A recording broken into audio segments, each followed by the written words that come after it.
his phone automatically started playing the video. Sorry about that.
Some people, they don't clean their bleeding hands and just, you know, put their wee all over the flipping handles and stuff.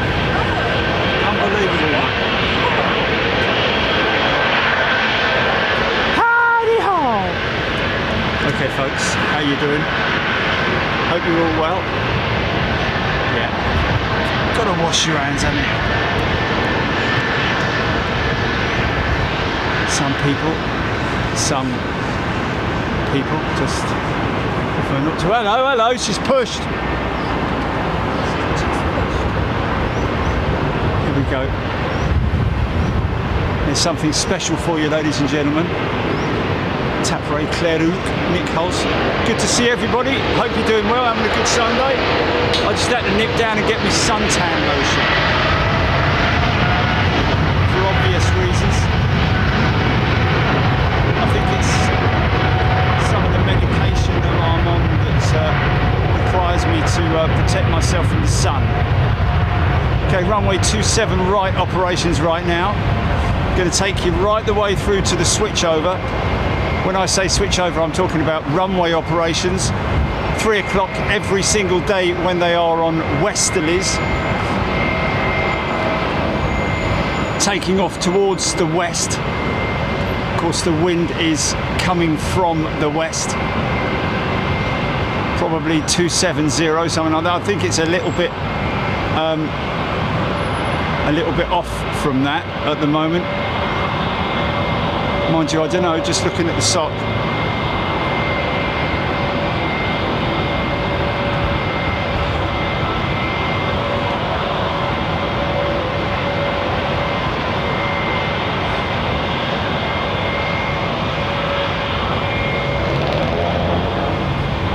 So people used to flying in clean and relatively new aircraft. For example, Icelandair's brand new fleet of A320neos will be a little bit disappointed with the interior of that thing, I would imagine, as anyone would be.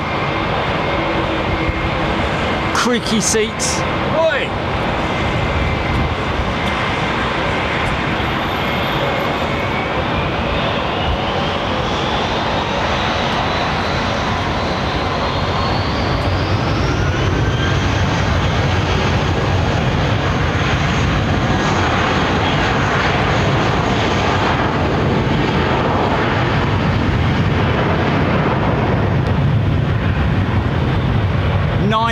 % of these aircraft takeoffs will be a throttle setting of flex, which is sort of like 2 steps up on the Airbus. I'm not sure whether there is the same sort of like setting on the Boeing.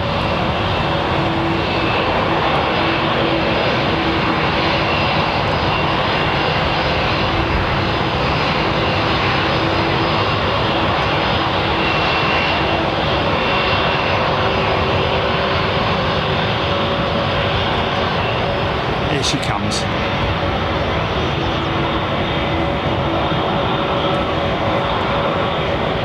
757.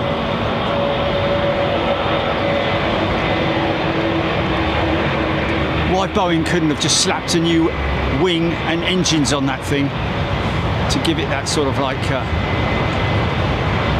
or to make it competitive with the Neo models. I would imagine anybody, you know, technical who's able to confirm either way. Vicky Lim, is that?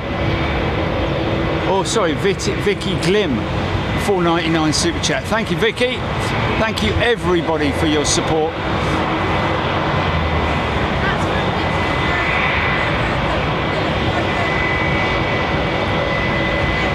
And a big shout out to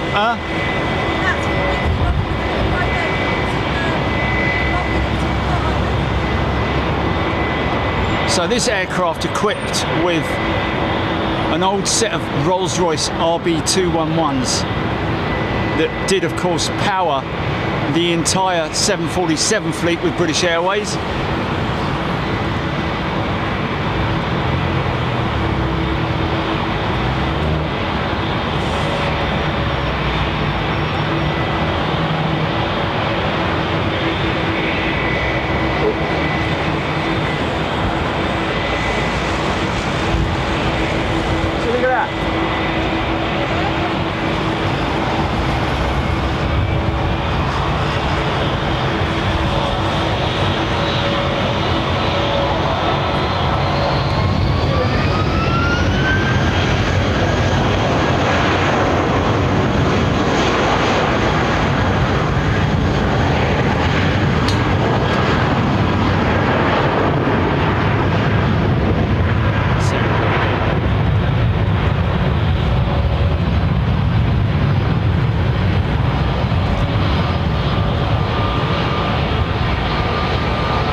Stewart thinks that someday there may be a documentary on what could have potentially happened with the 757. Of course, Boeing still looking at a clean sheet design for an aircraft that could potentially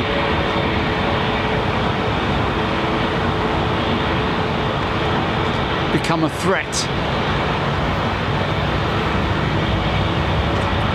Of course, clean sheet designs usually around about 10 years minimum from the clean sheet through to the delivery stage or phase.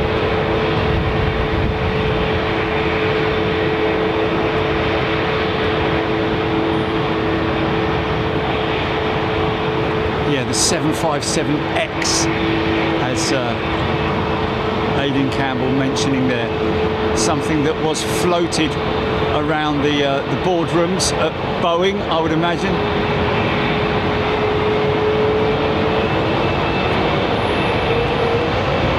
I'm not sure how much Icelandair realised that it puts a smile on people's face when anything comes to the liner.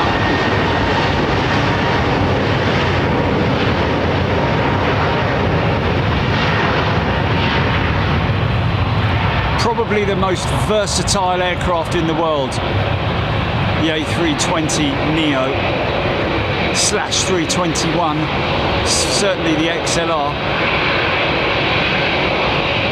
And Air Canada have just taken delivery of an XLR 321.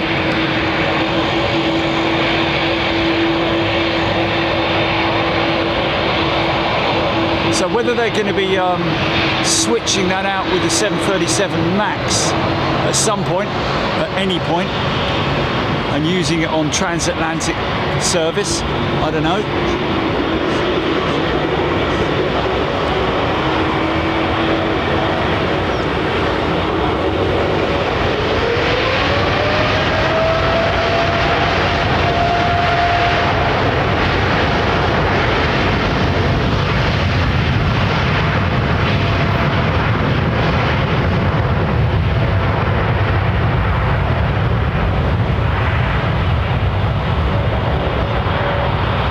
constant stream of modernisation and improvements being made on these modern jetliners, like that aircraft there, United taking delivery not long ago of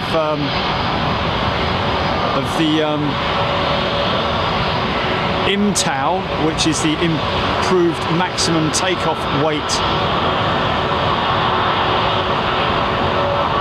variant, which increases its range and improves its capacity. Still the same amount of passengers, depending of course on the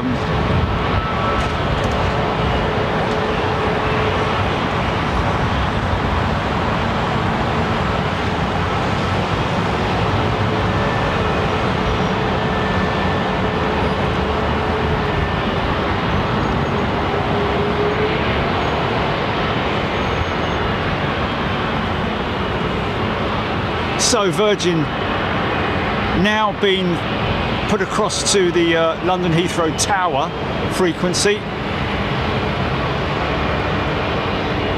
probably being given their takeoff instructions, something like "you're third in line." So we've got the Austrian Jerry Dyer here.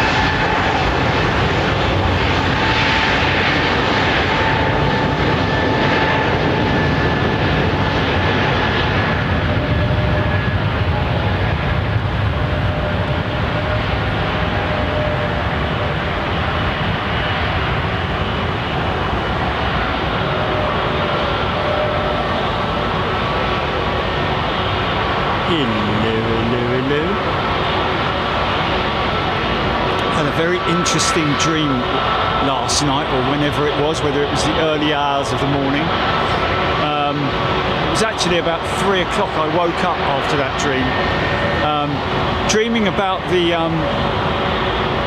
gifted 747, the Qatar Emiri flight, which was gifted by the royal family to the US government for the new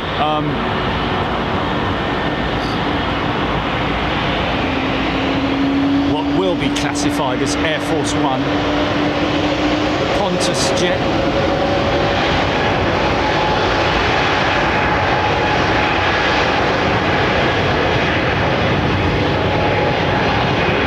And I've seen artists' impressions of the aircraft in its new striking livery, which has a cheat line. Looks fantastic, gotta say.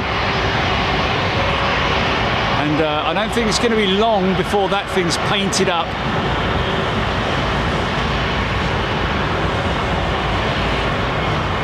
And Mr. Trump will be showing it off to the world. I would be. Morgan 747 saying the sound is fantastic. That's great feedback. Thanks, Morgan.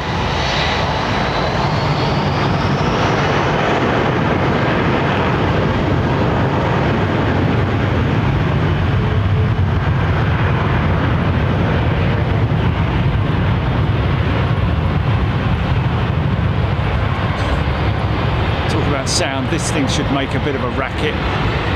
Trent 700s. This is an old aeroplane, folks, costing Virgin Atlantic a lot of money probably in maintenance and fuel costs potentially. Still a very economic aircraft in terms of modern aircraft design, but certainly nowhere near the economy that the A330neo is offering them, and of course the 350.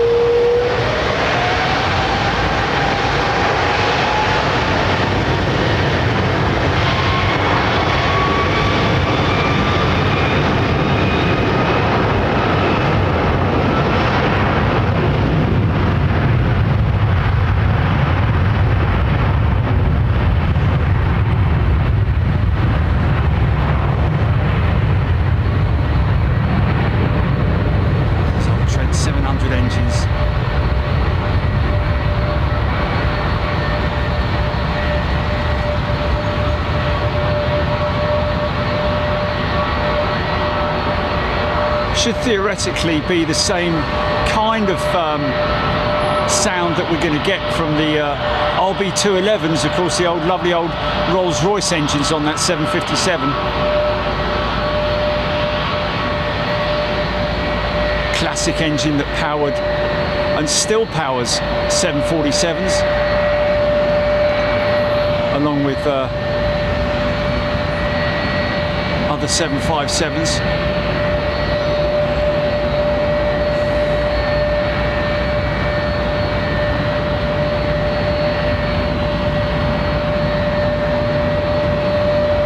Look at that profile, man.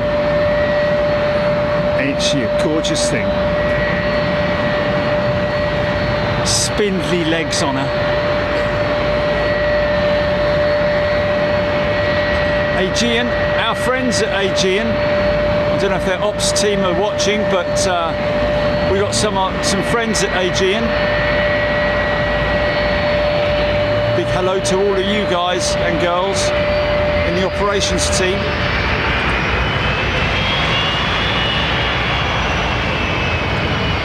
Oh, listen to that 757 pulling in.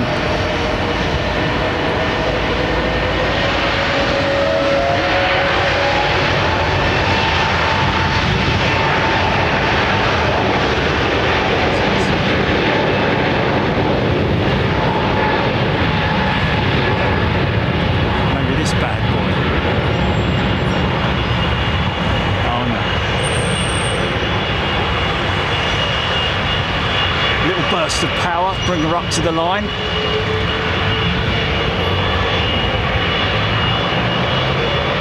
It's an old airframe, that is, folks.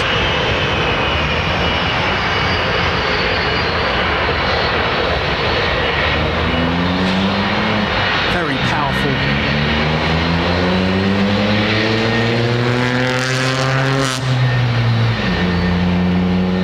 Power to weight ratio, isn't it? There she goes. Turn and burn.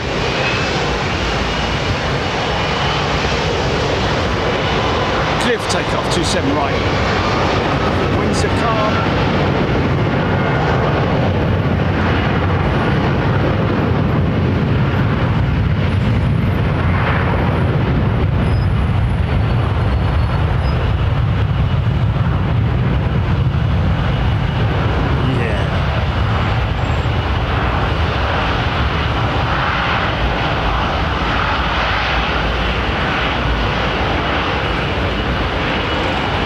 Could go up like a skyrocket, this thing.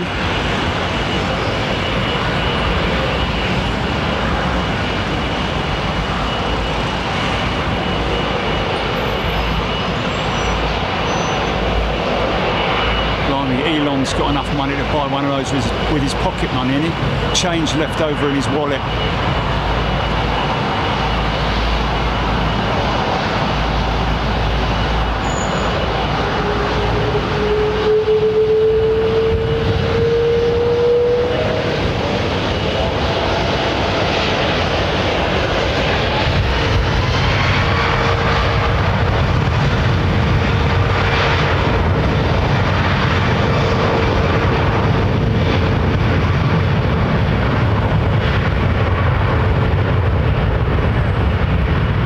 Another classic powered aircraft.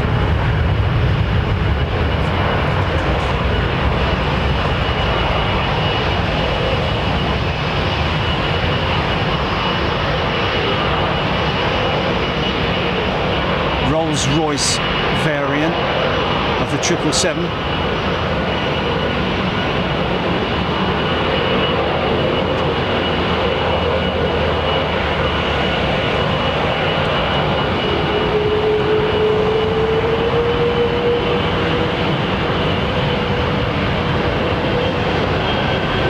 Trent. No.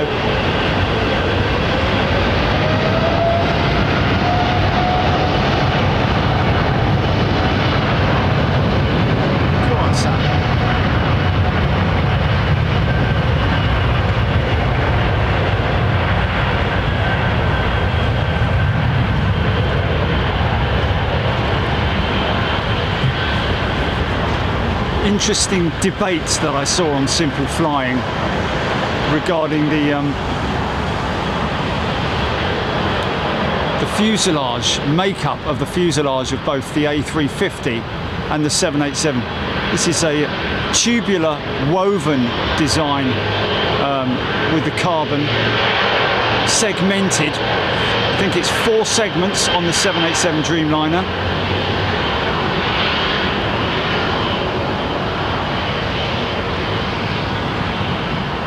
Whereas the A350 is panelled rather than woven.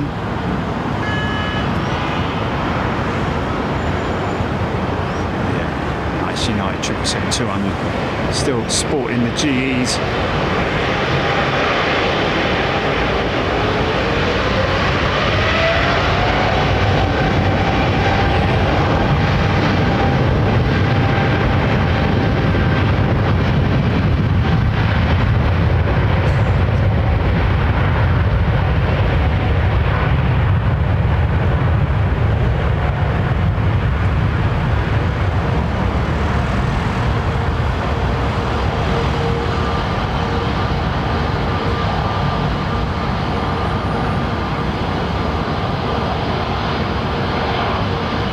Decent enough headwind for these guys today. Well, it's sort of crossed, isn't it? I think it's a southwesterly.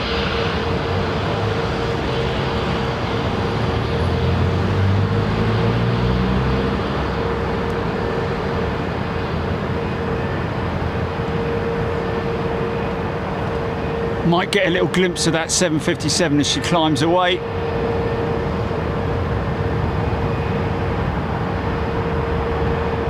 Those old 777s getting very long in the tooth now for United. Old 777-200s. They've still got 300s. Only a few though. Dreamliner fleet.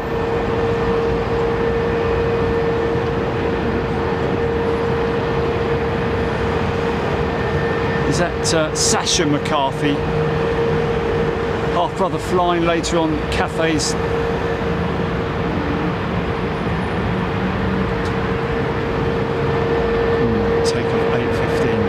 Be here then, Sasha, unfortunately.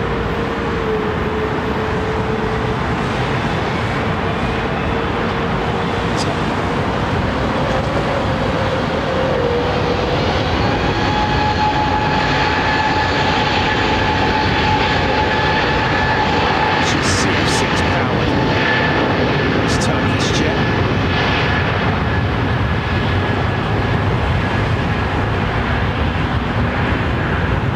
She's got Trents on her. They kind of look Trentish, don't they? Trent 7s. Always tell the CF6 by the exhaust cone sticking out the back. But generally, immediately identifiable, the Trent 700, the elongated tubular engine. Old engines those now.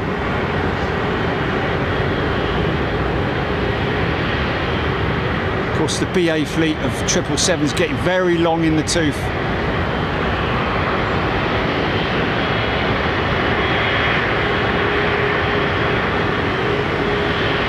Mixture of Rolls-Royce and General Electric.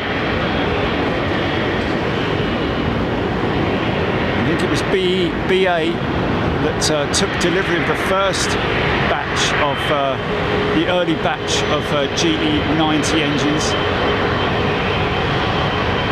because the Rolls-Royce power plant as well, don't forget.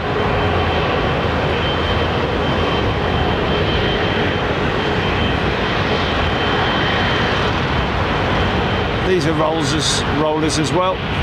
Trent 9s on the 380.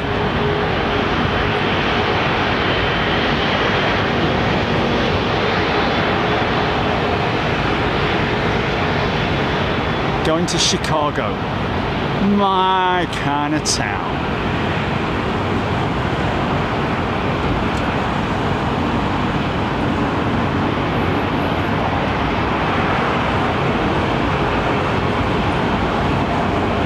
strapping her up to the line. Hand over the thrust levers, and here we go.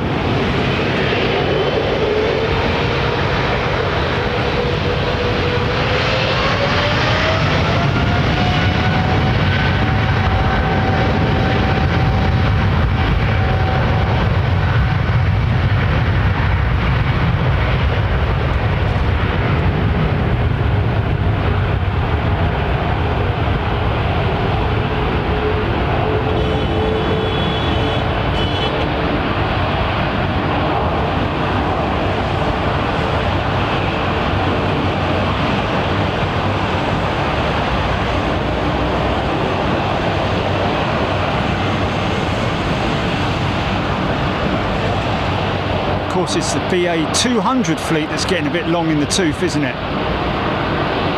In terms of its age.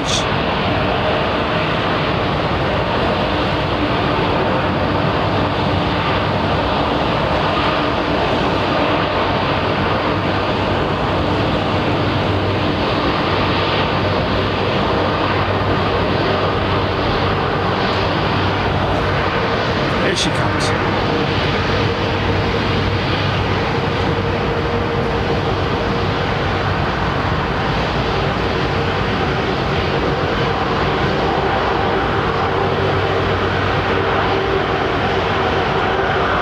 Somebody asking, there any news on Toulouse yet? Well, yeah, we are planning a visit in July at this stage. Here we go.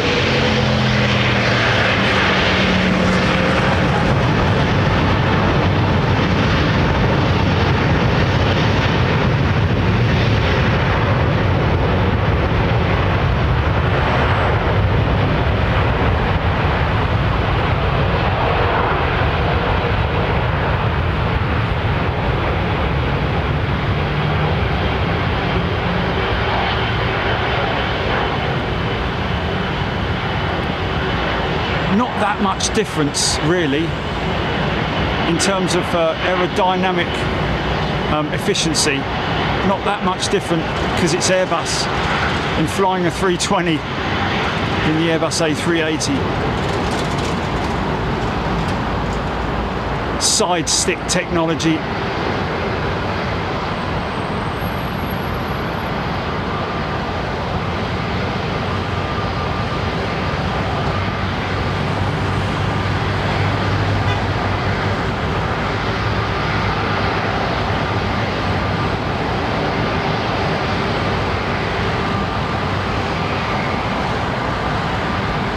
Here we go.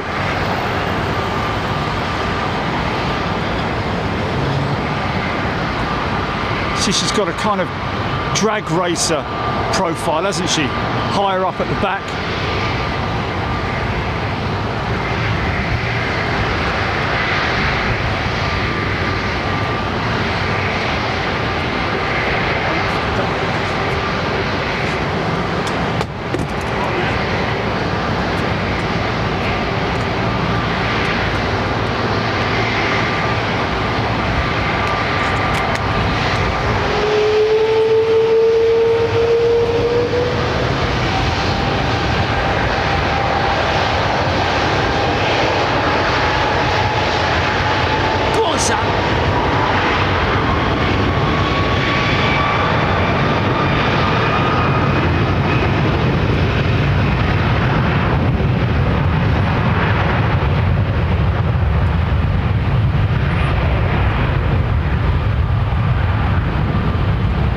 Very slow initial phase of the spool up on the Trent 700.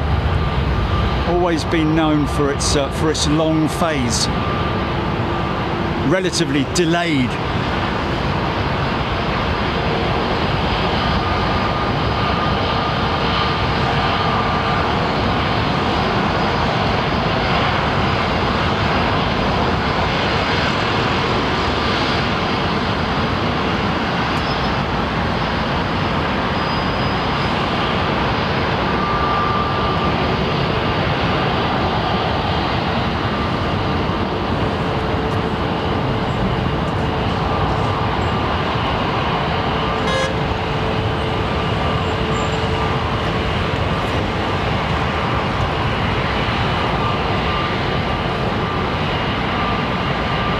our Indian friends.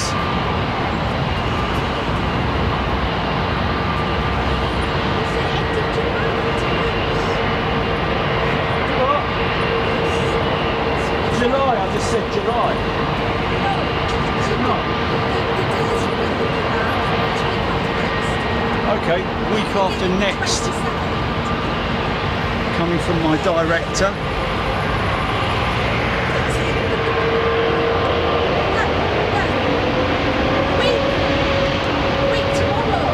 Week tomorrow, there we go.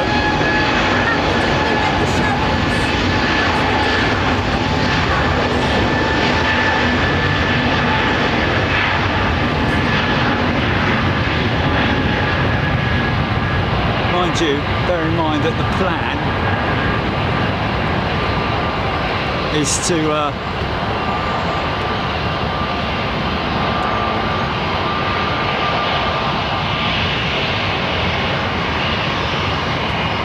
is at least 1 day's recce at Toulouse, so I can show Jilly the sights and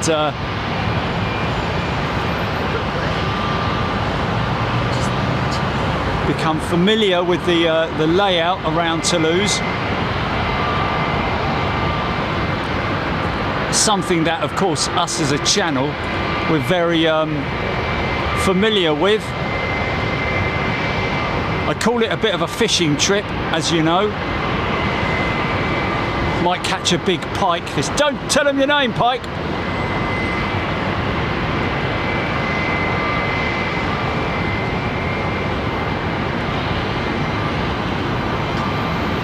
So that aircraft at some point will be debranded and be painted with the Air India livery, I would imagine. Look at that beautiful profile of that 320neo. Look. So that's kind of like, you know, what the 757 would look like with a big set of, I think, to be honest with you, I think the 757 would be manageable with a set of LEAP engines.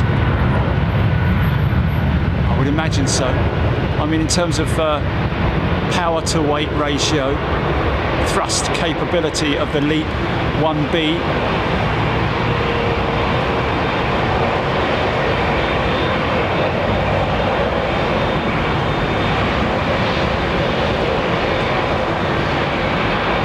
CRFP, about 50% on that Dreamliner.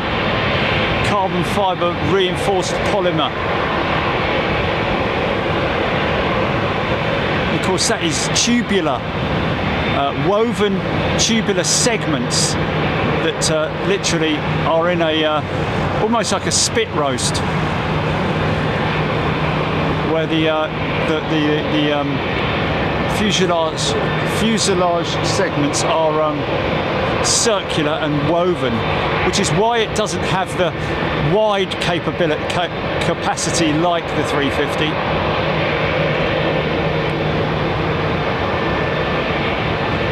Because the 350 is panelled carbon segments as opposed to tubular. As you can see there, she's more or less perfectly circular, whereas the 350 has a straight edge to it, side.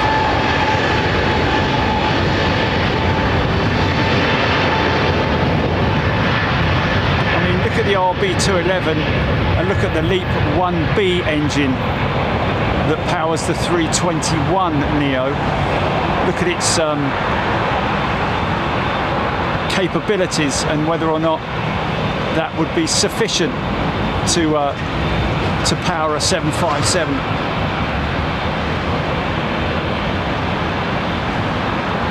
Personally, I think it would.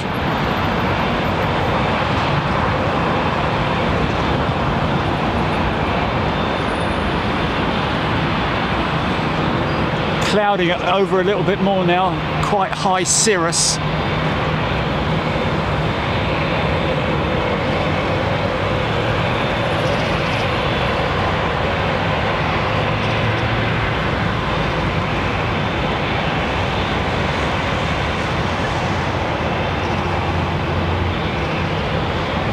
Airbus and Boeing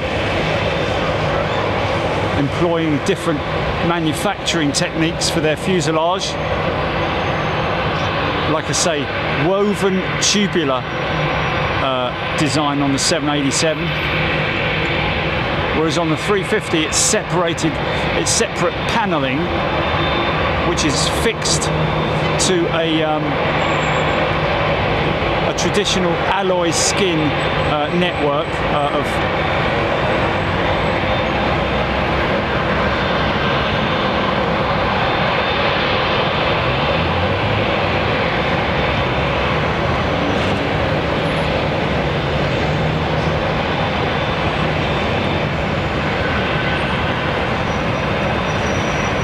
But this thing also does have a central alloy, aluminium or aluminum framework. It isn't pure carbon.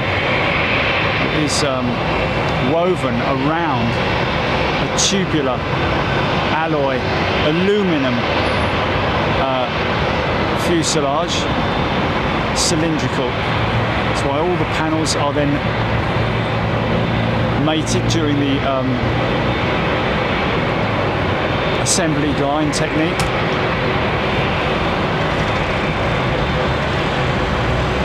Process, sorry.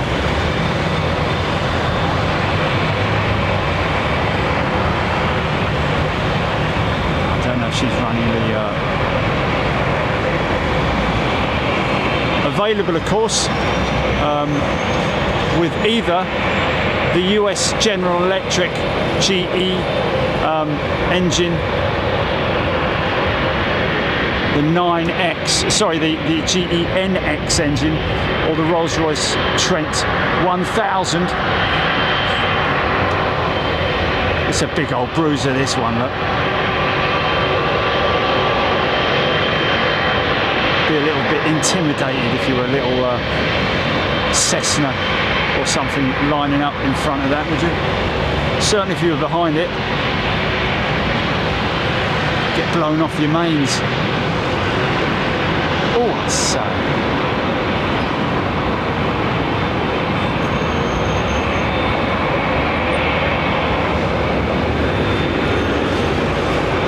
big set of GE90s. I think they're 115s.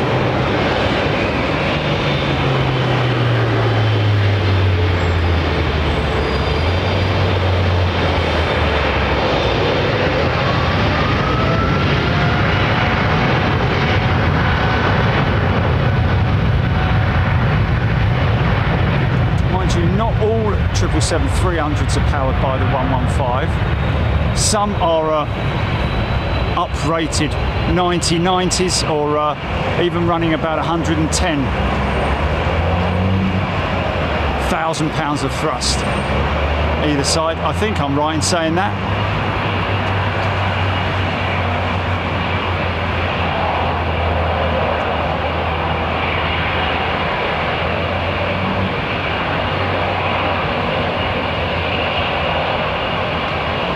Certainly still has the biggest fan blade diameter, the GE90 115. Of course, the GE90, the GE9X,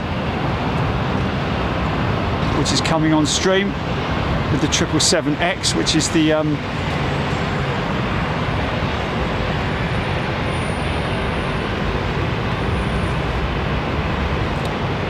shirt that I'm wearing today in honour of Boeing and the 777X, which by this time next year we should be seeing them lining up. Unfortunately, none of the American carriers, or I say unfortunately but surprisingly, none of the American carriers opting for the 777X or 777-9, whereas United have an order with Airbus for the A350. probably surprise quite a lot of people, especially Americans, to know that none of the US carriers opting for the 777X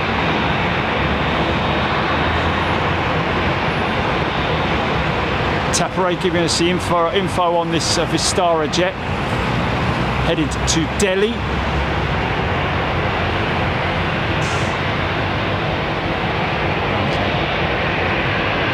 And there's a good looking aeroplane right here. That big fan of the A330 CEO. Current engine option is what the C stands for.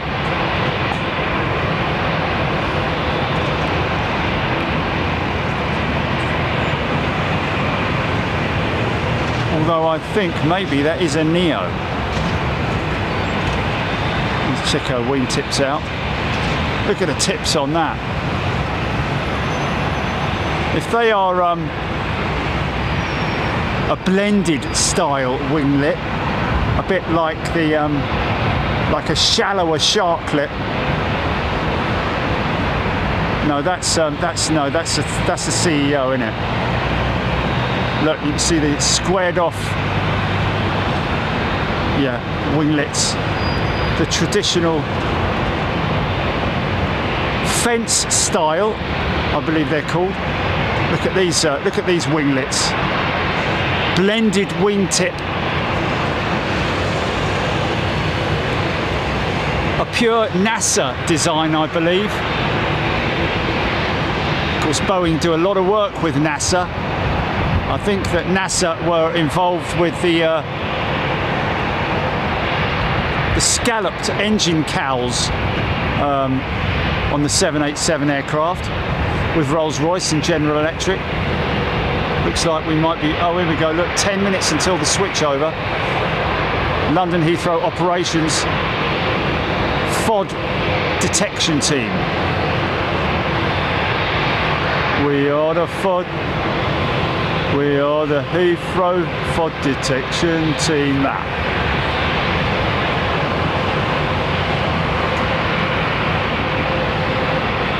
Always remember, where was it? I think it was, where was it when we saw the board of FOD? Oh, it was in the operations team. Munich, that was it, yeah. The operations team had a display cabinet of FOD. Crazy to look inside there. All manner of things.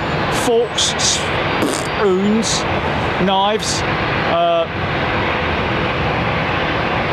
pieces of discarded rubber. Etc.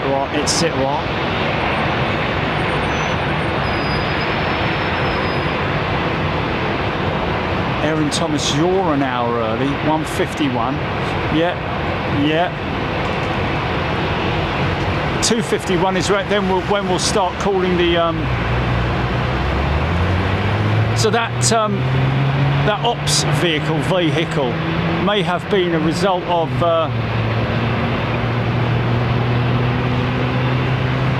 an observant flight crew possibly spotting a piece of FOD, foreign object debris, which is the enemy of any aeroplane.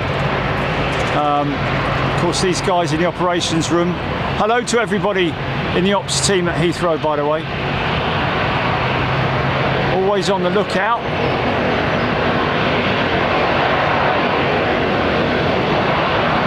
We've seen instances of FOD being picked up on the runway. Unfortunately, sometimes it's wildlife as well. We do have a resident fox as well at Heathrow. Fox Air. Okay, Vistara / Air India.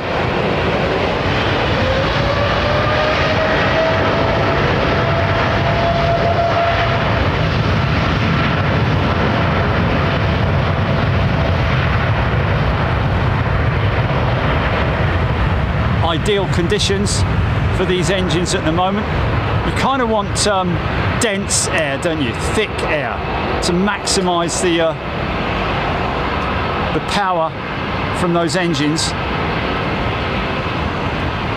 It's not massively hot at the moment. I think it's around about 18 degrees at London Heathrow. So track temperature or runway temperature probably up into the 20s and possibly beyond.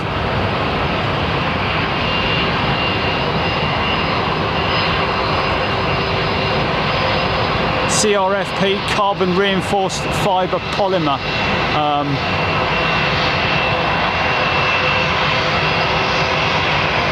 Those wings on the Dreamliner.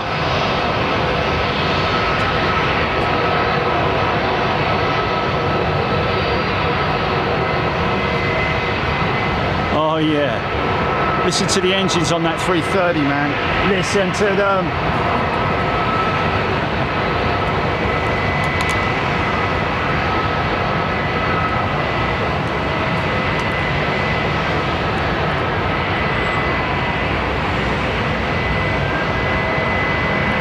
Morgan is excited for Toulouse. Well, to be honest with you, so am I. Hopefully, we're going to catch a glimpse of the Qantas jet. G'day! Going flying, mate.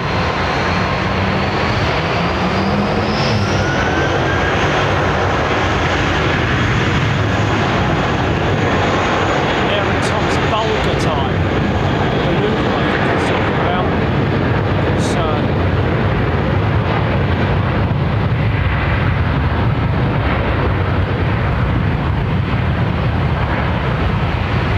Yes, another 380, ladies and gents. Indeed.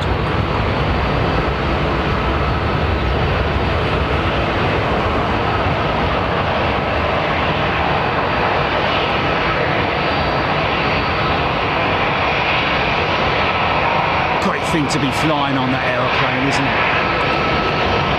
All the family like, oh, you're flying on that big one with 2 decks on it, are you? It's a good job they don't come out. Ding ding. Tickets, please. You see your ticket, sir.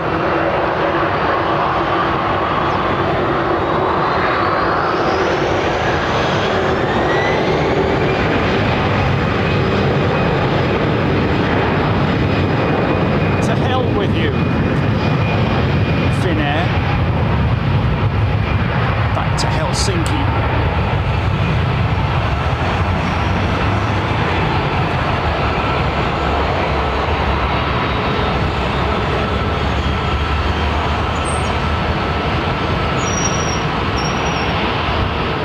Finlander. That had a very low VR speed, didn't it? You know, sometimes they can be as low as 135 knots or something like that. Here we go.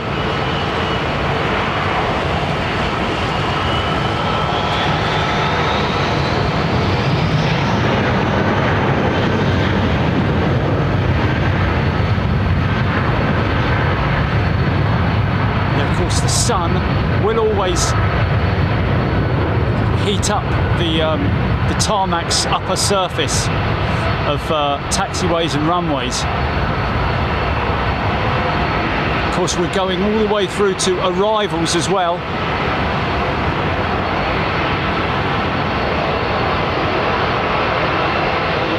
Anthony saying it's a good job, Anthony Wren that is.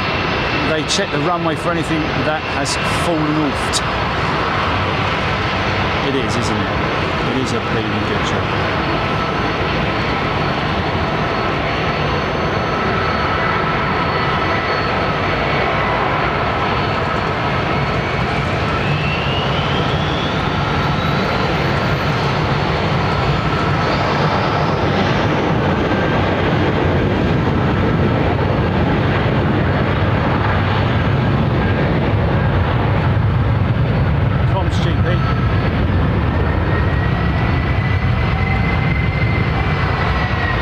Oh yeah.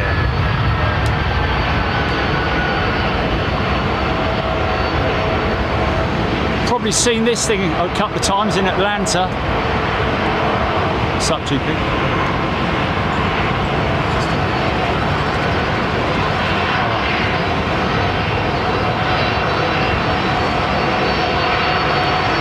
I call it the drag racer because the pitch angle.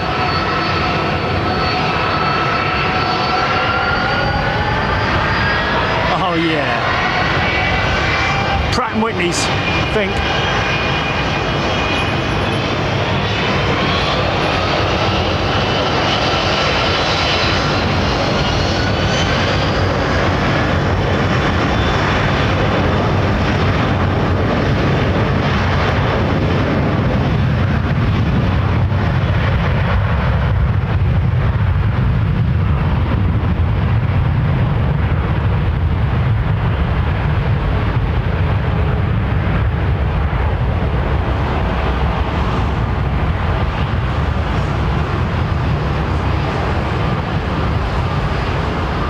Delta waiting anxiously for Airbus deliveries.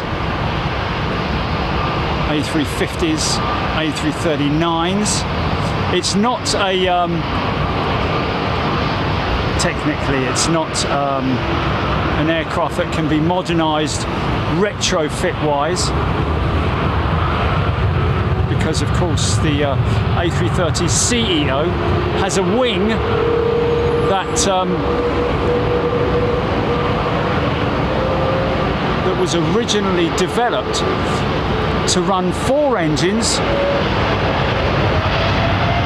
A330, A340-300 has the same wing as the A330-300, which has the capability of hanging 2 engines off each wing. Wasn't the case with a 346. 346 was a standalone quad jet, and still we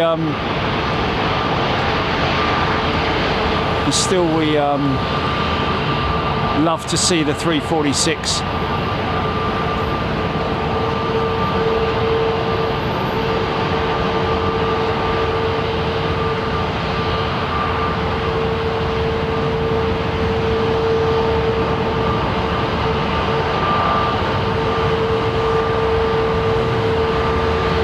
Yeah, look at the engines. Look at the engines on the 380 and see how they're pitched up ever so slightly. Now, apparently that is the case.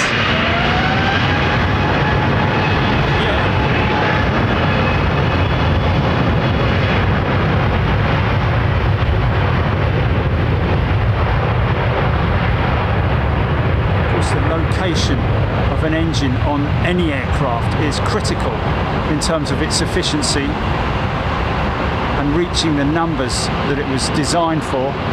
And of course, most of these modern jetliners designed by CAD, computer-aided design. 777 was the first ever CAD-designed airframe.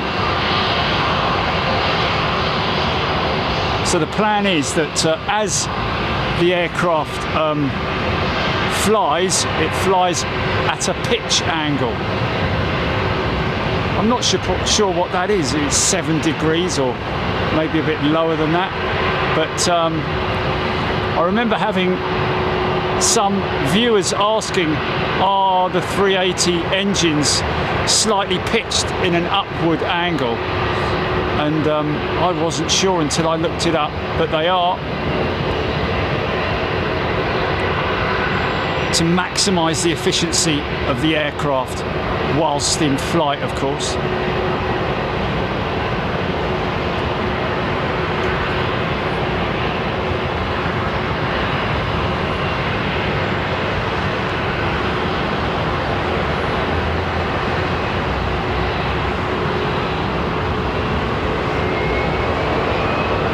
Paul Skilling definitely looking forward to Toulouse.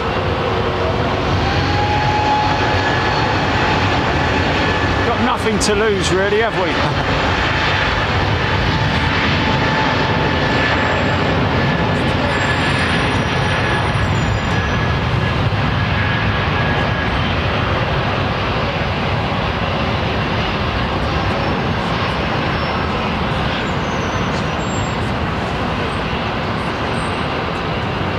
Okay, we're hearing that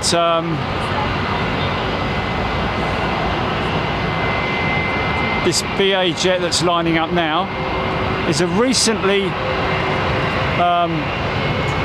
promoted captain. It's not his first flight, is it? I mean, obviously not, but possibly as captain or as commander. Andy, good on you, mate. Congratulations on your seniority. I think at that point, at some point in time, you're given the option, do you want to fly the 350 as well? Because they need air crew. All airlines are desperate for air crew, really. Which is why British Airways has such a busy scholarship, isn't it?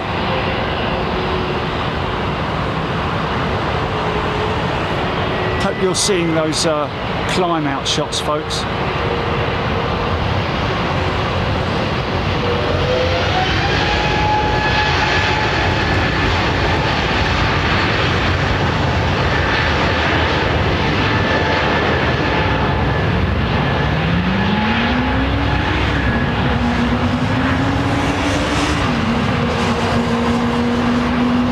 Another dragster.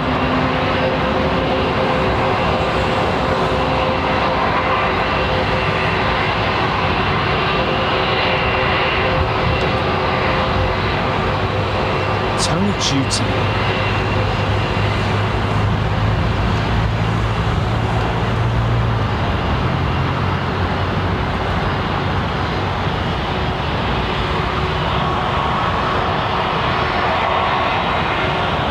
Yeah, I think you might be right there, Brian Stewart. Odds are Jerry will not be streaming from hell again. Yeah, Helsinki, that is. Home of Finnair in the winter. If you're susceptible to cold conditions, I wouldn't recommend it. Not the best airport in the world either. I've got to be honest with you. Inside this, now that's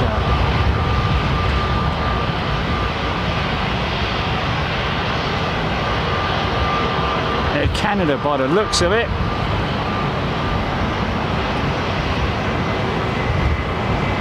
It's another CEO, isn't it? Look, see the straight wingtips on it, angulated wingtips. That's a 767-400 right there, this Delta jet. One of the few operators still operating the 767-400. United have got a few as well. This thing should go sound beautiful as she rolls on. Now in the hands of London Heathrow Tower.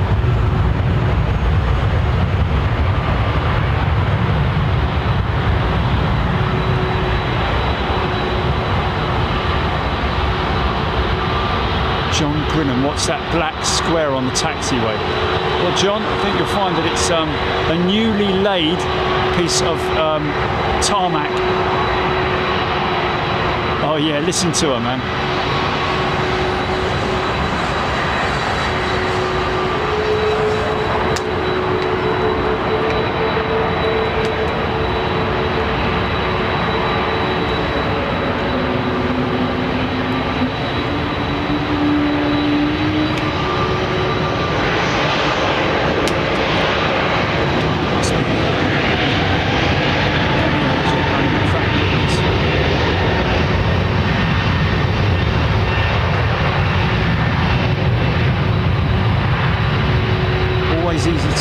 Them in terms of their audio note. Pratt & Whitney geared turbofan, PW9s or 11s.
Now listen to this thing creep up to the line.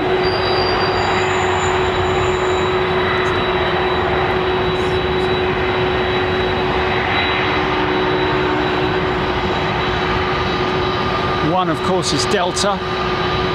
The other, Air Canada, I think. I think that's an Air Canada jet, isn't it? Listen to them both lined up, man. How cool is that? There's Virgin Atlantic turning on at Alpha Alpha. Being given clearance by the tower. Line up and wait.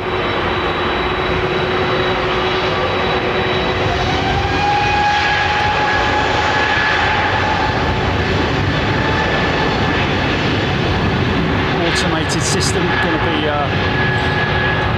notifying them. Entering runway 27 right.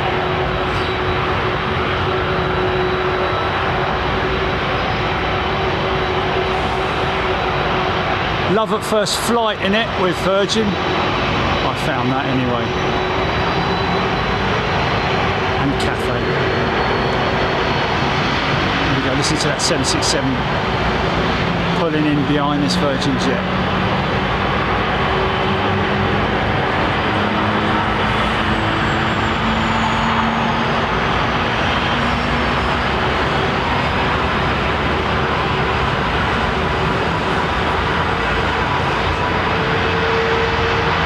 Impatient.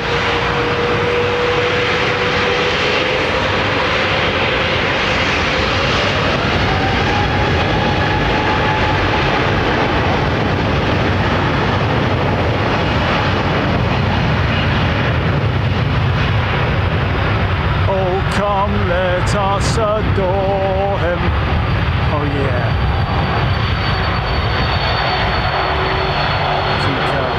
There's a lot of people around the world. Oh yeah, look at this. Mind you, that 330 is a bit impatient as well, isn't he?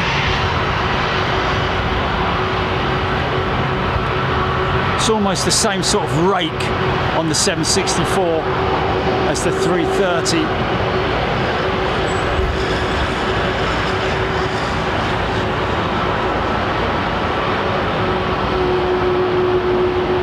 And yes, the nose will lift ever so slightly, levelling out the cabin ever so slightly under power as well.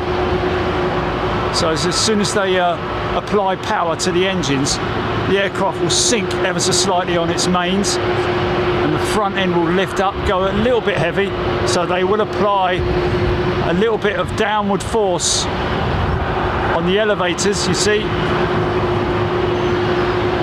just to stop the aircraft from performing a wheelie when it gets over 60 knots. Still use the tiller if they want to, if the captain's flying it. Up to 60 knots it locks out. So you might see a little bit of down elevator here. Forward pressure on the yoke by the flying pilot, the FP.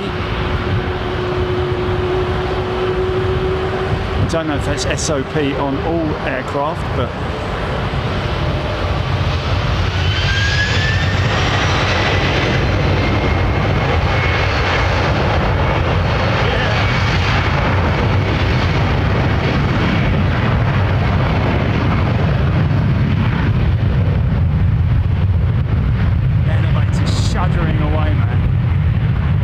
engines creating a hell of a lot of turbulent air, shaking those horizontal stabilizers until she gets up to the VR speed.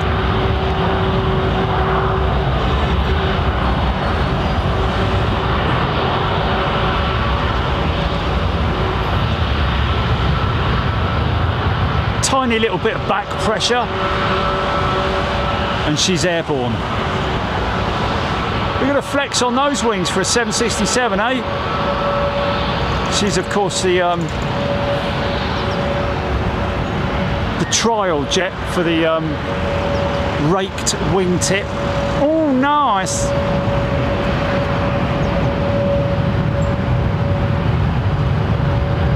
Claire Hoop. Nice engine noise, yeah. Okay, Lufty City. I thought they'd discontinued this service, but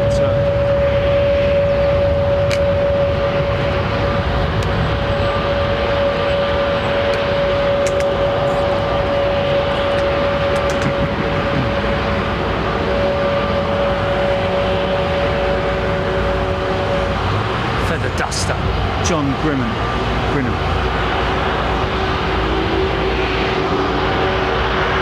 John Grinham can't hear because he's got an extra fan on the outside. What's that all about?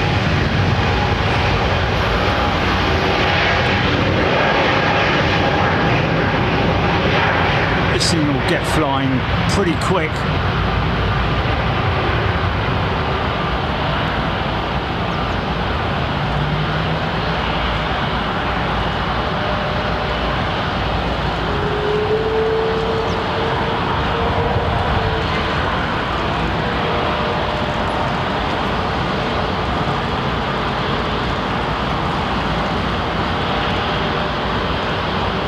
In the low 130s, I reckon. Wow. Okay.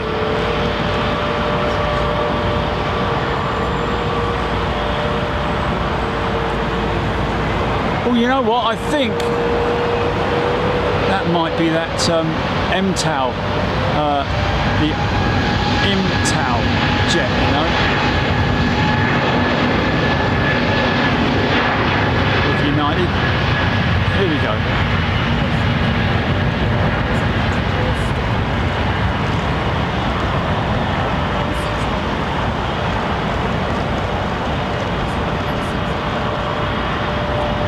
N61101.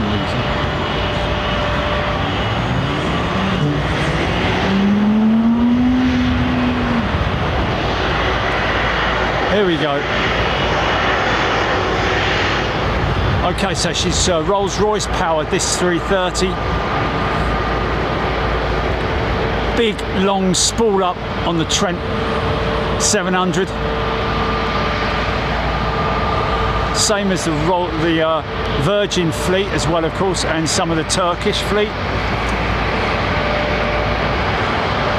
Good, efficient engine in its time.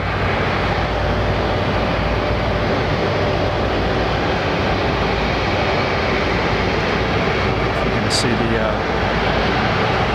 elevators.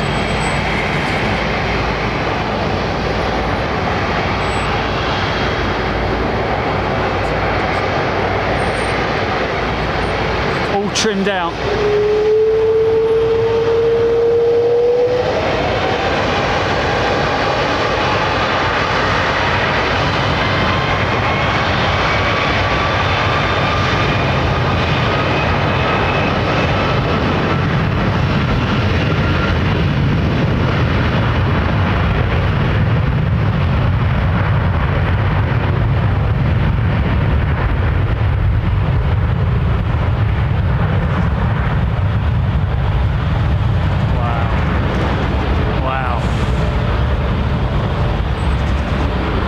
Giving your speakers a little bit of a workout, hasn't it? Hey? Wow.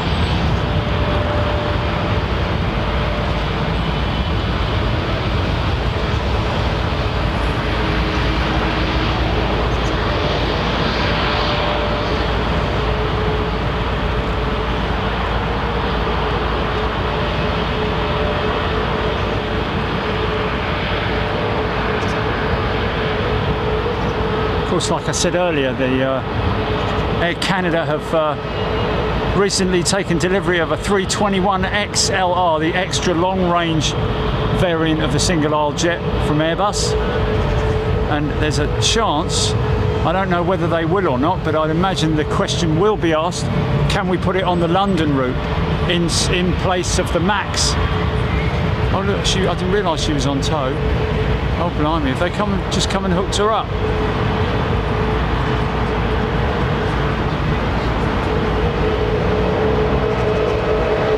Was she on tow all that time?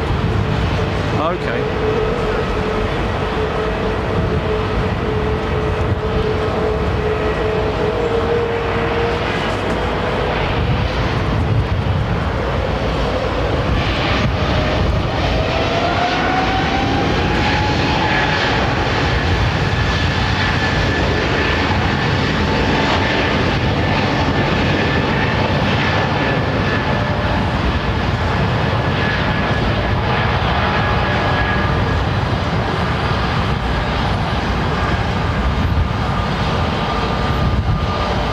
So a lot of people are sort of like, well, certainly the likes of Flight Global, etc., etc., are keen to get their stories moving on the UltraFan program for the single aisle aircraft. No doubt that will be extremely efficient and could be a big player in the single aisle market as an option for airlines, possibly even re-engineering programs.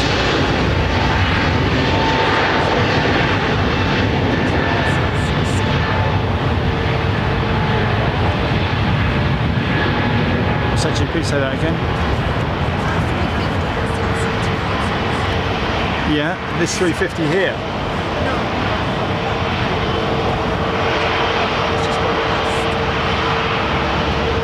Oh, is it? Okay, Scotty Bateman headed for Toronto. Not yet. Taxiing up Sierra at the moment.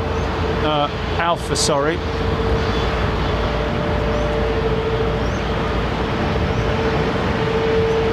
Yeah, that 380 is going for maintenance. It's got a plaster on it and playing in the garden.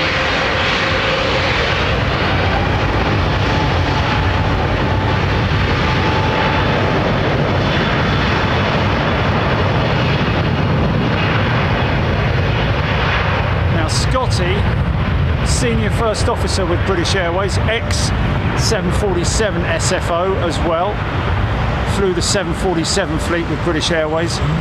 Scotty is aware of our movements and keeps an eye out for the channel, so there's a chance that we might get a wave or a flash. I think it's highly unlikely though with British Airways because they're pretty strict on their operational procedures.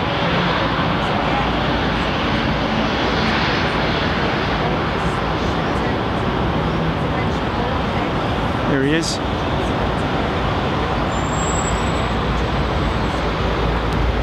Long time with British Airways is Scott Bateman.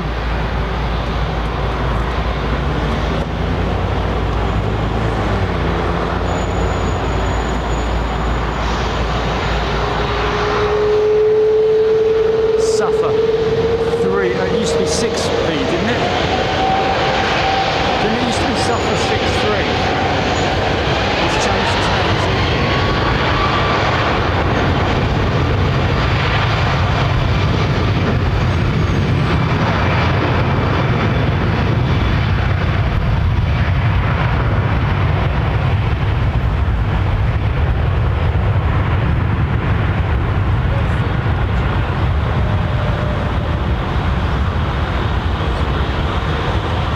So in terms of seniority, Scotty Bateman's been around a lot longer, I think, than some of even the most senior sort of captains with British Airways.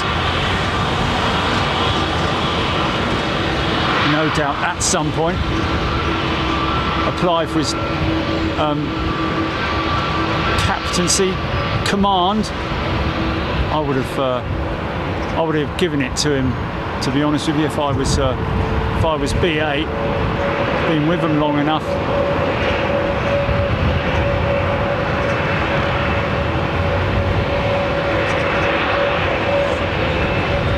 Liz Matthewman. Good afternoon, everybody. Hope you're all doing well. You're watching live from London Heathrow with Big Jet TV. We are a all live stream channel, aviation channel, focusing primarily on the commercial / passenger side of the market, visiting airfields all around the world. One in particular is Frankfurt, where this guy is possibly going to, or Munich.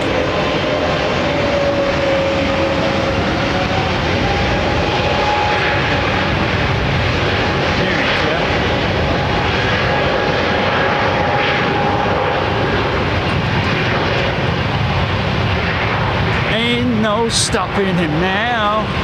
He's on the move.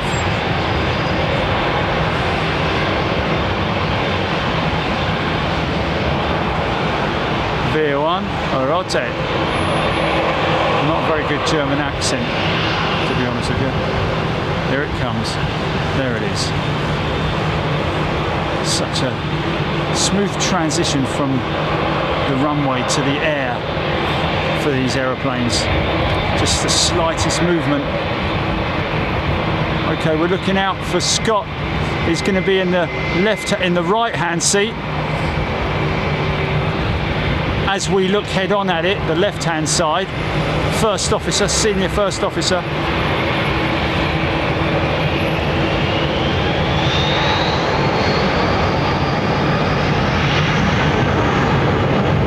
It's a little flash with those taxi lights.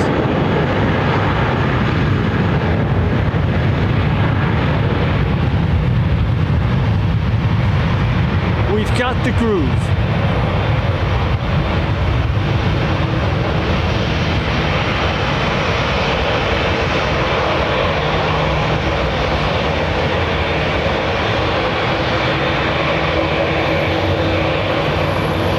BA's fleet, the Airbus A350-1000 variant.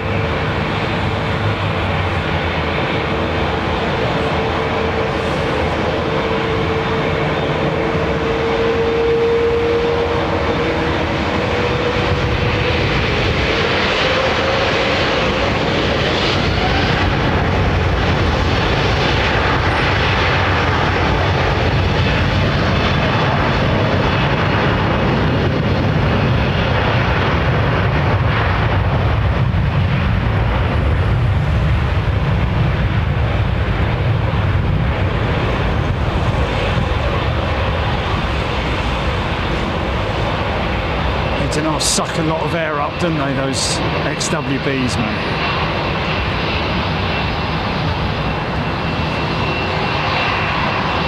%70 carbon aircraft.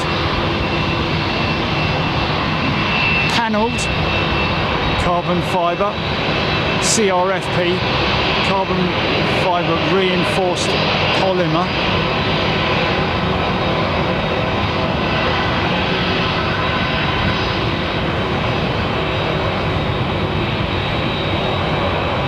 CFRP actually, carbon fibre reinforced polymer.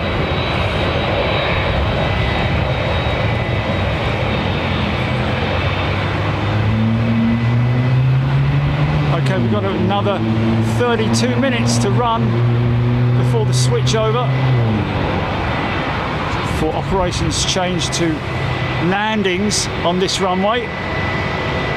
What's that, GP?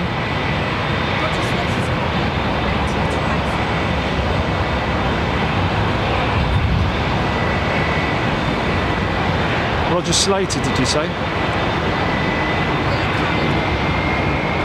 Yes, he did say yes. Roger Slater, that was. Thank you, Roger, for the info.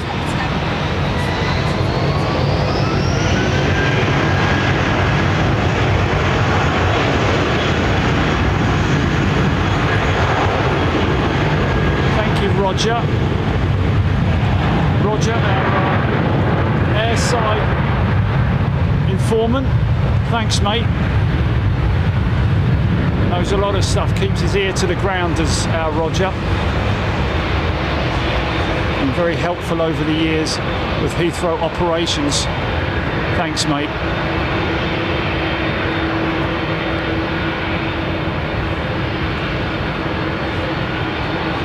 Go and look up Comet aircraft, de Havilland Comet. On Google, folks, and then tell me how similar that is, the front end of that aircraft is, to this Dreamliner. Obviously a lot more windows on the Comet, a hell of a lot more windows. She had eyebrows on her as well, I think, the Comet. The test bed for the RB211, I think. Oh, we've got a big lad on his way out. Oi, wait for me, will you?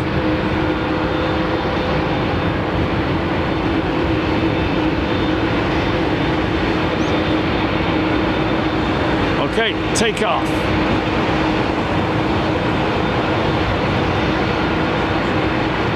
Sporting the NASA designed cowls on it. Supposed to reduce drag, but sorry, reduce noise. Kind of didn't, just increase drag. These are probably GE NXs.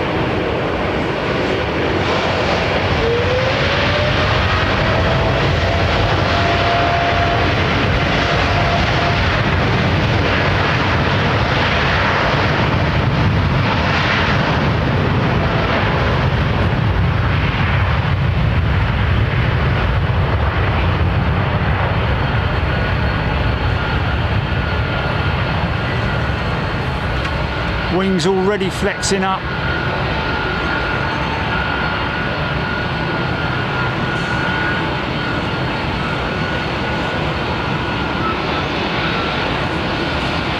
I think even if the pilots select toga, I think the aircraft's FADEX systems will kick in to increase the takeoff thrust, but by no means utilising the full capability of the engine, I think. Very clever engine technology that basically protects the engine over its lifespan, reducing the amount of time that it sits on the wing for, or sorry, increasing the on-wing time.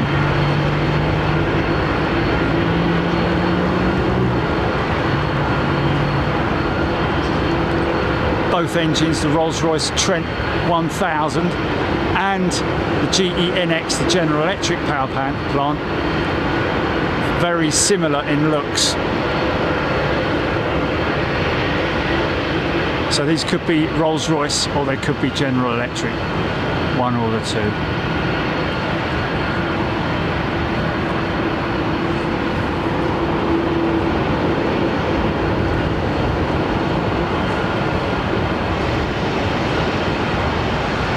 Okay, tower have given these guys clearance, and here we go. Brakes off.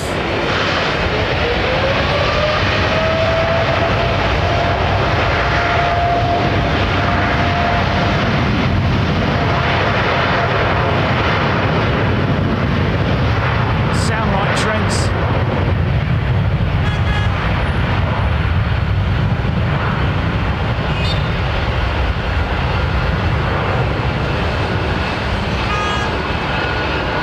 Pardon me.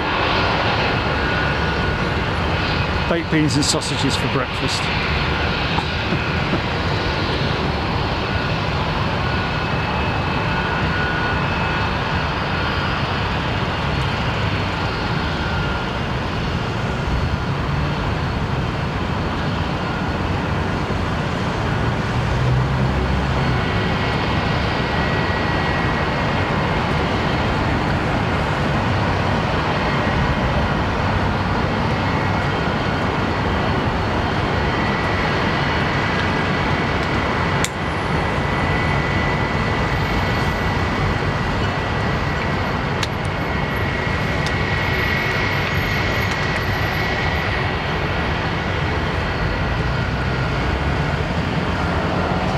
Snowball, yes indeed, Lufthansa City Line was discontinued quite some time ago now. I think it was about a month or so ago, wasn't it?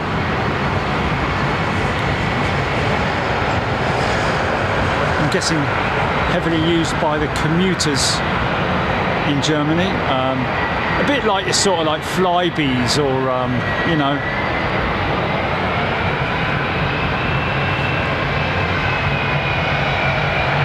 oh yeah. Loud as you like, mate.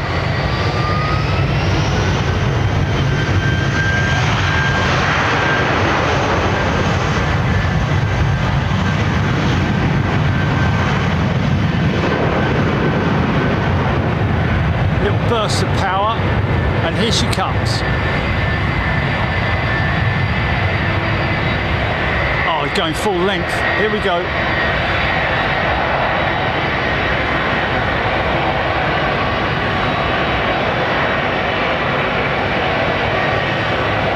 running that centre line, keeping the mains in the centre.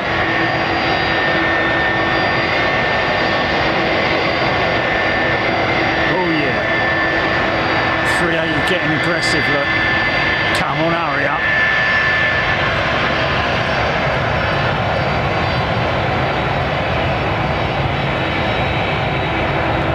Always sort of oversteer the main line when turning on to enable the nose wheel to come round and sit on that centre line.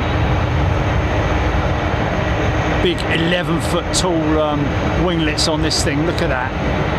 That's an old aeroplane, folks. Wouldn't be surprised to see it in Pinal Air Park at some point, or somewhere in Phoenix, Arizona. One of the breakers yards there. Aviation graveyard. I love fiddling and, you know, wandering about places like that. Very rarely get the opportunity these days.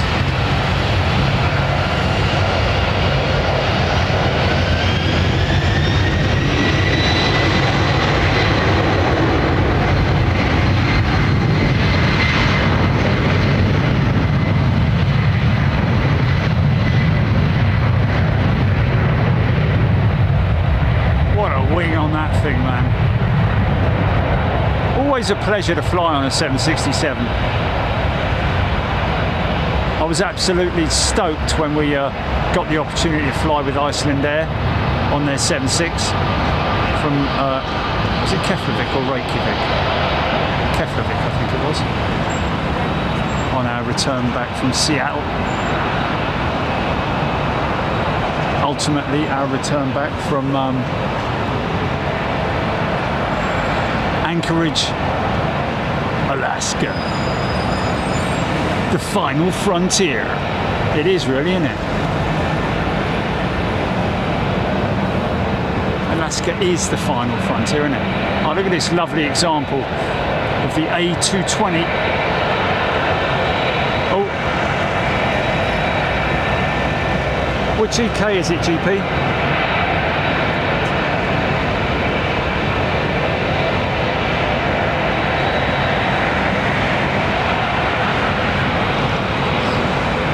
Sorry, is that 2, did you say? Okay.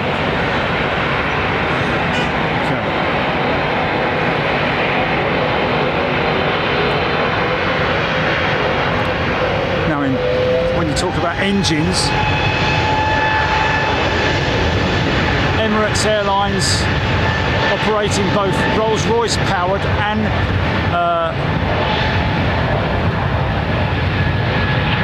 the General Electric Pratt & Whitney Alliance engine all across their fleet, have their own maintenance facilities in Dubai. They strip these things down on D-checks as well in Dubai. Engines out, serviced. I guess there must be a Rolls-Royce or another engineering facility for engines in Dubai, I would imagine. I wouldn't be surprised. Okay, here we go. Engines ever so slightly tilted in an upward position on the A380 for reasons of efficiency.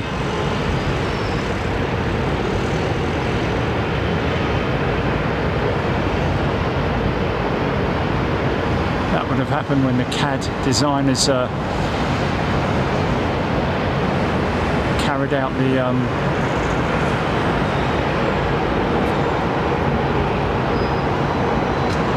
computer-aided wind tunnel tests.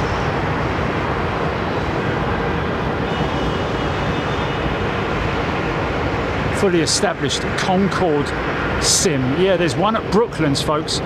If you ever want to go and fly on that, literally, they're great. Here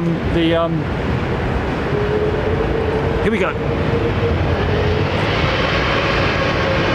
Keep reminding me about that.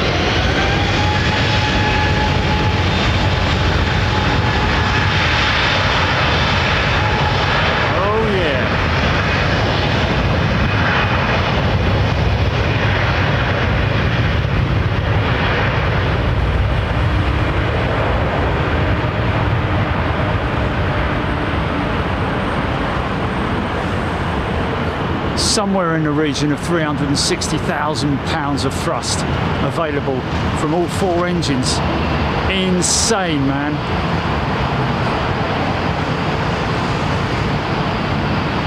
I think it's around about 90,000 pounds on each engine.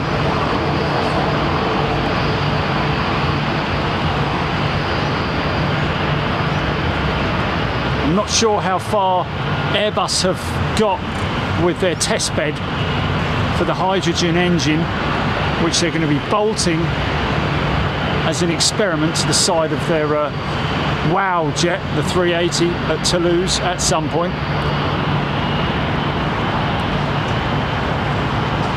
Left turn flag.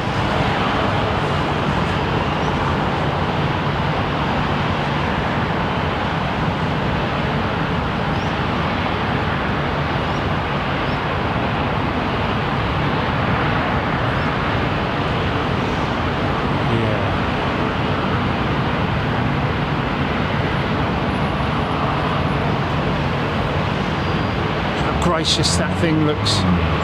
Mind you, if you're sitting over the wing, you're watching down the wing and looking at the split ailerons, see all the wing components moving around. Fantastic. Of course, around about in a short period of time, the flaps will be retracted. Great sound coming from the flaps. The retraction system winders.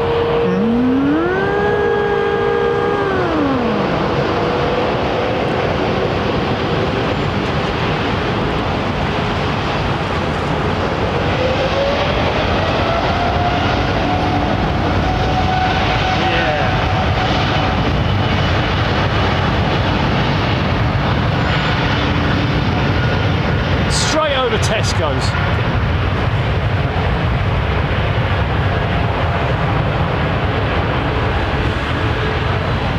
You right, GP? You okay? Have I got a minute? Why is that?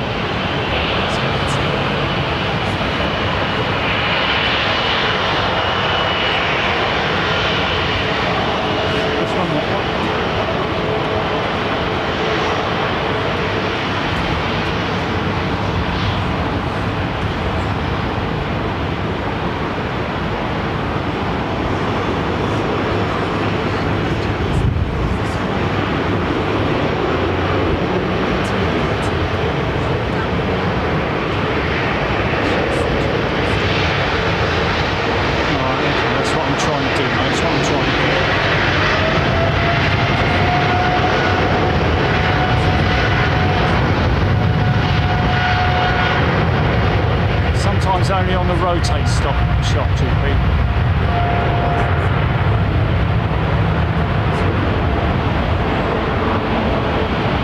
What, in the top?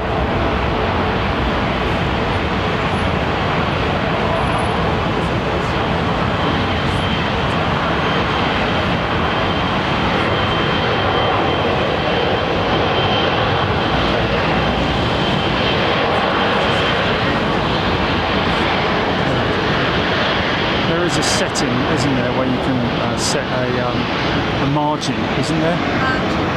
Yeah, I'd like to do that. I'd like to do that. G6 has gifted 5 channel memberships. G6 ZNW, isn't it?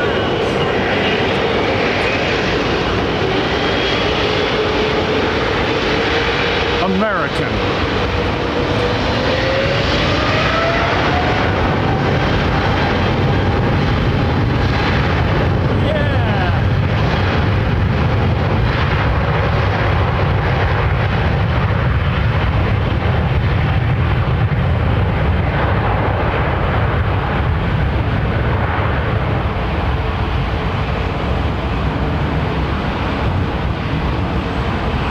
Could be a 115 or it could be a 9090.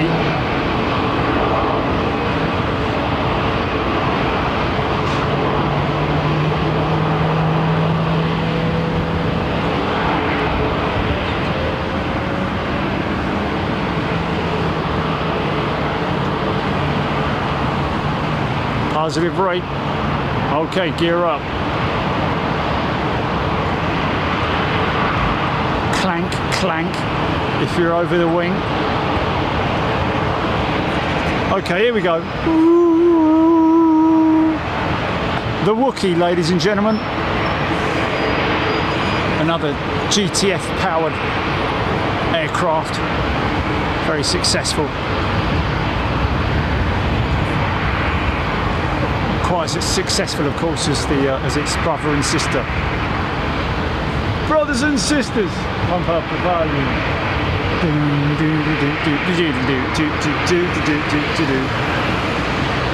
Brothers and sisters. Paul Skilling gifting me channel membership. Thank you, Paul.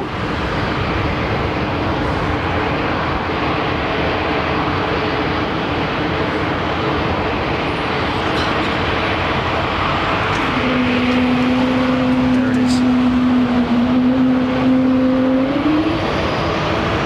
Engine resonance. Great power to weight ratio on this little thing.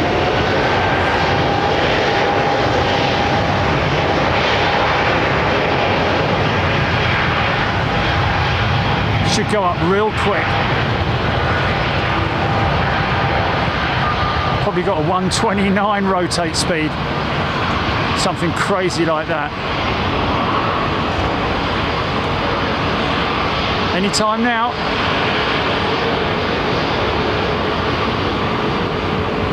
Well, that's quite late for a 220, to be honest with you. But there she goes.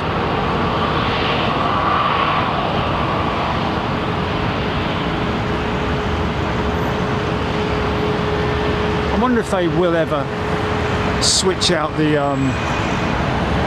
wingtip design on the 220 and make it raked like the 190 E2.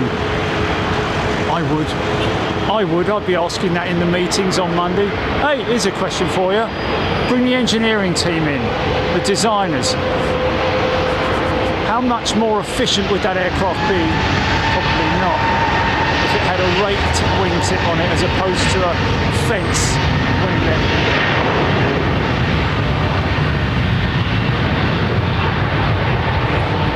BA very proud of their, I would call that their flagship at the moment, although I guess the 777X will be their flagship at some point. Is that another 220 lined up there? Look how similar it is to the front end of a 350, the A220.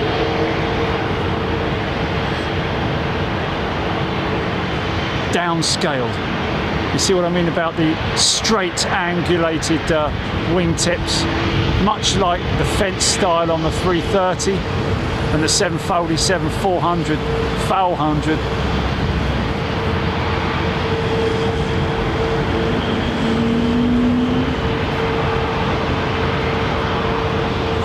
These things can power right up, man.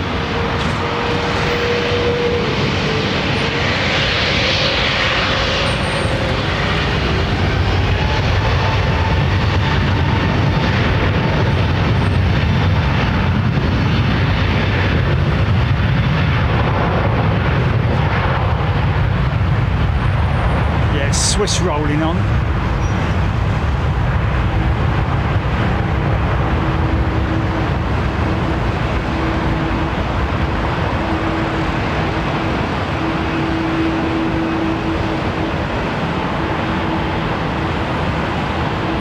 Of course, the non-flying pilot calling out the rotate speed.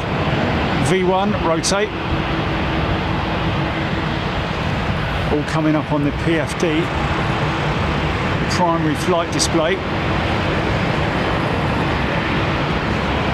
Pitch angle, roll angle, etc., etc.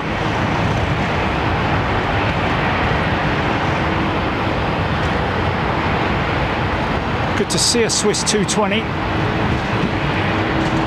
Talking about Swiss, I ate a whole pack of mini rolls the other day. How bad is that? That's very naughty, isn't it? No wonder my bleeding blood pressure was up. No, not the hotel pack. I ate 5 at a go. With a nice cup of coffee. And then the balance last night. Didn't half taste good though. It does, doesn't it? I tell you, especially when there's a lot of jam in it. With jam and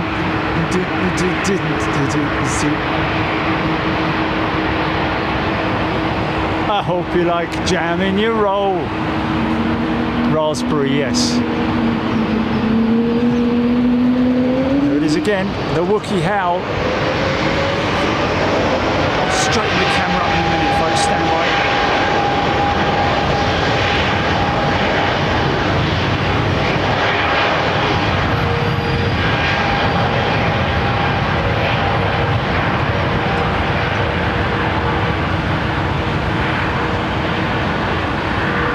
Swiss Airlines, another operator struggling with the geared turbofan powered jets, having to ground them and remove the engines and send them off for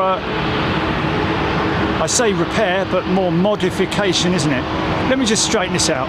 Hold on a minute, because that's not straight, is it? Let me find that horizon. Right, stand by, just gonna quickly make a little change to this. A minute, folks, stand by.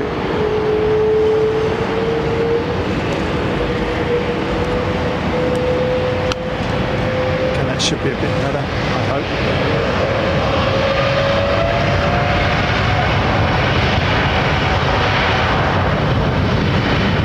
8 minutes remaining. Bladesmiths, you have 8 minutes remaining.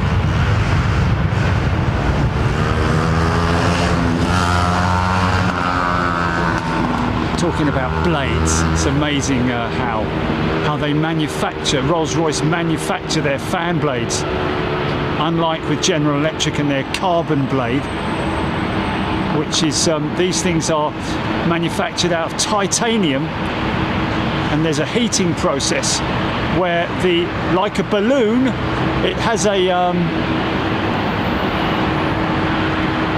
honeycomb interior to it, and they fill it full of compressed air and blow it when it's hot enough at the right temperature. They blow it up literally with compressed air to bring it into shape and strengthen it. Don't know if that is the equivalent of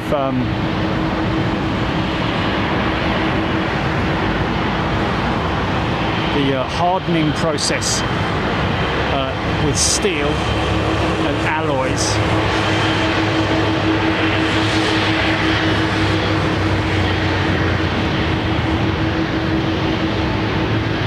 Of course, the Boeing doesn't really make a flap retraction sound or extension. It kind of does. I think I might have heard it before.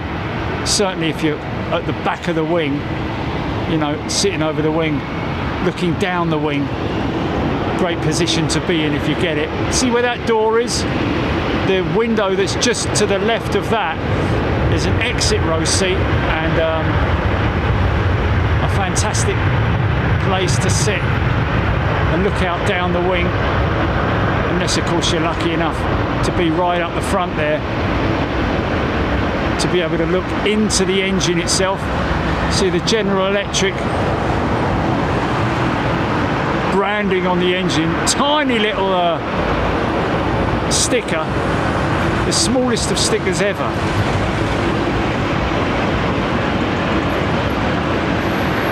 Should do it bigger and better. I'm surprised, Boeing being Boeing and General Electric being an American company, they didn't make it bigger. And you do get them.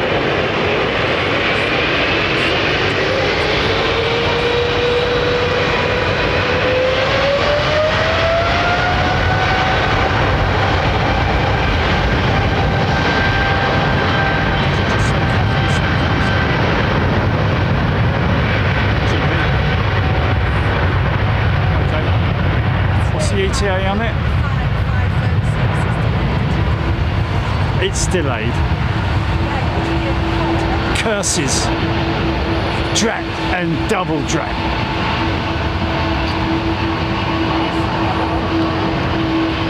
Okay, slinger inbound. Is she on that sort of like time estimated that she'll come in on this runway, or is she running late? Oh my good God, right, yeah. Listen to this thing, man. These are Pratt & Whitney engines. Listen to this. They're old. Metal to metal sound when she spools up. Listen to this. Listen to the squeak. It's almost a squeak.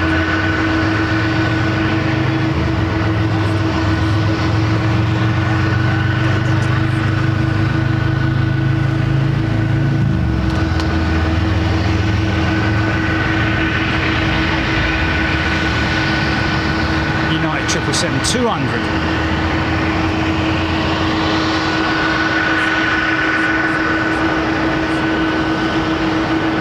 See loving the climb out shots.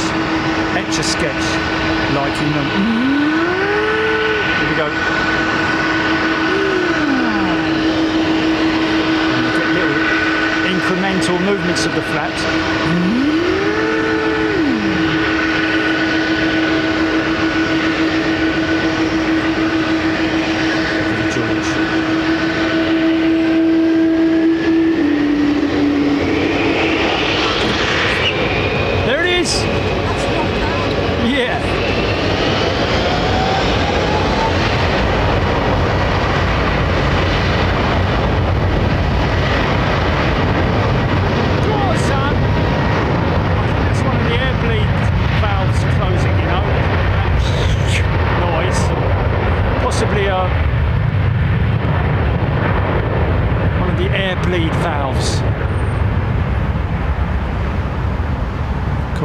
Process when the engines are spooling up, where our valves close and so on and so forth.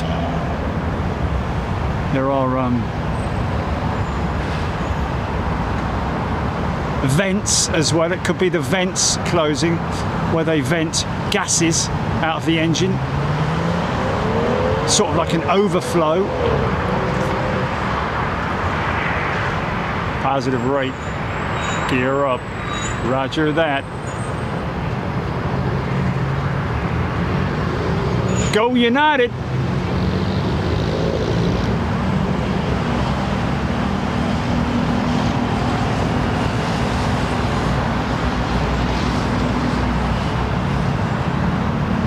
got an ops team on runway. We've got 2 minutes remaining. I think we've dried it out. I think departures have dried out now. So every day at this time, operations will switch around to arrivals.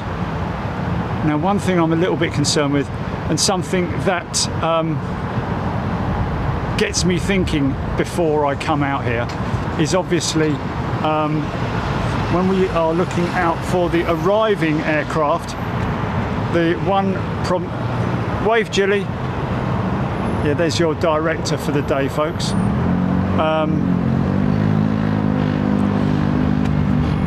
Catching the approaching aircraft over London, kind of like we did when they're coming out of the Lambourne hold, kind of like we did yesterday with the display for His Majesty's birthday flypasts. Which, can I say thank you to everybody who sent the messages of how good that display was and how well we caught it. I'll be honest with you, with my current issue, and by the way folks, can I just tell you that I do regularly, the problem that I have with my right eye is, what's it called,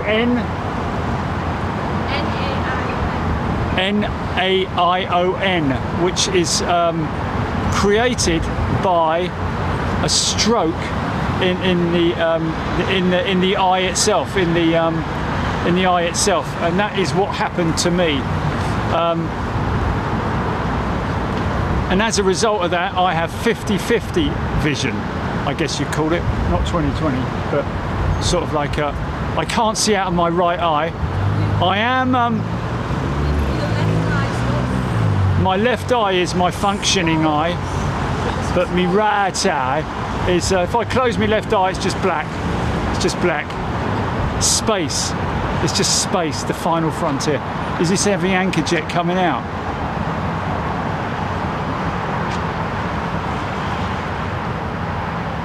However, the other day, when we went down to a specialist in Exeter, wasn't it, Jerry?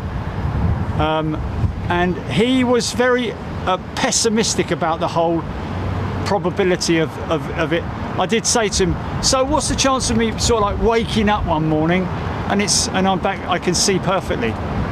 No, he shook his head. Perhaps it's not going to happen, mate. It's not going to happen. I was like, okay, fair enough. Because the nerve fibres are what have deteriorated to the point of zero efficiency. And you can't fix those nerve fibres. Quite healthy in my left eye, but not having any of it in my right eye. And when I googled the other day, I do from time to time Google stuff, and my question to Google was, has there been a case of fixing an optic nerve repair? Because it is my optic nerve that is affected. To look at me, you can see my eye is open, and you can see it's you wouldn't believe that I'm blind in that eye.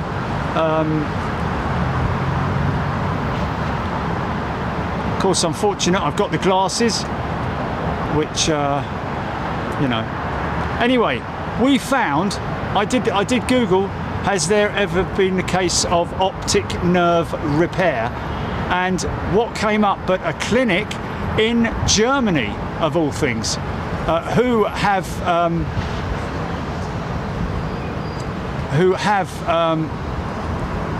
successful feedback from people suffering from the same problem as me.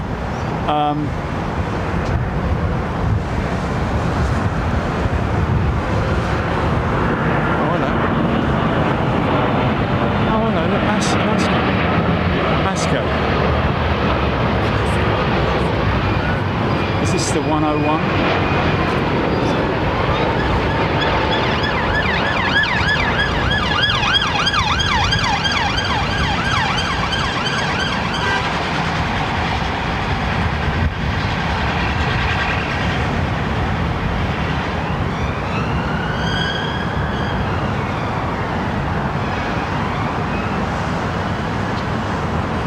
No, she's going to go up 27 left, isn't she?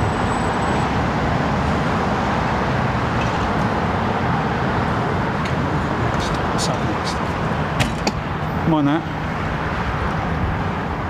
Next is an American 777. American triple.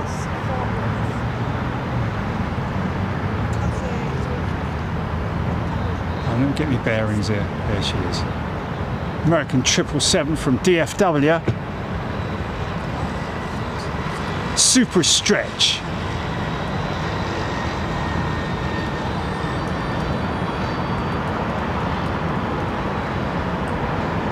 Still the most common wide-body jet on the block, isn't it? Really. Slash successful.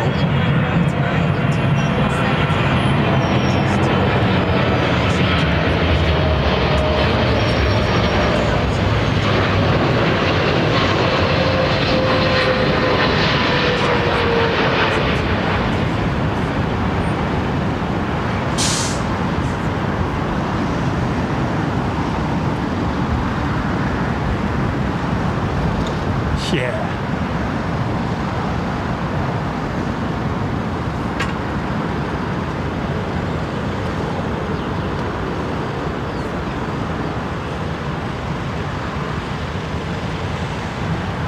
So we have had, obviously, a number of people, both members and subscribers, who have who suffer with the same visual problem that I have.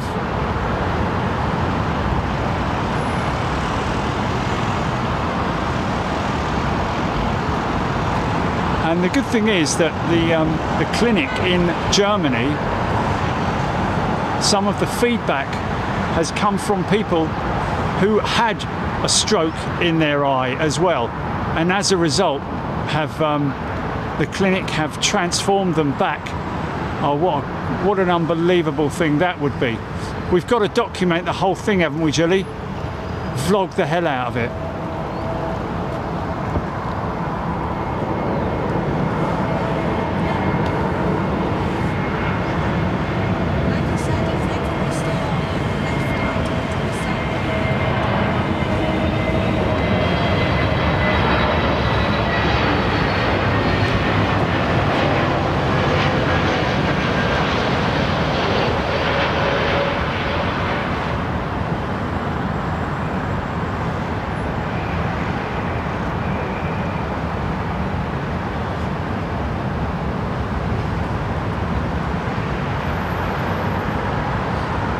They've done a special World Cup livery on one of their 737s, haven't they?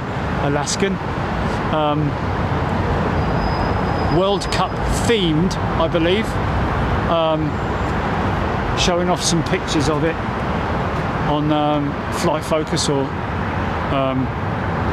Flight Global.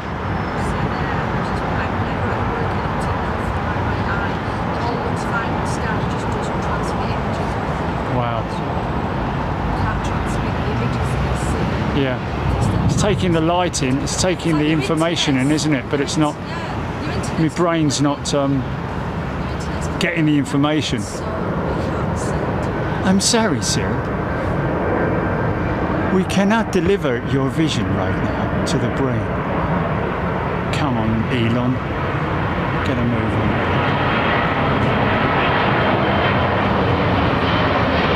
Oh yeah, Cathay Pacific.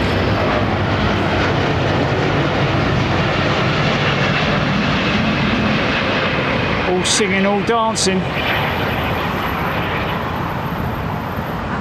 Ah, some butter on your toast this morning, sir or madam? Blimey O'Reilly. That was utterly butterly, wasn't it?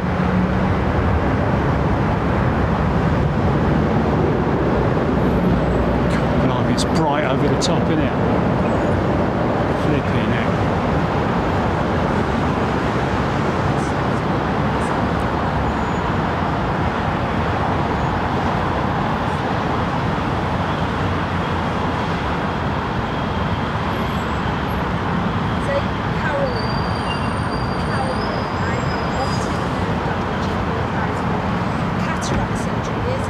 Oh wow. Treated me immediately.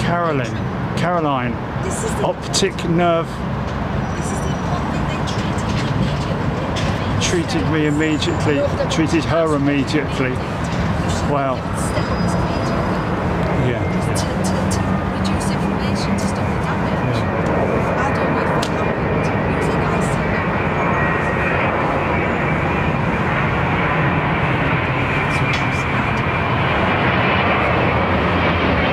You're mad?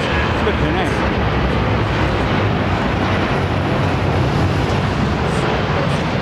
Heels in landing.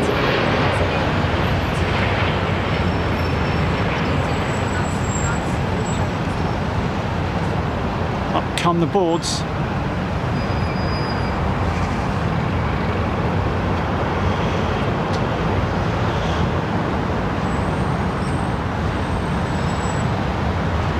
Even at that slow speed of like 80, 60, 80 knots, the wings still flex upwards. It's part of the aircraft in its design, is that the aircraft has a naturally upswept wing, probably something like 3-4 degrees, far more so than your traditional aircraft.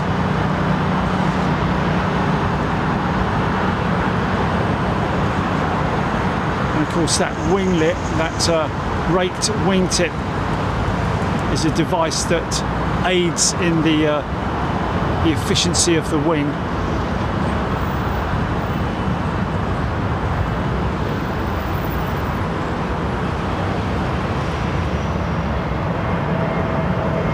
Okay, well, we've got a low separation at the moment, below the 90 seconds, I think.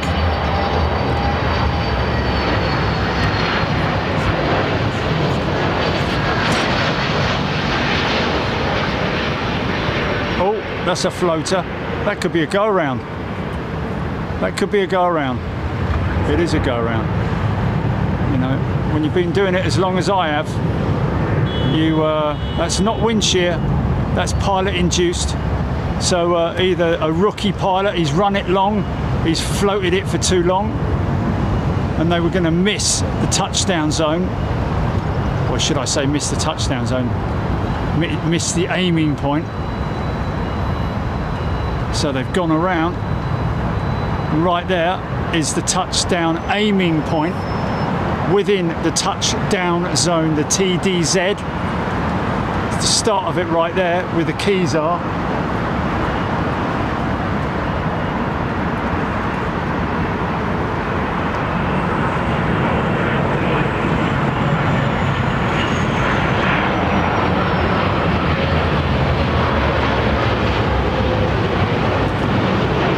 See how these guys do. Nice. Right on it. Well, a little bit before it, to be honest. Laying a load of rubber down on the runway. I hear that the amount of rubber that is laid down on the runway from an average A380 is something like, it's pounds, isn't it? Or is it kilos? I think it might be something pounds of rubber. Look it up, folks. Jilly, look out for that. What's that? Here we go. How much rubber is laid down on an A380 landing? I'm going to say like 8 pounds or something crazy like that. 2 kilos or something crazy.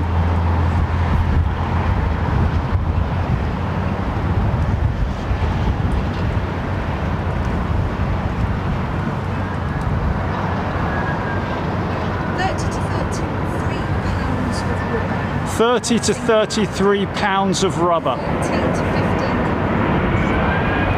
14 to 15 kilos. There we go. Wow.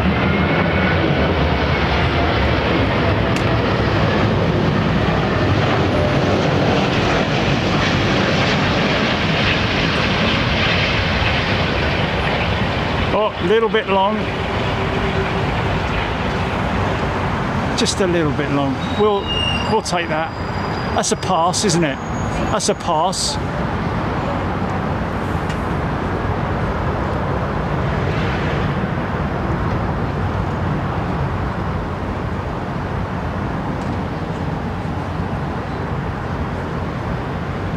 By the way, folks, just to let you know that we are on top of the Courtyard Hotel here, opposite London Heathrow. I've actually had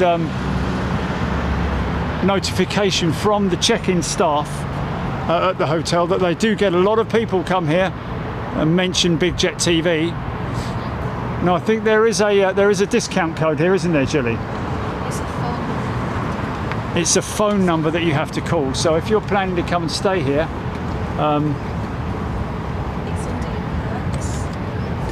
and you're visiting from overseas, it's under your perks as a member. There's a phone number there, and I'm not sure, do they just automatically apply a discount?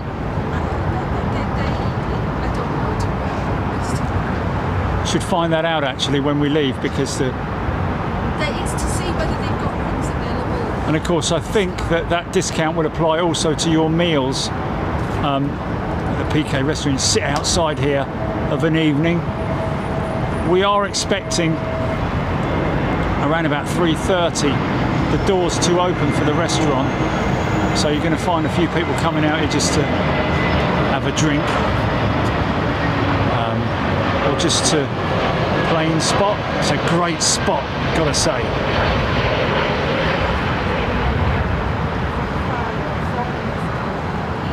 BA 511 from Faro, or Faro, is it?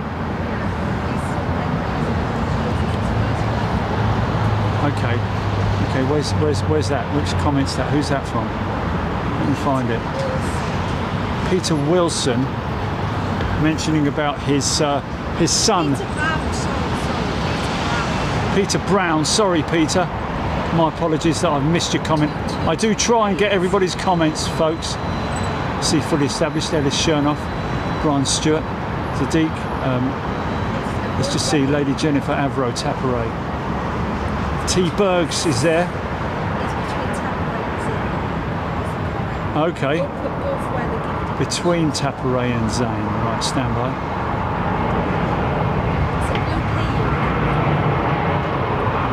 It's a blue what?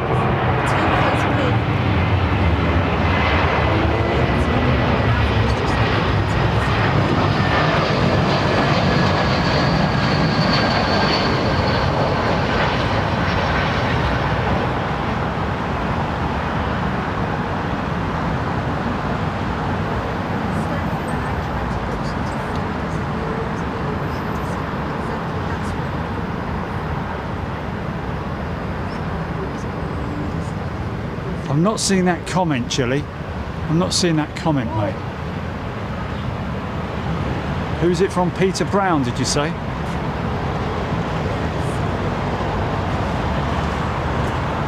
Is he a subscriber or a member? He's a subby, yeah? Okay, all right.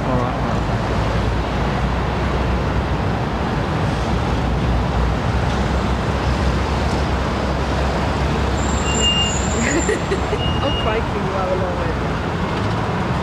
Nothing new there then, is it? Okay, Peter Brown. Thanks, Julie.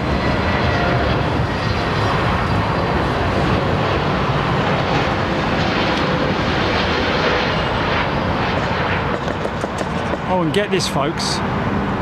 Interesting little bit of research done by our Jilly. Just let me find that one, Peter Brown.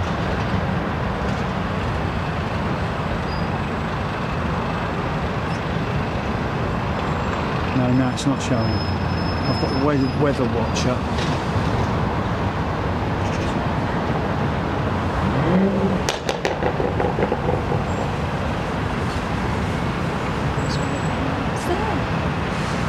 BA 511 in the stack. Son Henry at the controls, first flight for British Airways, I'm hearing. Where did he come from, Peter?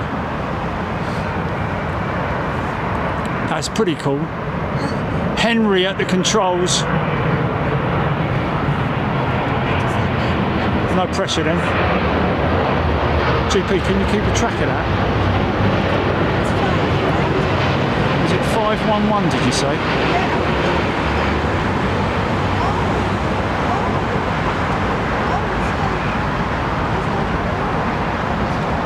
Oh, BA 511 looks like he's going rogue.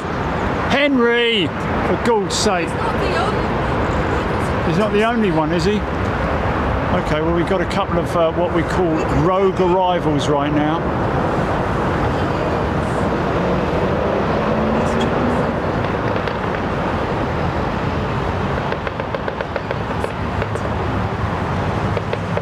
Okay, it's only a 319.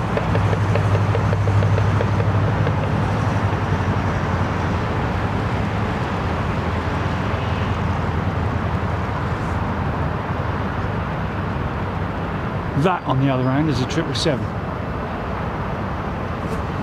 think.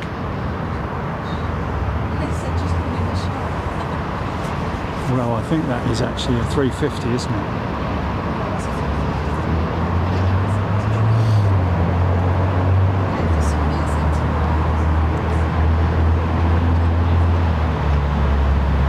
Okay, we nicknamed that a rogue arrival, folks. We started using that terminology quite some years ago, and that relates to aircraft that are landing on it's an operational runway, but an arrival on the departure runway, Sorry, what am I talking about?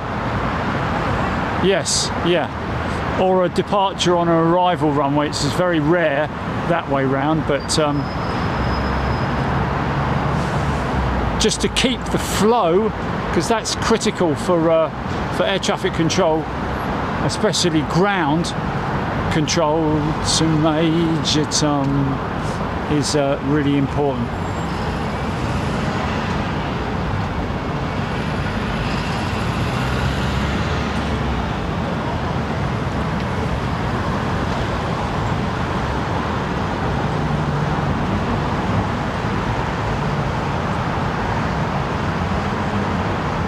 Sue's saying she would genuinely cheer if she was in a go-around scenario. Okay, let's just see what goes on here.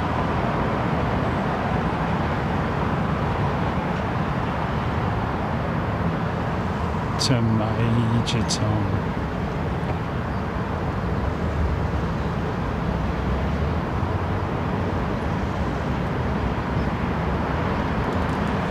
Take your protein pills and put your helmet on.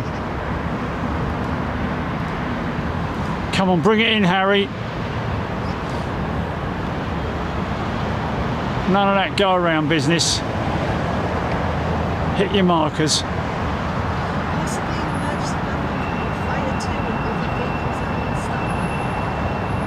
Okay, we have a possible emergency landing, and we have emergency vehicles on standby.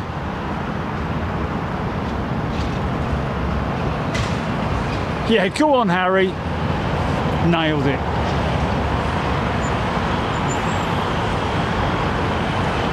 I think so, anyway. Okay, emergency. We have an emergency, ladies and gentlemen. Not seeing anything emerge just yet. Of course, the fire station itself is located over there. There is another one further down by the fuel tanks, sort of there. Is that Roger who's brought that information about the emergency vehicles?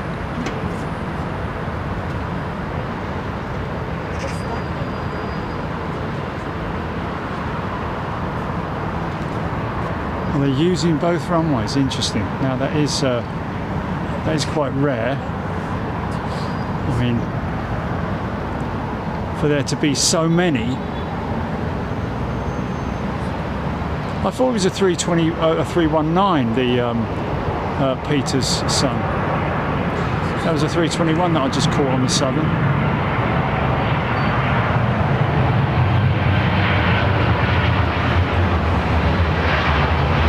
Sure this isn't 511 now?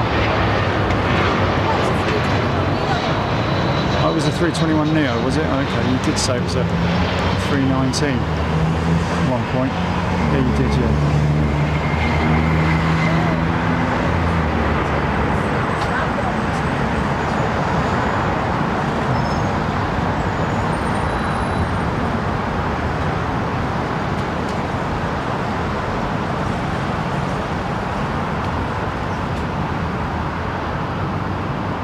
And I'm floating in the most peculiar way, and the stars look very different today.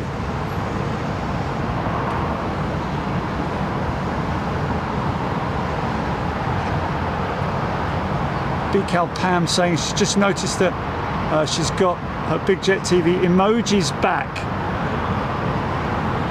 Good stuff, BCal Pam.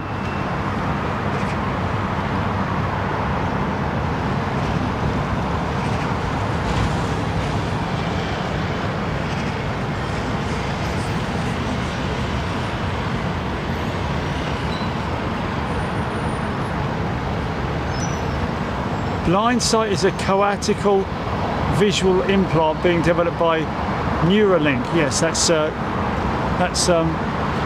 Elon, innit?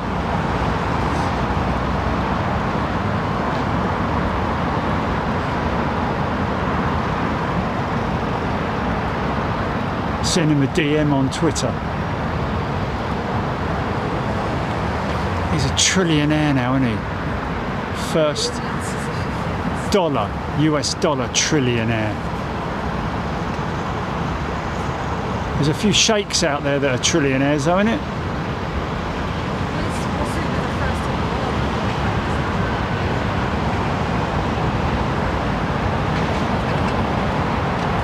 He could sponsor a flight out there, couldn't he?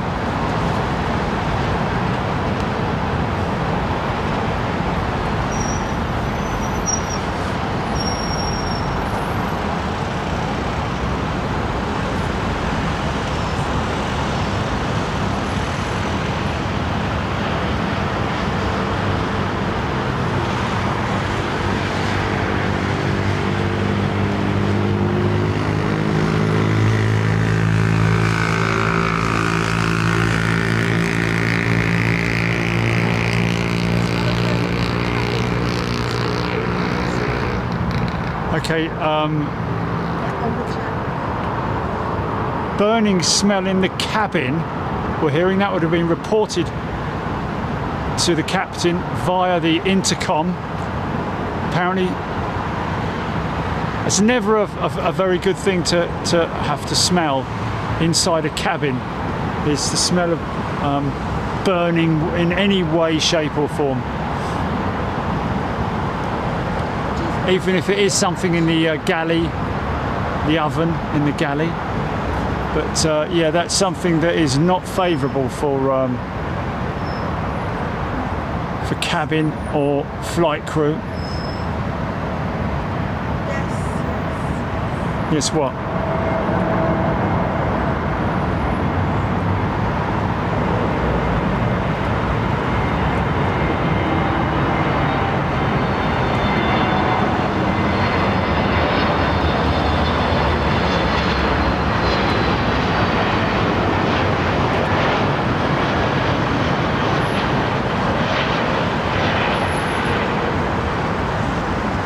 Yeah, beautifully done.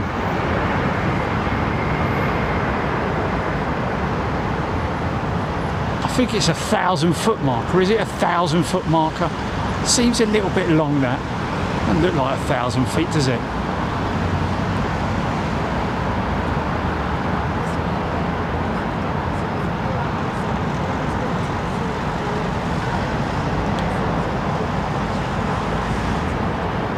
Okay, so the fire service are going to give it a check over. Which aircraft, Julie? When is it? Where is it at? Okay, I'm seeing the fire units now. So they'll wait for the aircraft. What is it, Julie? What's the what? So has it returned, or is it? They're following it down there. They're following it down there. Oh, that's it. They're following. Okay.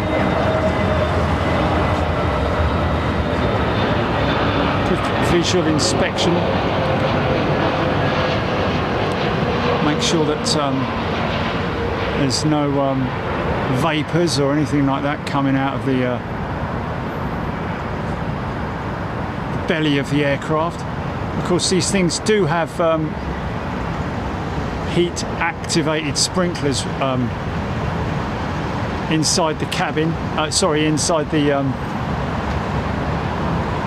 the loading area.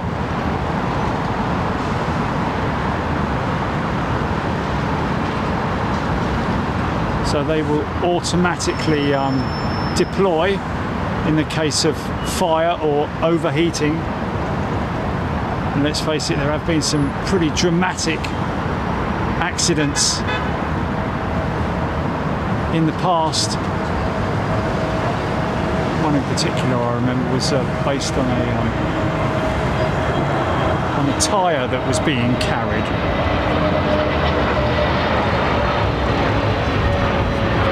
A spare tyre, that is.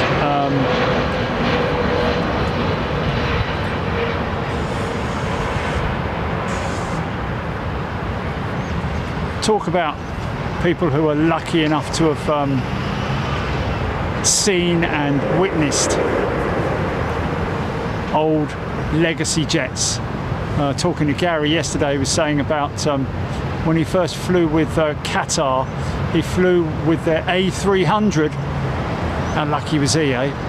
And then when he pulled up at gate in Doha, there were Qatar 727s parked up at the gates of the terminal. How about that, eh? What a sight to see.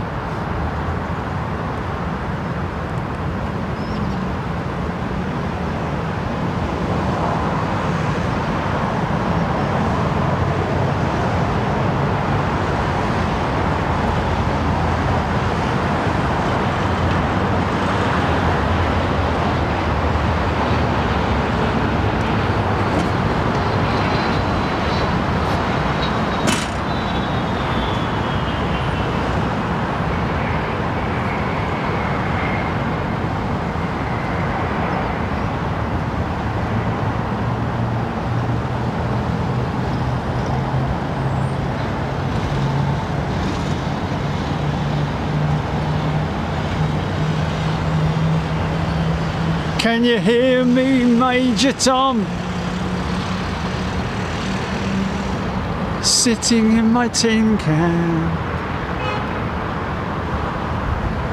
Wow, Aidan Campbell being 737-200. Wow.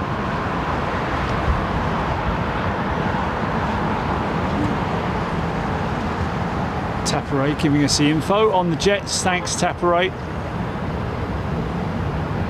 Appreciate that.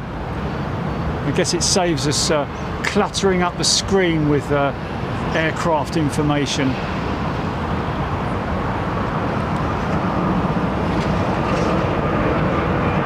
we go. Look at the angle of attack on that. She's nose high, man. Stand by for the flare at 30 feet.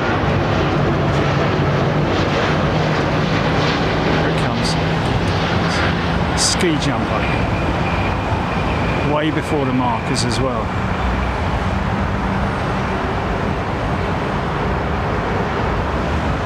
And of course all that rubber can be removed by special equipment that they use on the burns, as they call it. When you turn on from that point on a hot day at London Heathrow and you roll forward,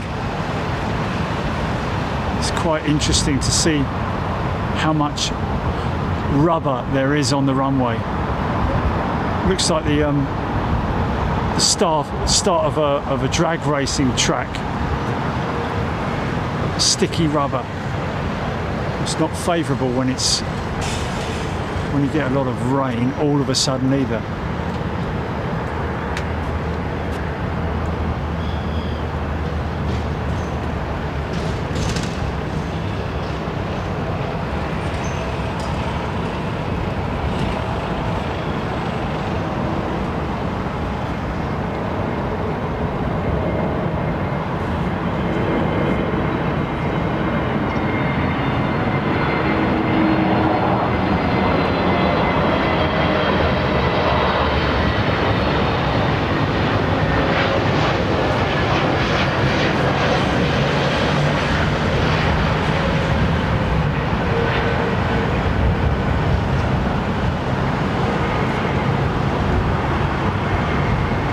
Sitting in my tin can, far from the world. Planet Earth is blue, but there's nothing I can do.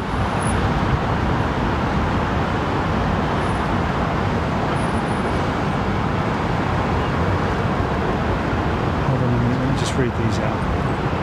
Arrow gifting 10 channel memberships, wow. Squiddle, 5 channel memberships, thanks mate. And there's Alan Brook gifting 5 channel memberships. Thank you, Alan. Thank you, Avro. And thank you, Squidell. I've missed a few super chats, have I? Okay, stand by.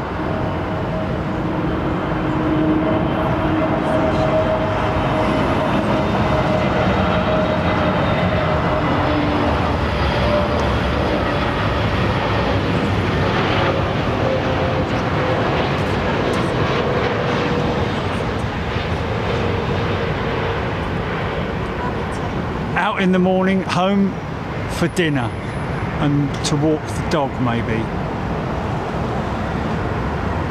Or even a late round of golf if they make it quick enough.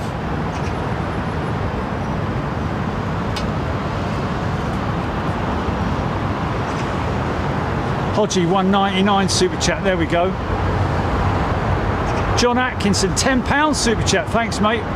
Watching from my balcony with a glass of wine. Thanks mate, appreciate that, enjoy. Alex has gifted 199 super chat.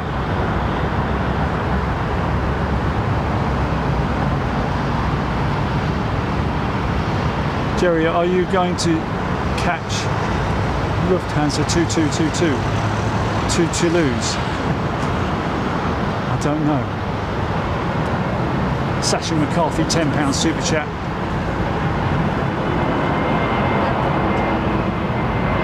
Oh, Etihad, look at this. Good looking aeroplane, man.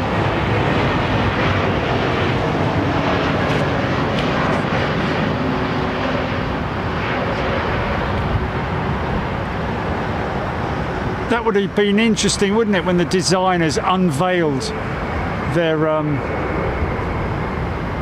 their choice of livery for the revamped Alitalia. Kind of still got a little bit about it, hasn't it, with the rudder design and also the engine cowls with the tricolor. Is it tricolor? Is it tricolor? Tricolor, yeah. Design.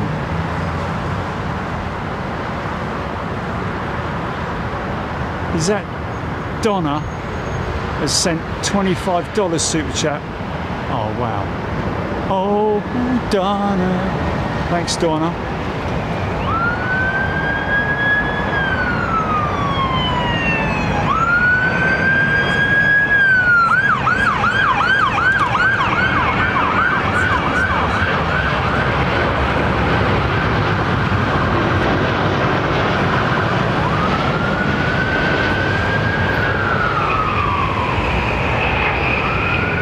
Yeah, hear those tyres spooling up. I think it's the single grooves in the tyre, obviously to disperse water, but I think it is those single grooves that make that sound when they spin up real quick. Yes. I've got Sot Hodges super chat. Vicky Glynn, is that Vicky Glynn? $4.99 super chat. Thank you so much for the sticker before the show. Oh Vicky, lovely to meet you. Is that the lady over there, Jerry, with her kid and the round the corner? Vicky hanging out at the other, I wouldn't say restaurant, it's not a restaurant, it's the Sky Bar, that's it.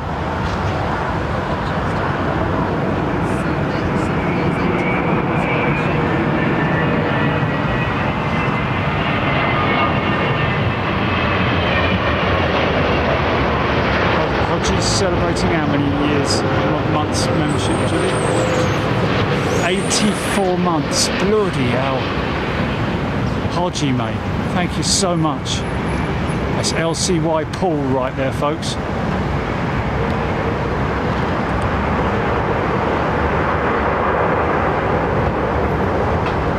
Yeah, Julie's done some research and found out how we are able to access and download our first ever stream on Periscope, along with other streams as well. So we've decided that we're going to sort of get together on that one with everybody and reminisce about the beginning of Big Jet TV and how it all started. Quite a bit of provenance there, really.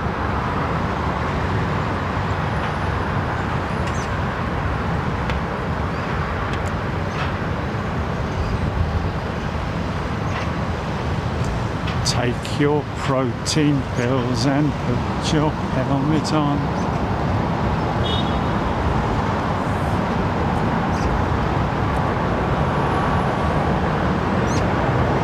Do do do do do do do do do.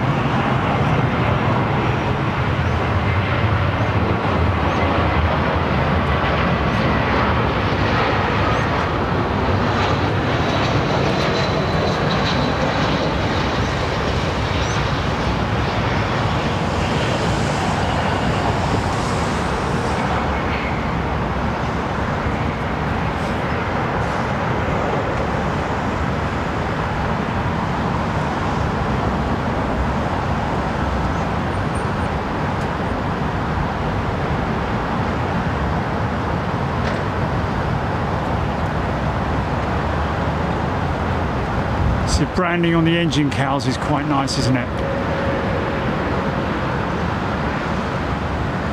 And the rudder, of course. Also got the tricolore. Nice bit of design work, that.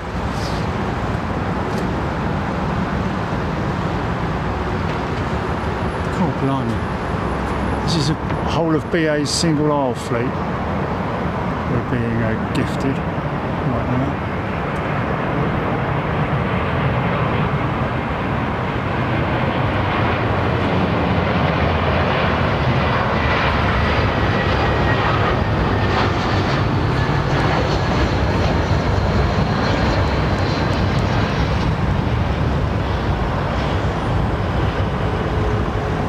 Yeah, that's a pass. That's a pass.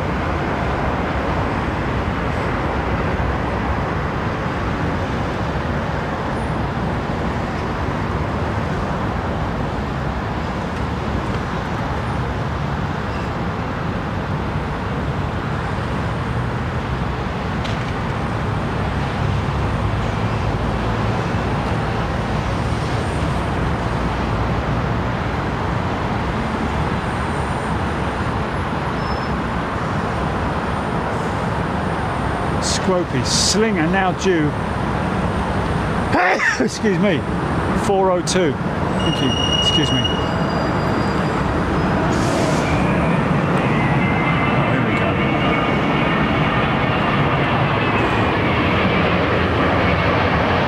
Heels in on the 330.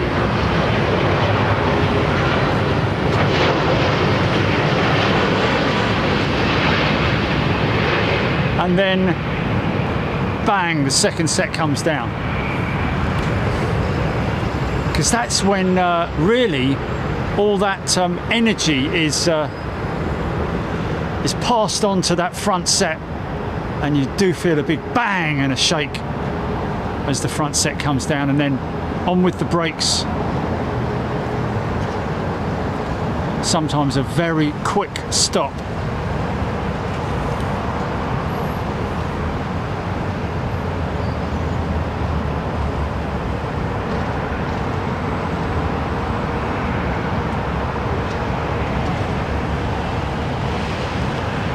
One in from Lagos. Not quite the biggest holiday destination, is it, Lagos? I'm not sure whether that's more business related or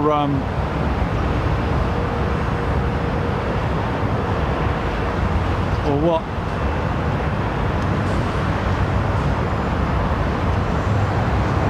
Big Steve tuning in from Arizona.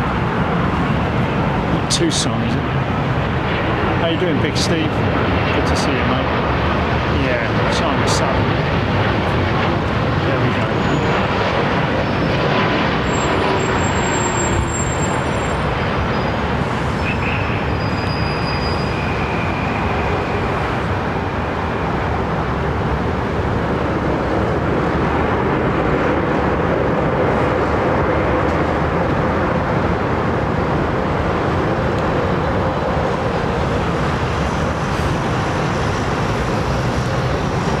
Tubular design feature of the 787.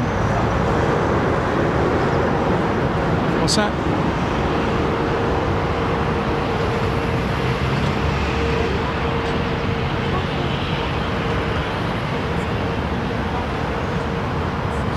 Oh really? Okay, that's interesting. So the Cathay 747 freighter today coming from Mumbai, which is quite unusual, to be honest. It's usually Dubai Central, isn't it?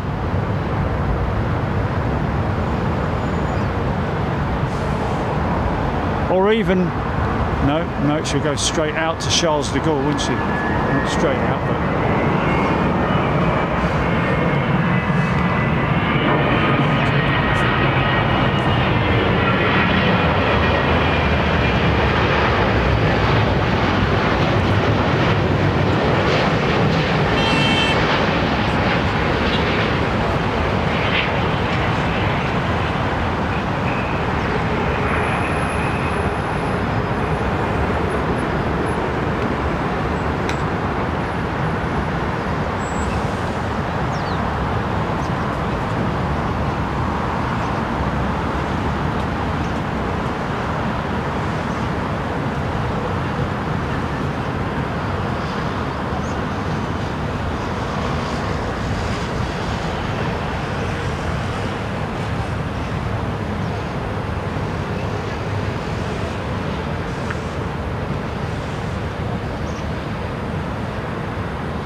We're going down to Electric Mike, enjoying the show today.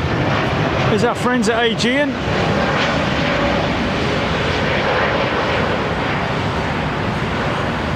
Nailed it. Wow. Absolute greaser, that.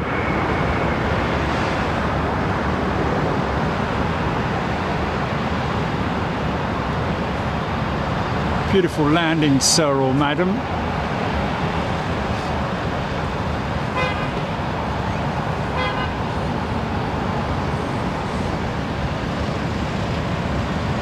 I think, I'm not sure, I don't want to sort of typecast people here, but I think BA and Virgin are a very active female pilot employer, which is a good thing, don't get me wrong.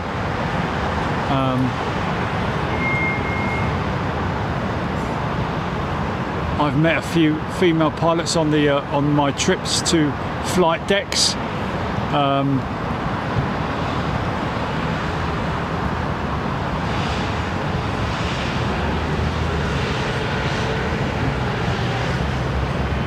Yeah, the Middle East isn't massive, is it, on female pilots? Seen a few. Yeah.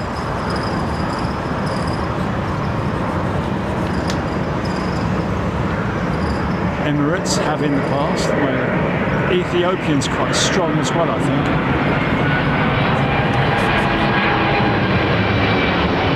No. Africa, innit?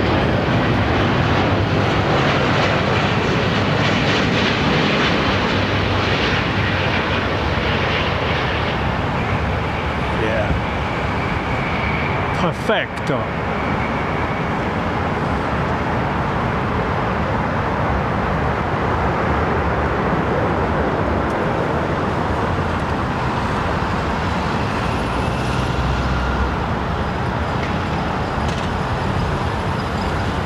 Jeff in Massachusetts. Hello to you, sir.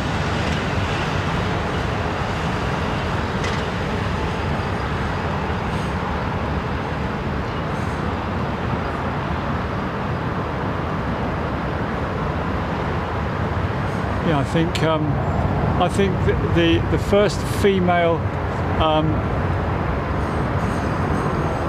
captain was one of the 747 pilots, wasn't it? I seem to recall.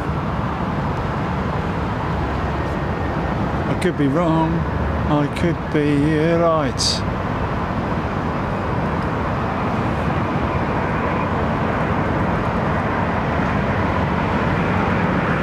.351 now.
Lynn Ripple Mayer became the first female captain to command a wide-body aircraft, 747, 1984. There we go.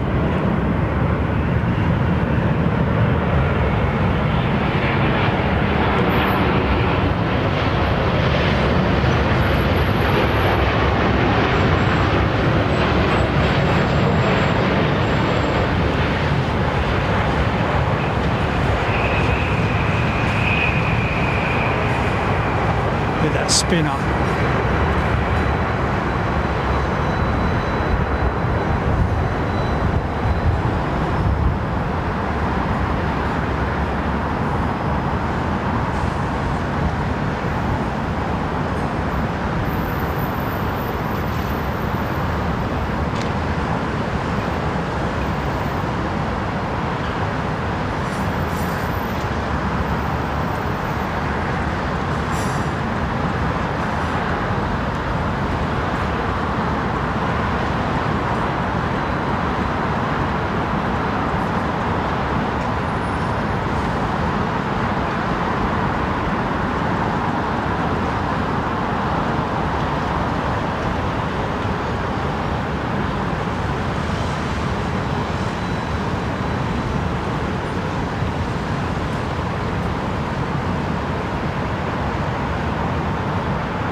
I guess it's all down to just determination, isn't it? Whether you feel that you're good enough or you're not good enough to be a commercial airline pilot.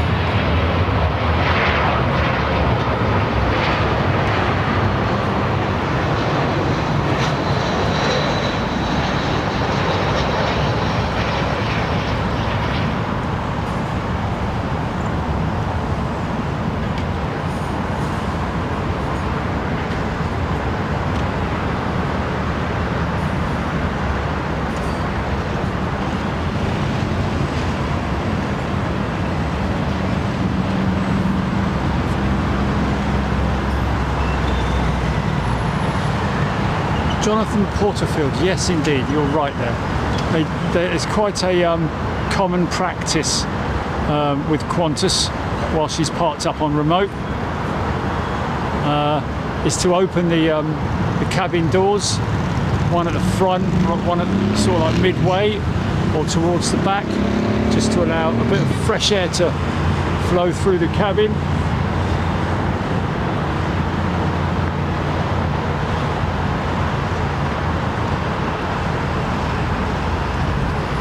Ellen saying that the Slinger has just crossed the coast of England, I'm hearing. I believe Ty is in the chat. Hello Ty, hope you're doing well. Oh, Slinger is apparently in the Lambourne. I'm behind on comments, sorry. CX7, that's the 747 freighter, 1 hour 40 minutes out. Oh look, it's the bin men.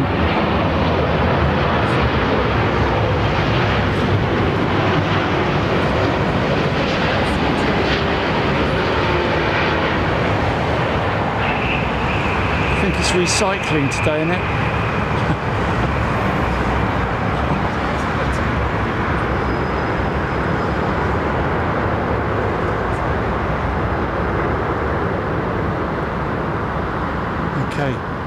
Steve Owen has sent £10 super chat. Thanks, Steve. Ellen M gifted a channel membership. There's Hodgie with his £1.99 super chat. Thanks, mate. Alan Brook, 5 channel memberships. Squidell, we got you, mate. Thank you, 5 as well. Alex Jacobs gifting a channel membership. And Jojo is a returning first class member. Welcome back, Jojo.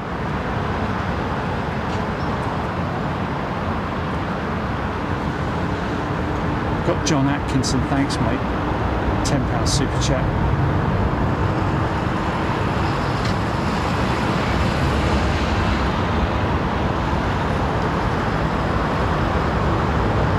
Where's his balcony?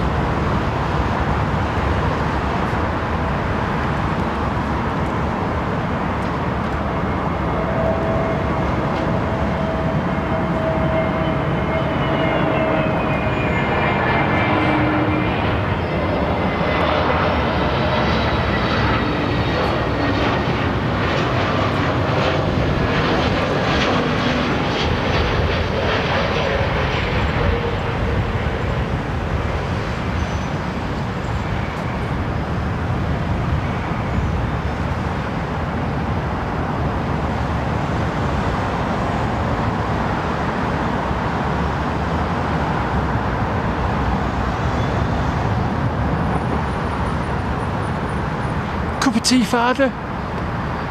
Ah, but you would you.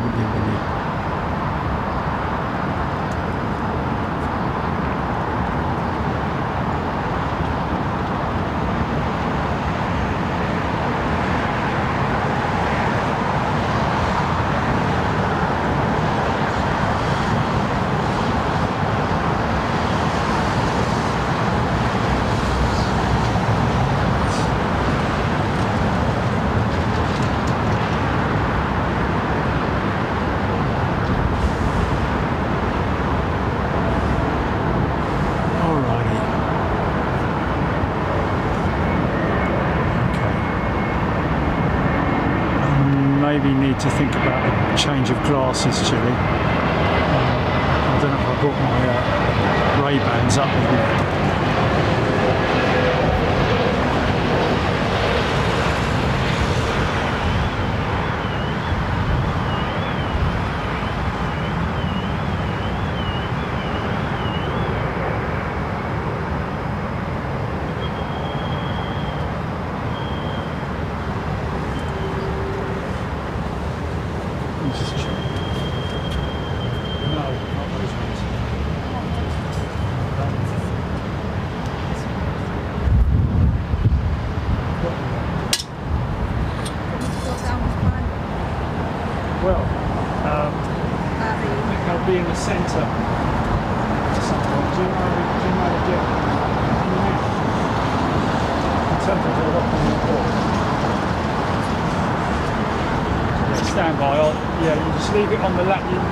Very carefully on the lap. Stand by, folks. I'll be back in a couple of minutes. Just need to give Chile access. Stand by. Don't go anywhere just yet, Chile.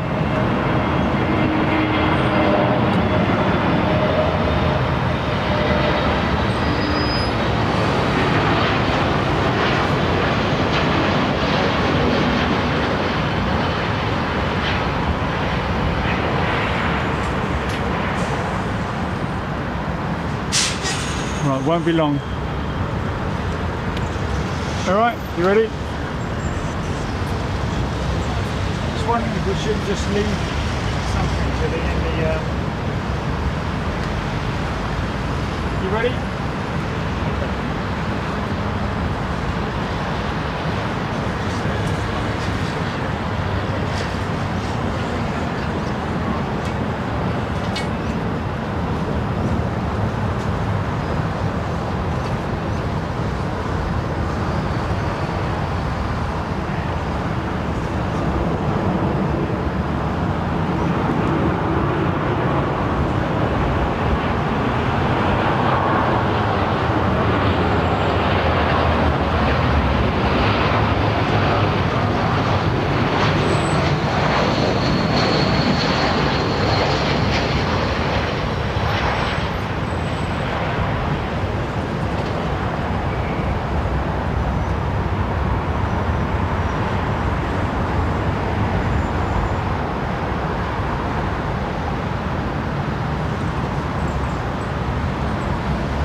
North Standard.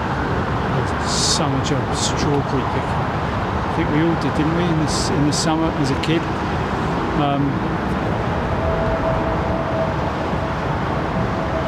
Gooseberries or raspberries or whatever.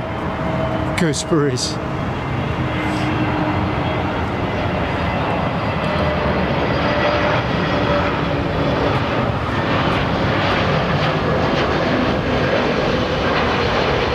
Used to love harvest time, helping the local farmer gather his hay bales. Heavy old thing that, mate, lifting that up over your head as a youngster.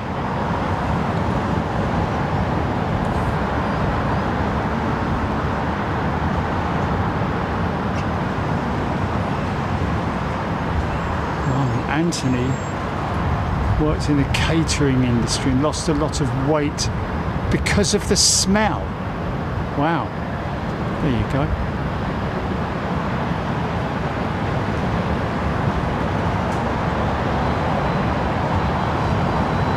Oh, Melody wanted to become an astronaut, wanted to be an astronaut, but became a farmer instead. Fair play. Hard job that, innit? Have to go through a lot of pressure as a farmer.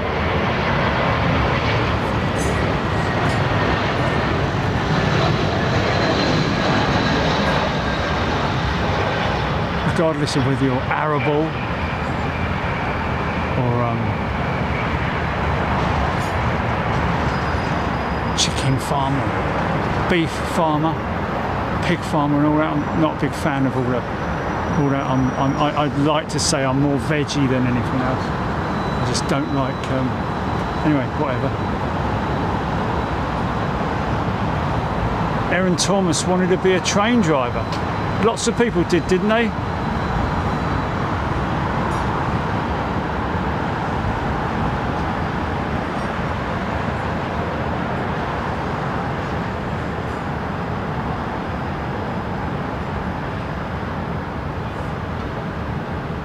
Sue M. Yeah, well, you know, my circle of friends that I play golf with are of the same sort of ilk. What's that then, Jerry, when there's a plane overhead? You know, what's that? And then I'll look at my phone, grab Flight Radar 24 and tell them exactly what it is and what flight it is. And they'll be like, how do you know that? I know the aircraft type, but I'm not sure which operation it is. Lots of the golf courses around Surrey here, fortunate enough to see aircraft either on approach or in the holding patterns. North of London, of course, you've got the Bovingdon hold, the Lambourne hold. There's a few golf courses underneath the flight path, the glide slope.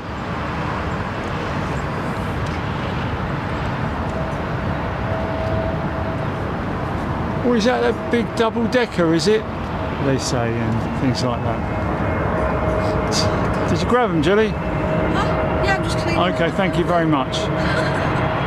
How very kind of you.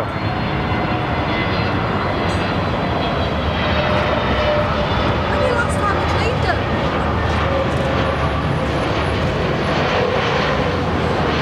Probably some time ago. Thank you.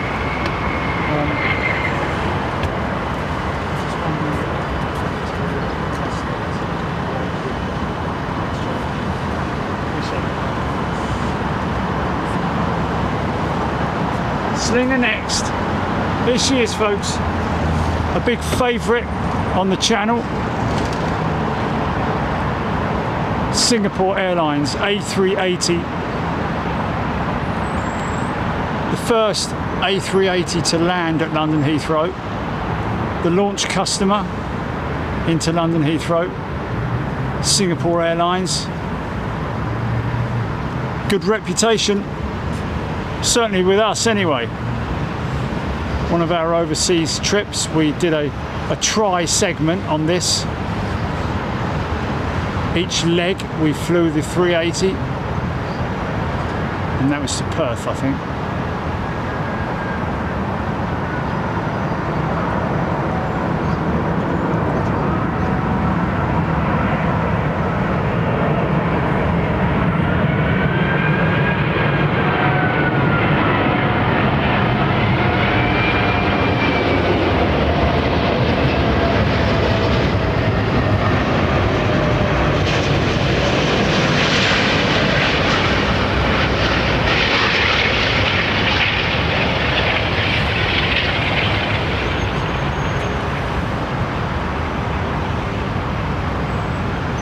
Little bit on the late side, but hey, we'll take it. Decel, inboard reversers active.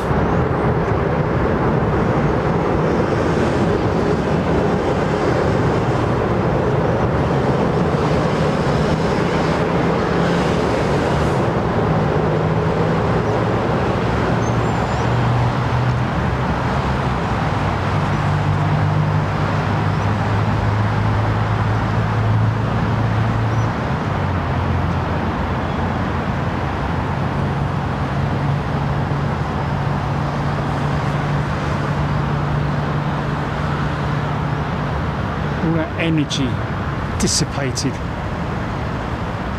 by big old set of brakes on her.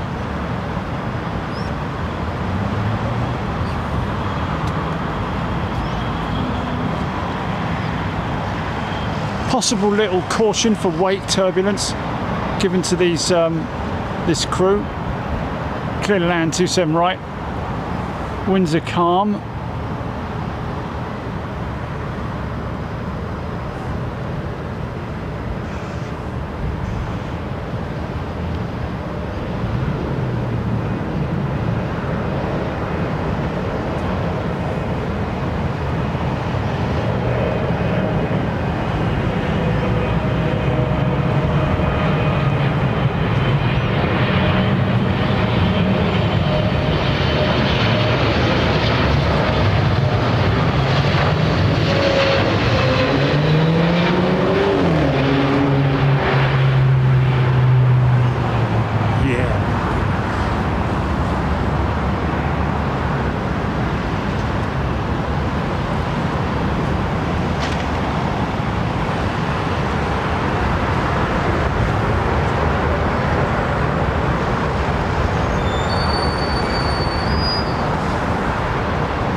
Lauren Cope, or Lawrence Cope, my apologies. Welcome back, Lawrence. Member of Big Jet TV right there. Lawrence, a very warm welcome to you. Trinity 72GP.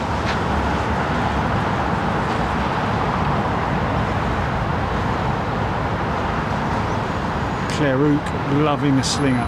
Best airline to fly, Squad was saying.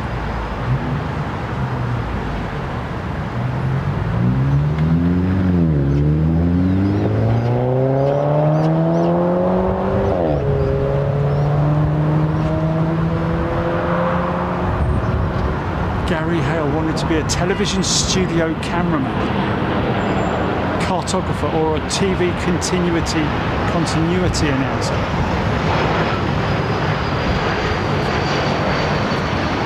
Coming up, more.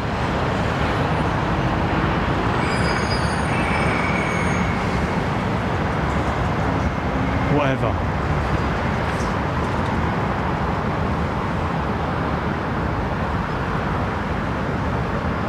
And now, live from the studios. Blah, blah, blah.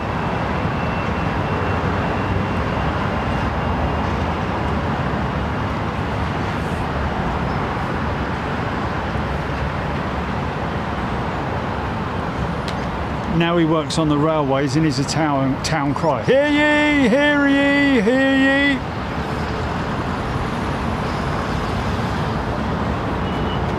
We get to shout all the latest tweets, don't we?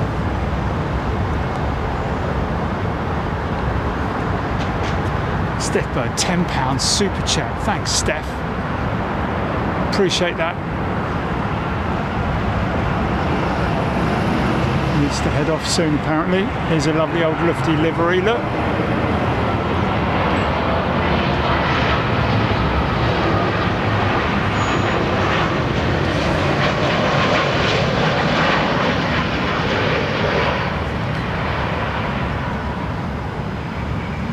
Regular route for the Lufthansa cruise, London Heathrow.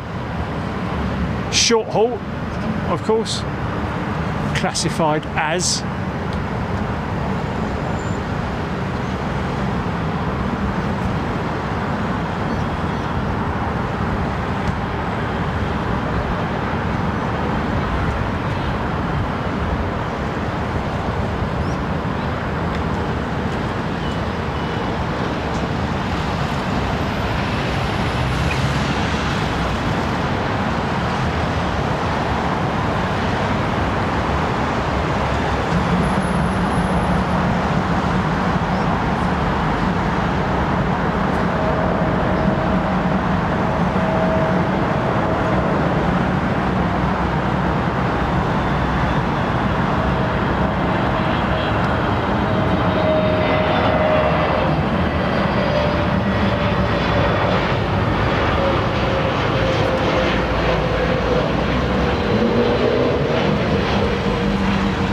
hope you're all having a good afternoon, a nice afternoon.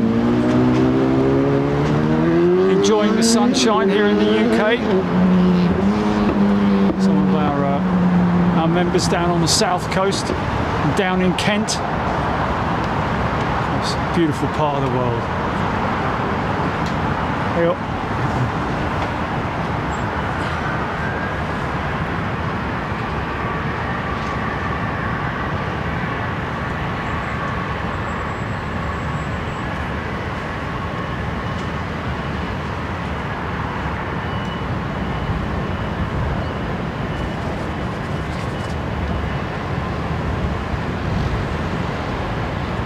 Thank you, Neil Whittaker.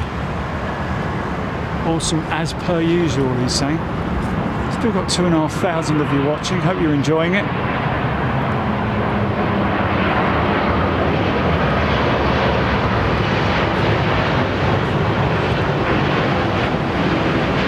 Very proud to have such a global following, literally from every part of the world.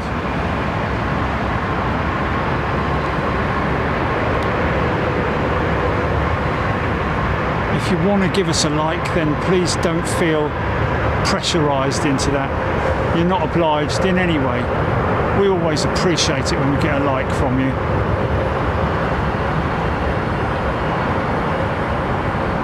And a very warm welcome to new subscribers as well. Obviously coming across the channel thinking, oh, I'll have a bit of that. Live every Wednesday and Sunday, folks. We also travel overseas with our members. Haven't done so for a little while, but it looks like Toulouse is on the cards in a couple of weeks. It will be for our members, of course, as it always is, our overseas trips. That's the benefit of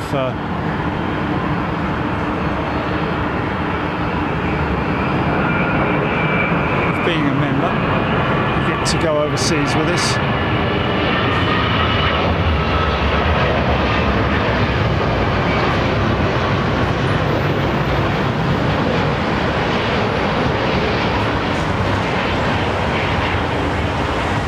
Nice.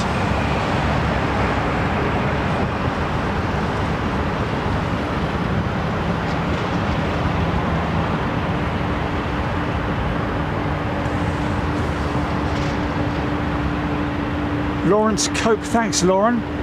Sorry, Lawrence. Yeah, no, I'm.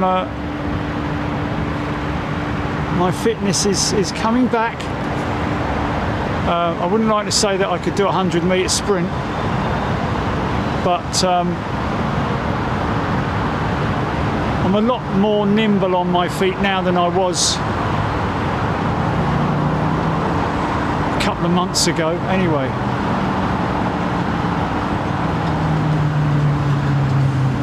That's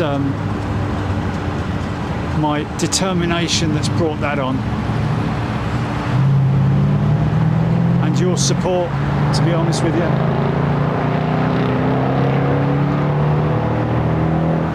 Cheryl Wales, take care if you're still there. Thank you. Lovely George, Margaret Burnett,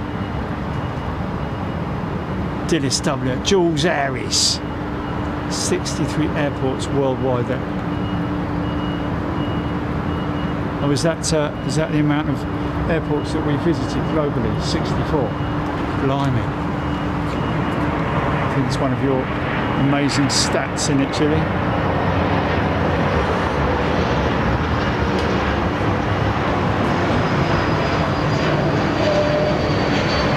Okay, listen out for the little howl as they retard the throttles.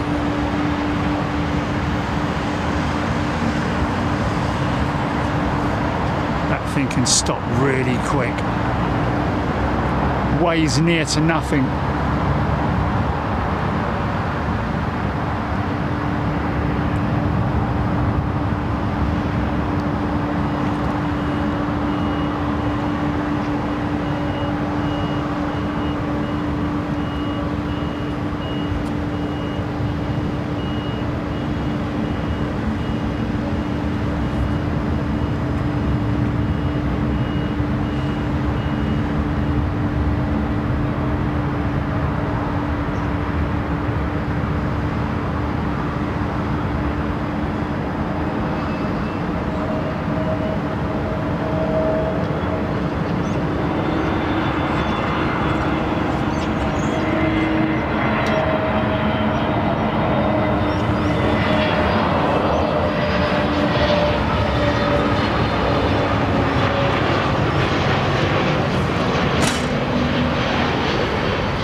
Think I have, mate. Sorry.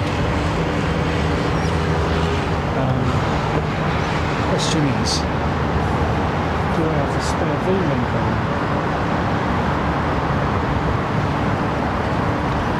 Or not?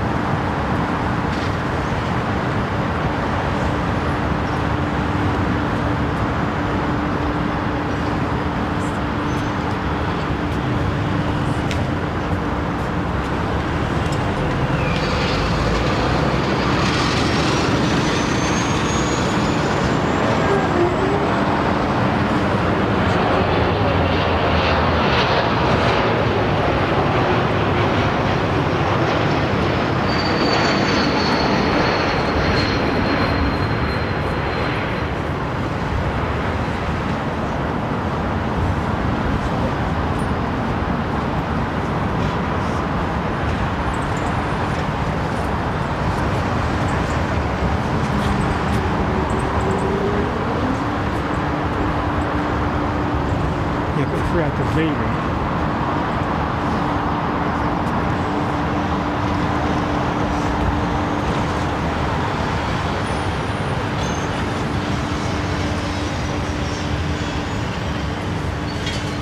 Well, Squirrel must have watched a lot of Blue Peter back in his youth. Wanted to be a camera op as a kid. Make cameras out of shoeboxes, toilet rolls for the lens, and attach some headphones. Hey, for my creation, loved it. Okay, good on you, mate. In America, that would be show and tell, wouldn't it?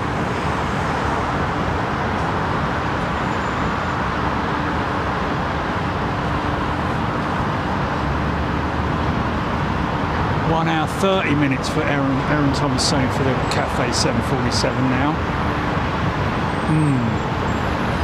Well, it's still some way off, isn't it?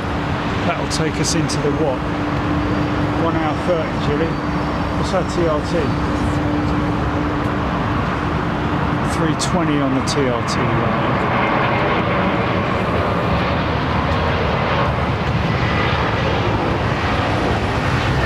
So basically that would be 4 hours, wouldn't it?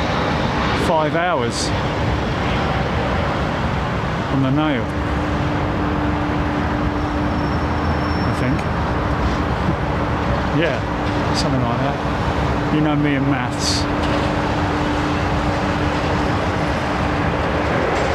Well, I'd like to say yes.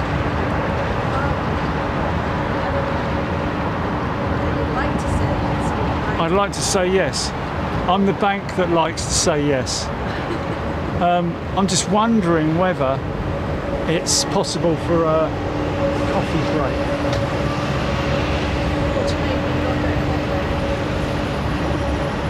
Yes.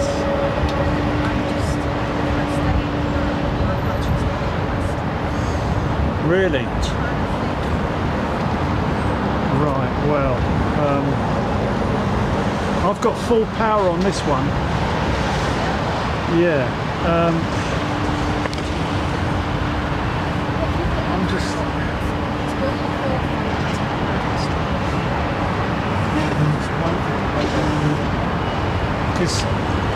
Because with my phone, I can keep I'm on 100% on my phone. So if I turn the comms off, and just go with YouTube, I should be okay. Okay, going off comms, GP. And then you can grab this one, can't you? Yeah. Well, we do have another one, don't we? I know, you've got like 5. Do you want this? Do you want this?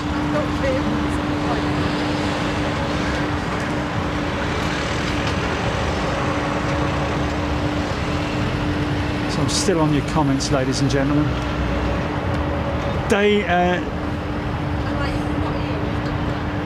Danny Swanepoel is a returning member. Welcome back, Danny. Good to see you. Thanks for supporting the channel, you and everybody else, of course. Always very humbled.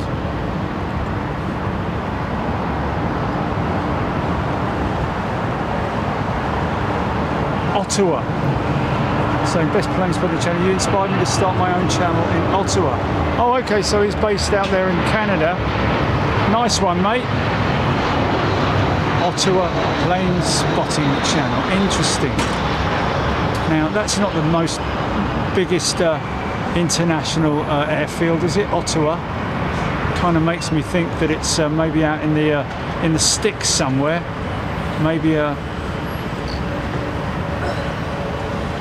maybe just have a little look, folks. Can you research that for me? Ottawa Airport.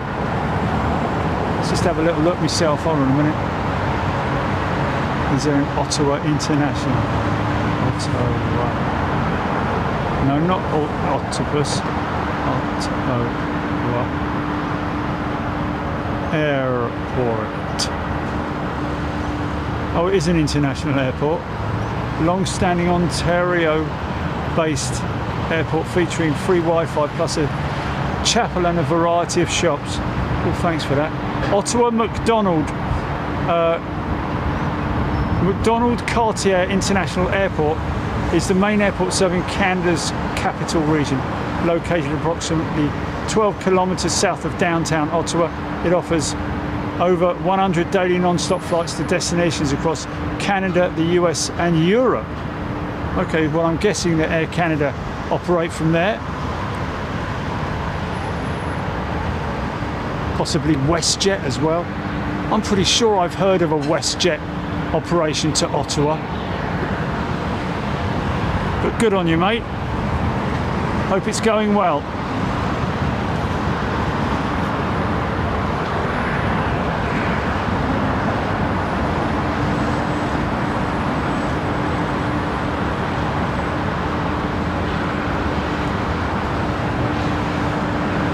Of course, a beautiful part of the world as well.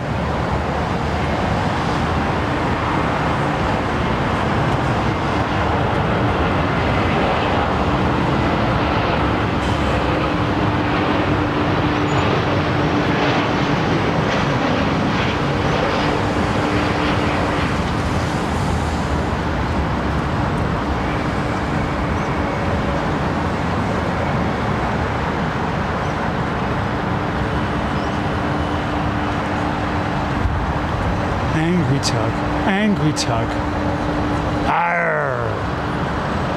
He's not happy today, look. He's not happy. Got out the wrong side of bed, or pushed out of the wrong part of the maintenance bay. He's not happy today, is our mate, is our angry tug. I'll have you, butler. Shut up, Blakey. Brett 728 has gifted a channel membership. Thanks, Brett.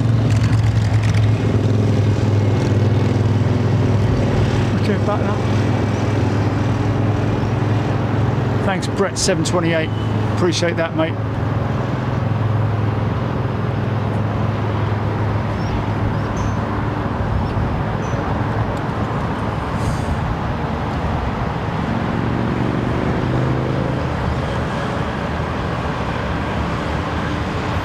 Brett 728 is a giftee of a membership. He's received a free membership from one of our very, very generous crew.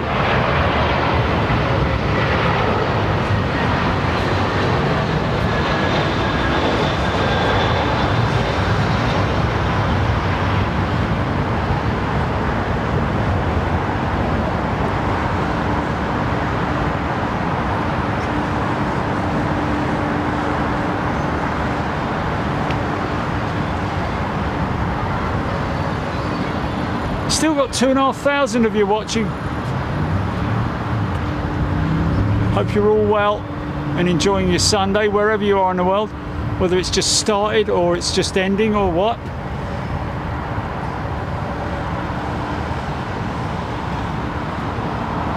Danny Swanepoel saying he's back from a few months, missed it a lot.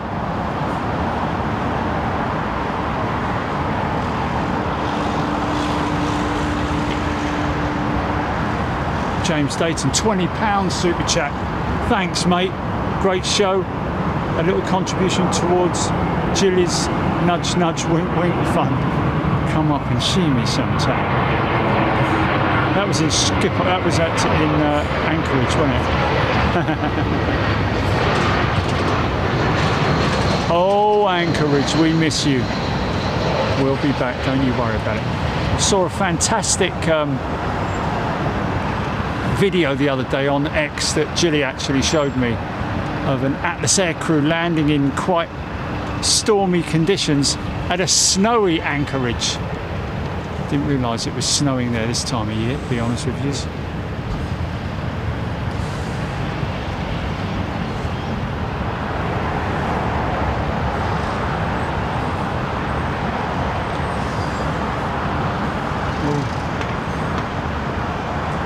National shortage of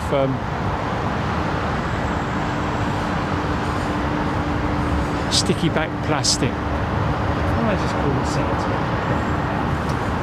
Oh, and John Noakes as well. He was from Yorkshire, wasn't he? John Noakes.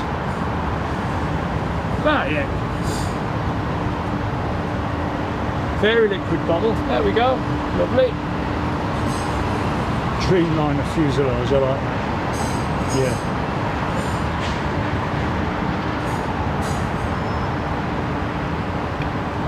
Kind of is what it is, really. Obviously segmented. It's the way they roll.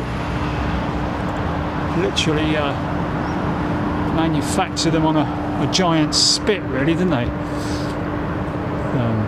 Woven carbon on a reel.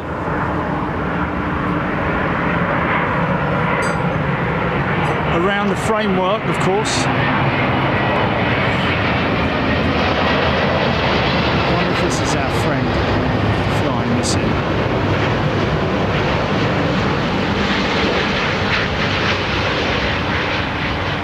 Yeah. Padoom.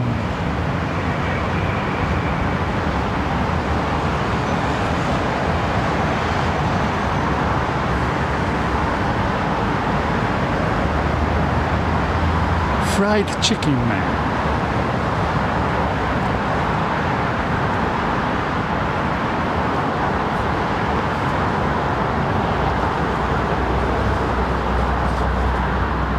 GP, did we agree on the coffee thing? You're ordering it? Oh, nice one. Oh, okay, so well, that's pretty cool that they're do what? Cake? Oh, what have they got? Have they got any of that? It's jam and cook. Jam? No, brownie. If they've got, Brownie. yes, please.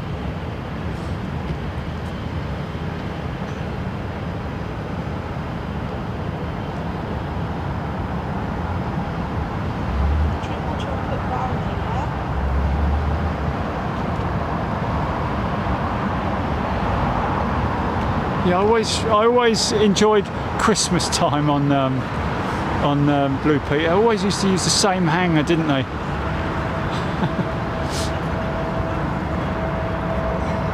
Johnny Knox.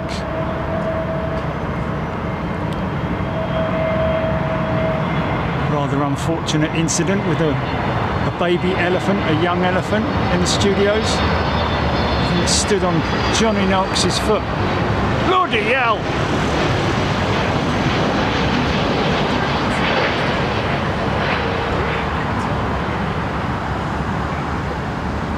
Cool, that was a bit harsh, wasn't it? Was that a bit of a firm landing there? The nose came down pretty damn rapid.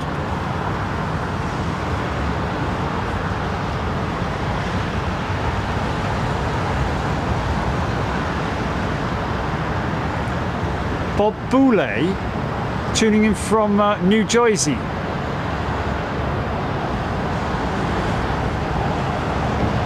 .747 now 1 hour out, folks. Morgan loving the close-up shots. Let me see if I can get it's CX7, is it? Yeah. Okay. Coming in from Mumbai today, folks. Oh, I had a dream last night that I filmed the Qatar Emirates 747-8.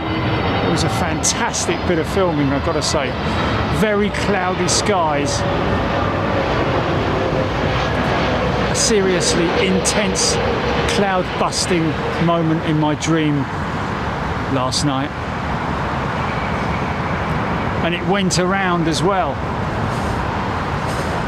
A bit like one of those crazy movie intros that you see, or the storm chaser, intense skies.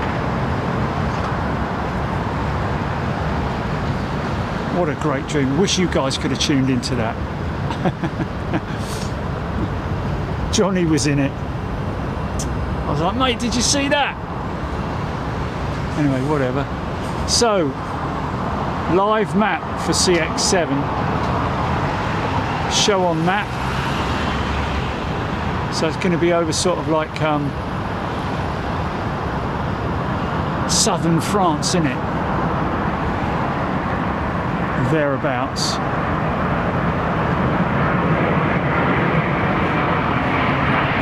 God, I hope we don't lose the main battery, GP. 1 hour, I don't know if it's going to make it. I always carry them both.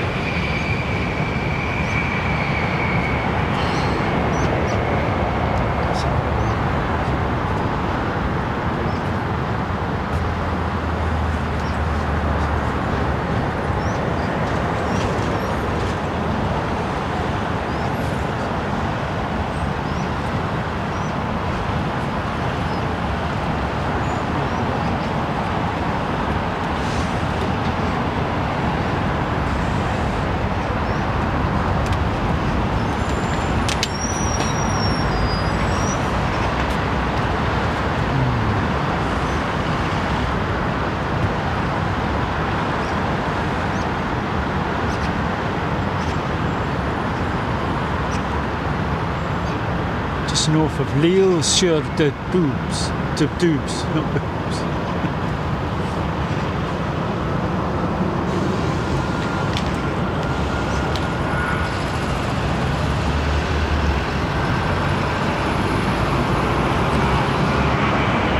Well, if we do lose connection, folks, then I do apologise. That'll be completely down to me. Stick with us for the time being. Let's have a little look and see what we've got left on the current battery that's powering the bond unit.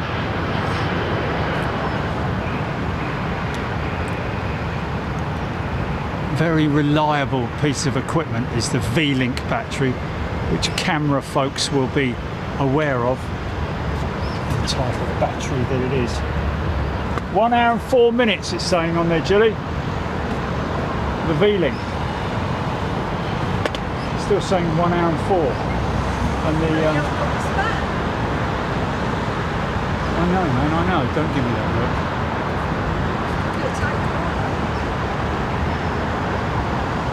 I normally do carry it.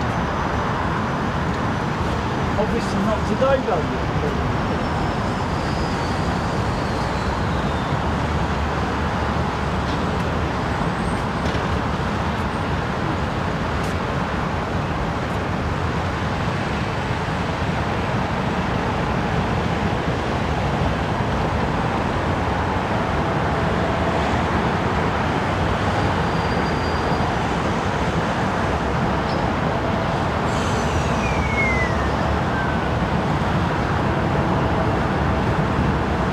Looking forward to Toulouse.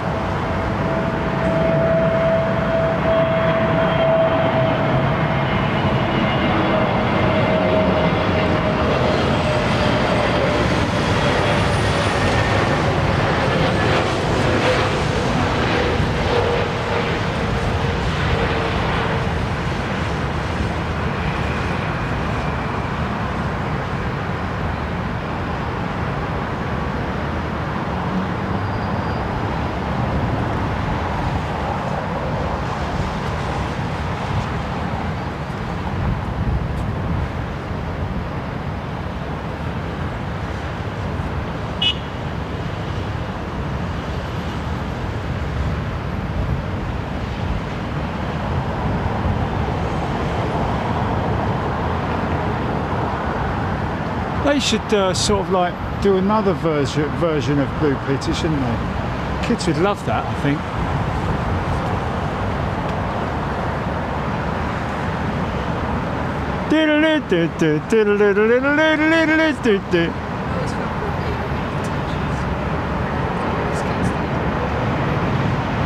Blue Peter.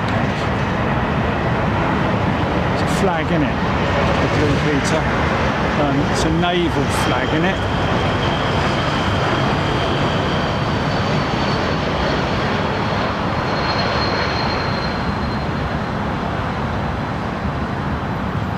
Oh, did I feel a spot of rain then, Jelly? Oh, blimey, look at that. Look at that that's coming this way. Oh my good God. Okay, that's not good. Look at that, Jelly, see it? That. Yeah, that's pretty damn gnarly, that thing right there. Storm chaser's dream, innit?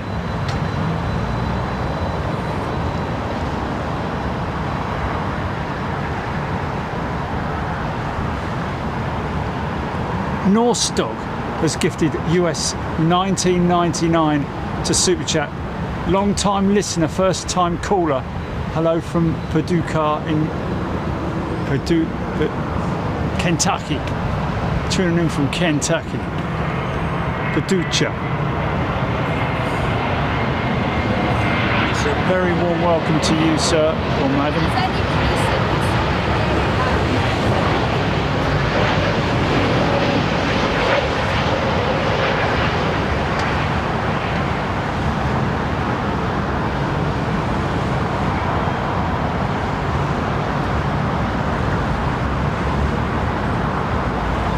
I wasn't expecting rain until a lot later.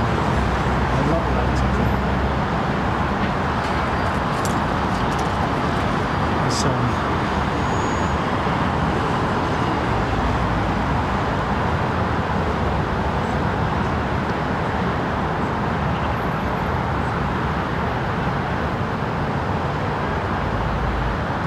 Peter Purvis, yeah, he was a jolly green giant, wasn't he?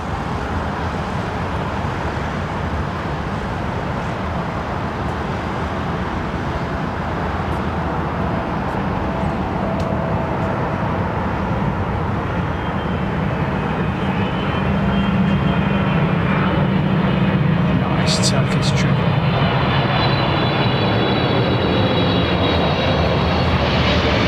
Let's go tight on the gear. Smoke those mains. Nice.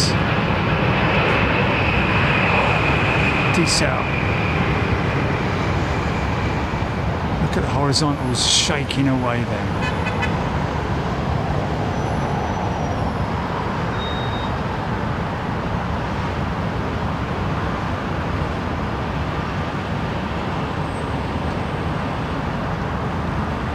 Yeah, I think we could see a little bit of action from that cloud, Julie.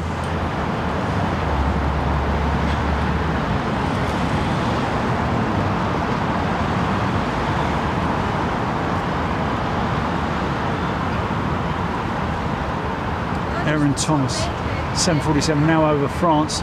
Manic Miner.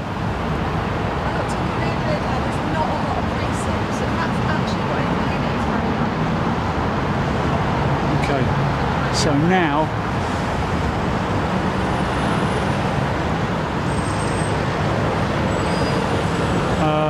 just south of Chaumont. I think it is Chaumont, is it?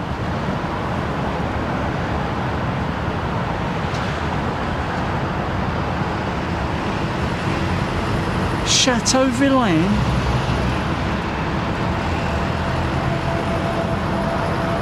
Saint-Dizier.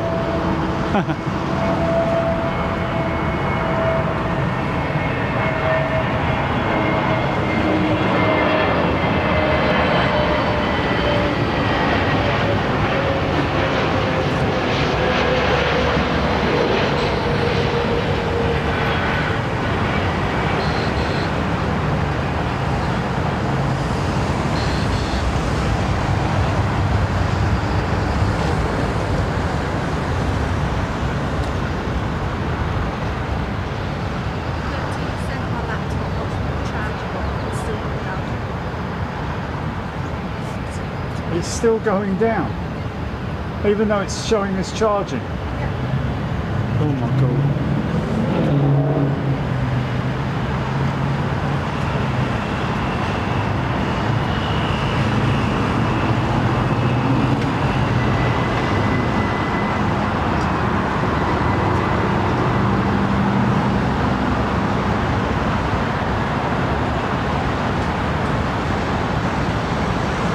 Anthony Wren is back.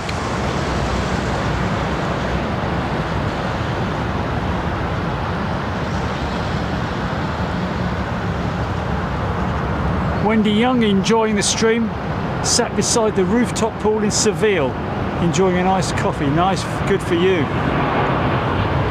Louise Harris still up watching from Australia. G'day, Louise.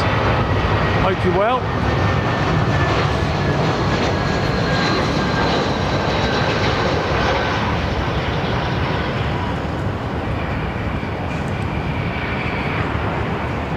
is part of a great family that we have here on the channel.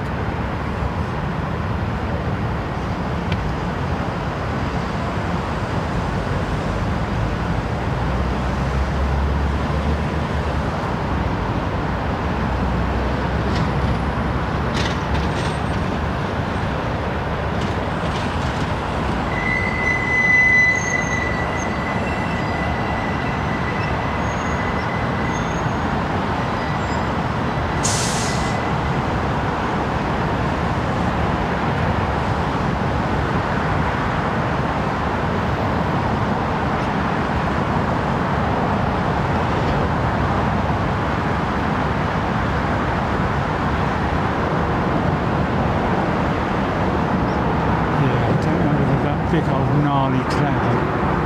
Well, I say cloud, it's a cell in it really. Yeah. Could cause us some issues. Yay, 737 for once. And it's a Max. Nice.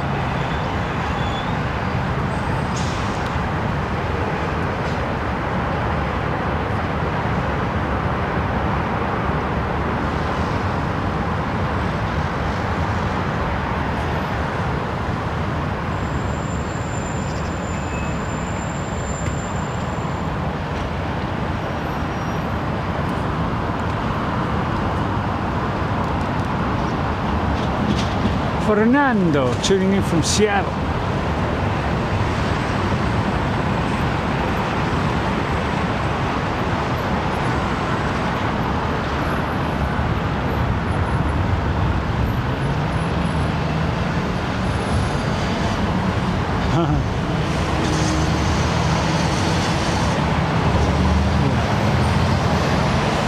We could be in for some precipitation. Certainly looks like it, doesn't it? It's over the top of us now.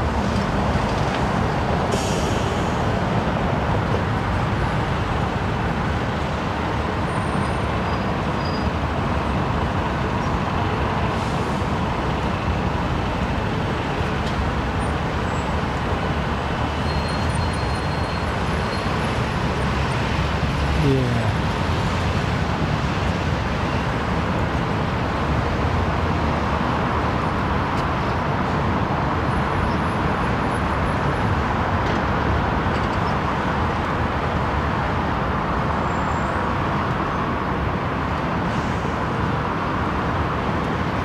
Yeah, Hamo making a point of the company that European Cargo that converted Virgin's X340-6s into a cargo operation. Relatively successful at one point. Just gone into administration, whether that's just bad management or what, I don't know.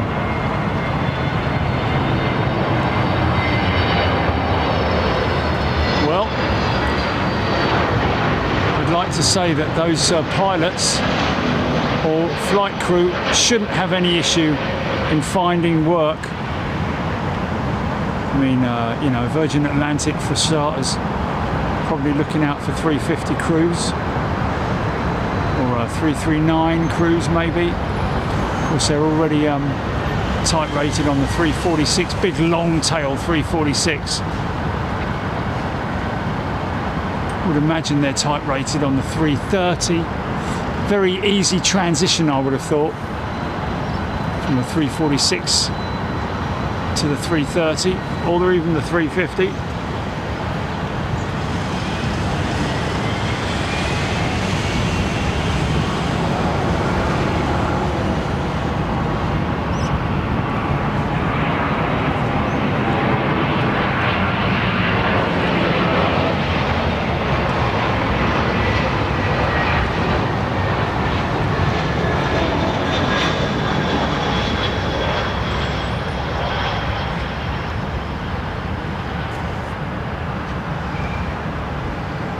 5 for silver, 6 for gold, 7 for a secret never to be told. Sorry. So she is currently south of Reims, the 747, 34,000 feet, 43 minutes out, so not far from the coast at the moment.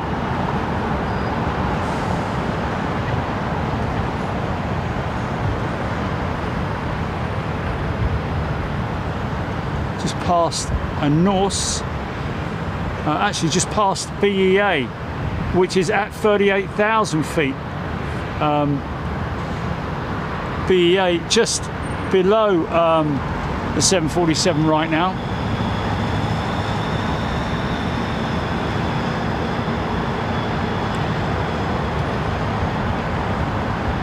Always good when I close that and then go back to it.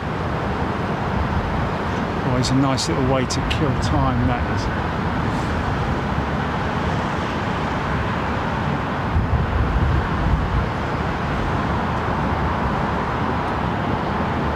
Button moon. Tina teaspoon. Yeah, there was yeah, some good quality stuff back in the day, wasn't there?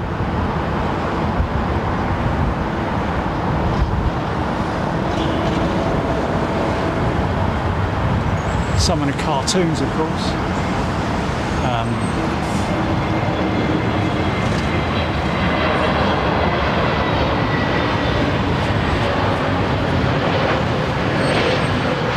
Top Cat, the Anthill Mob, Left Hand Clyde.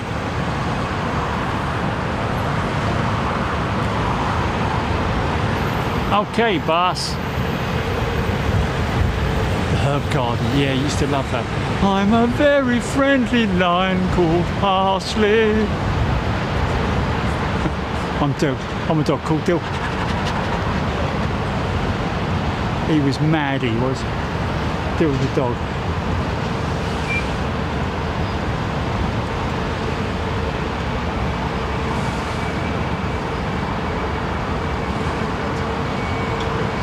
What's that now? Top Cat, yeah. Leader of the gang. Okay, TC.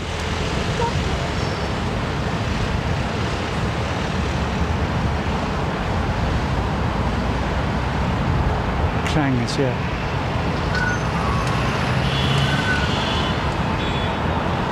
Let me have a look. Mind that. Let me have a look and see. What I've got left on the mic, mate.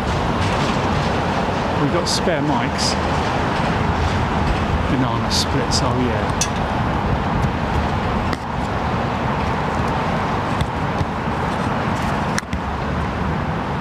Oh, okay. Not looking too healthy, that mic.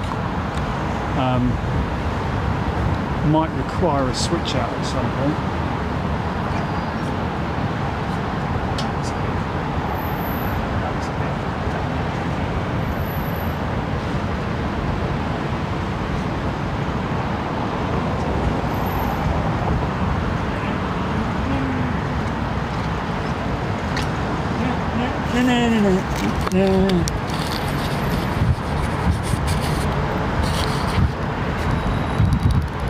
Is the most tip-top cat.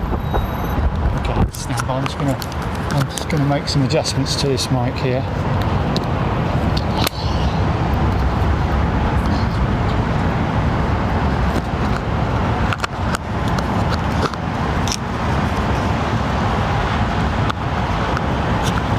Sorry folks, the process of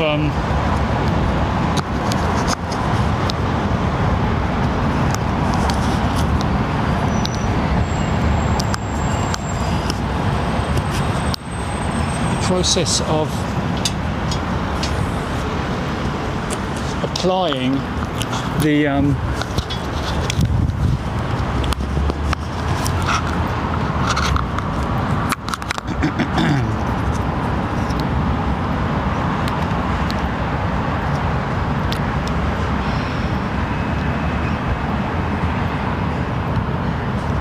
check. There we go, stand by.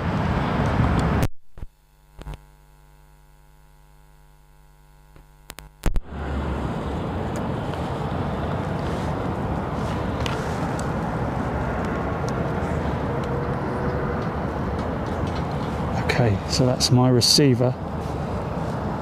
That's done for. Okay, let's take that off of there.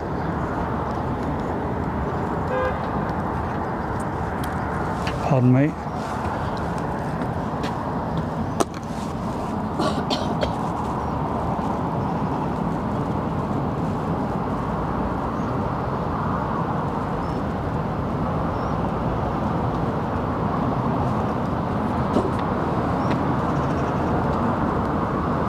Hey there, Benny boy. Okay, TC. Hold on a minute. Okay, there we go. We should have full mics now, folks. Mics are live. And this is the ski jumper, the A330. It looks like an old CEO. Iberia, wow. Bringing one of their ancient jets in today.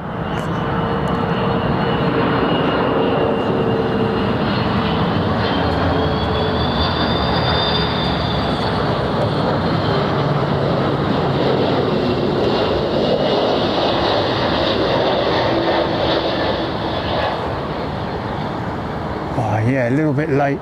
There's always that delay, isn't there? Before the front set comes down. And it's a big crashing crash down as well.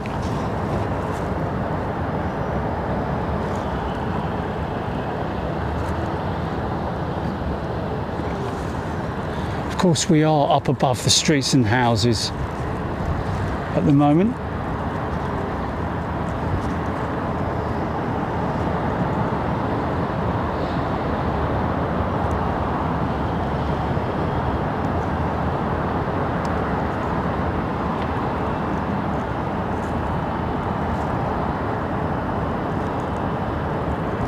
Pebble Mill, yeah. Pebble Mill.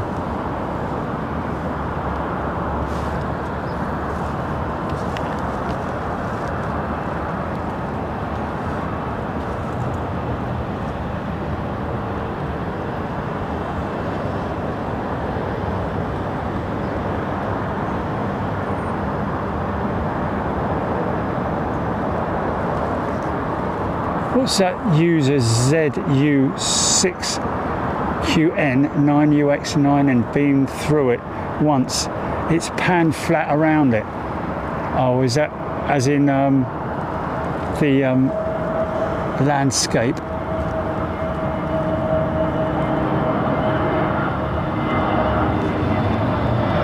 (747) still at flight level 340. Pardon me.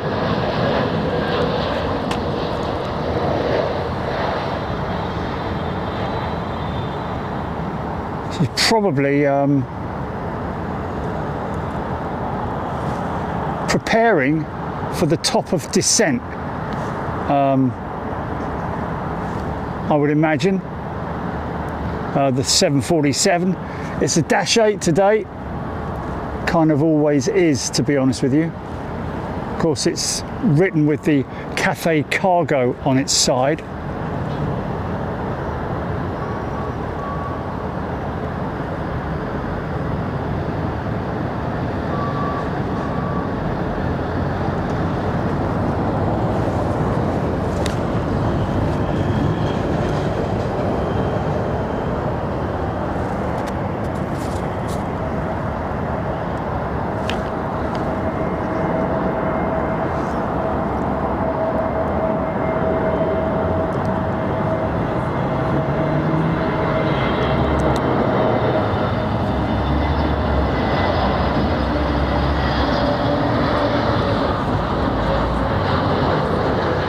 Big friendly shout out to all the staff here at the hotel.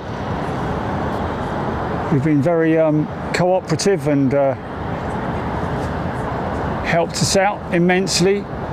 I don't know what his name is, but the maintenance chap who's new, lovely fella. So, has Judy got the coffees? Or what's going on? I don't really know.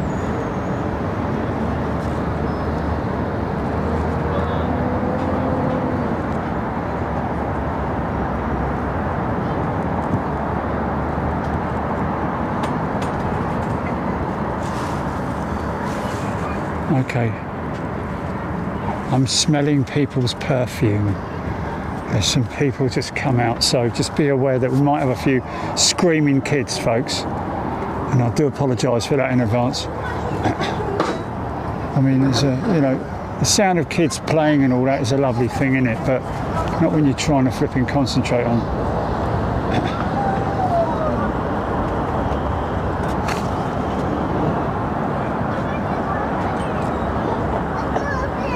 From the riverbank with Ratty. Okay, here we go. Here we go. Yeah.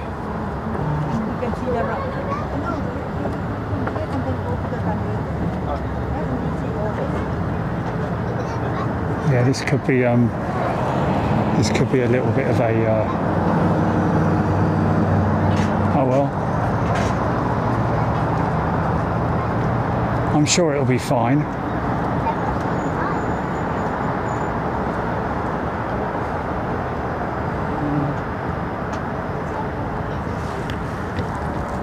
That'll be a 777-9 this time next year, wouldn't it? I would imagine.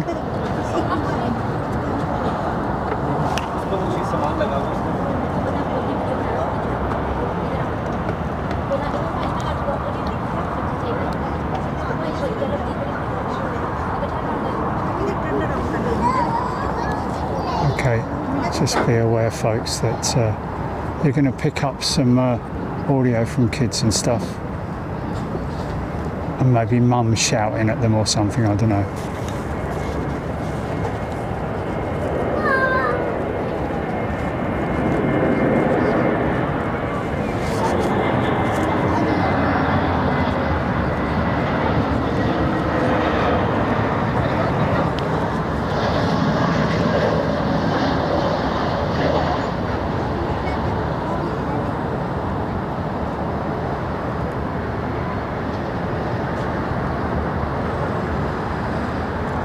He's the most top cat.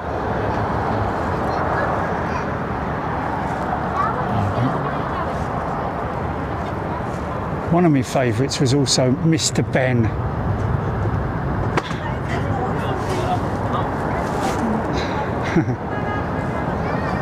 It was always the dinosaur one, wasn't it? He walked very strangely, didn't he? He kind of ran and walked to his legs going didn't he? Yeah, Camberwick Green, of course. Oh, you got them, GP. Well done. Thank you, man. Okay, we're going to have a few people in shot now. Going to get a few headshots. I apologise in advance.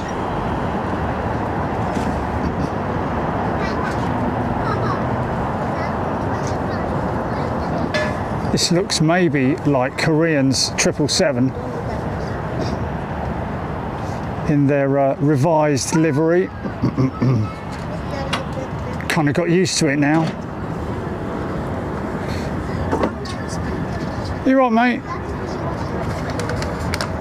People understand boundaries. Well, it is what it is. They've got just as much right to be out here as... What, literally on your back? I don't know. So rude.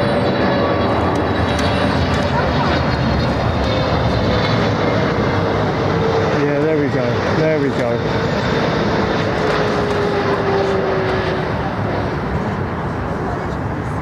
Nice.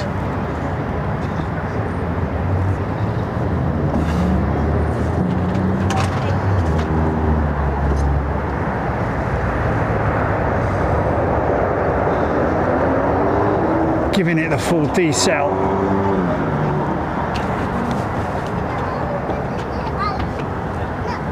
Such a shame that their 380 no longer frequents. Okay, so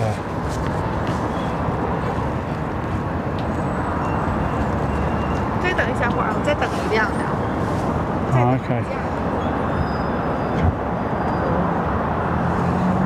The wacky races, yeah. That was a big favourite of mine. I'll get you, Penelope pit stop. Help! Help!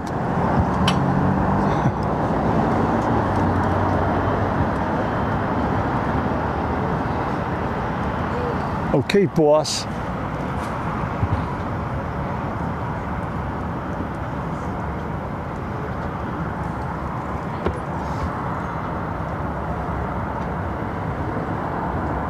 What's that fried chicken, man? We'll be flying Cathay in March. 12 hours in economy. Okay. Well, just make yourself comfortable as you can, of course. That's all you can do, innit?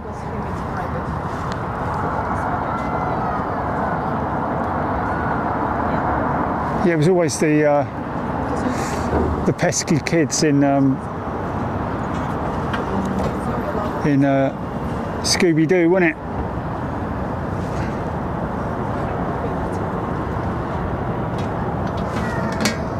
Okay, here we go. Looks like a 777-2.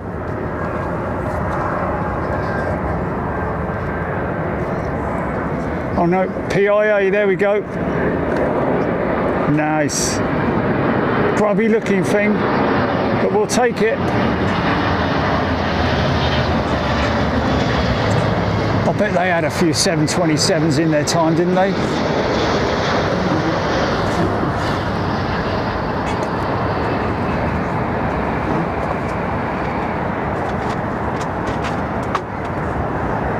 A300s probably.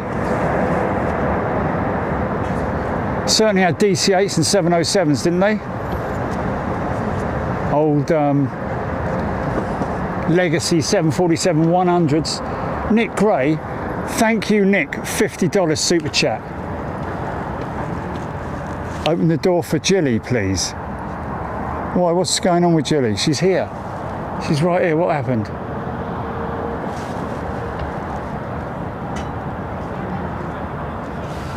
Kel's Redbud. Okay, I'm not seeing Jilly anywhere. I'm seeing her laptop, but it's like the Mary Celeste next to me now. You left it. Where's the cutlery? I said it's like the Mary Celeste. Yeah. You were here. It's still warm. So they could sit down and they left. Do what? Sorry. I moved from there so they could have a table and they left. Oh, okay.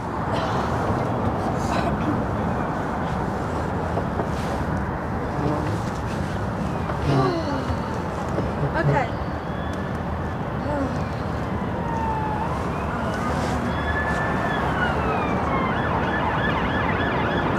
Shot Smokey has thrown $5 Canadian into Super Chat. Thank you. Shot Smokey. 8%. Yeah, it's not charging. Okay, folks, so we are slowly diminishing our battery power. Jerry, that doesn't matter. It doesn't matter. Doesn't matter, no? It's that matters. Okay, what, the camera?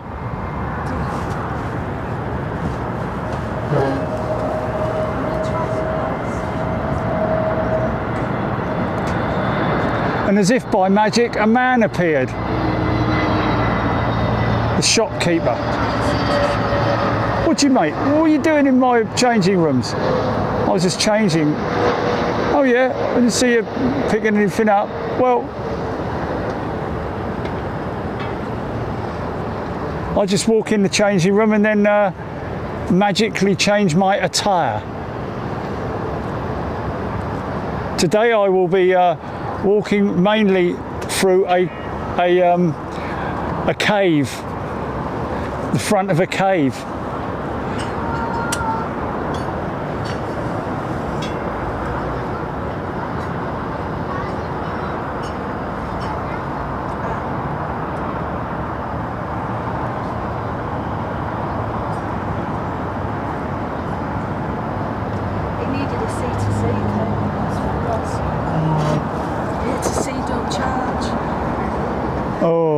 Yeah. Oh, A to C doesn't charge. You need a C to C. I've got it. I just fixed it. Oh, you needed a C to C. Right, I've got you, yeah.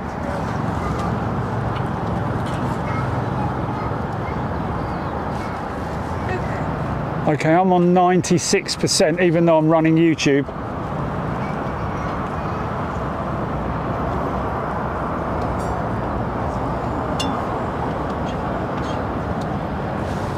Five past five, crackerjack.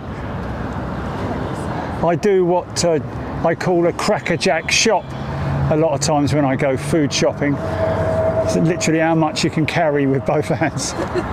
That's what. I don't get cabbages though.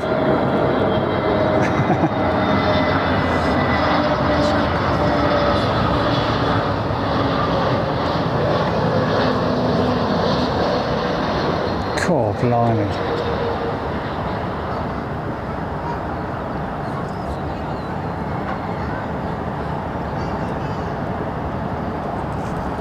Thanks, Jilly, mate. Thank you. Oh yeah. Oh.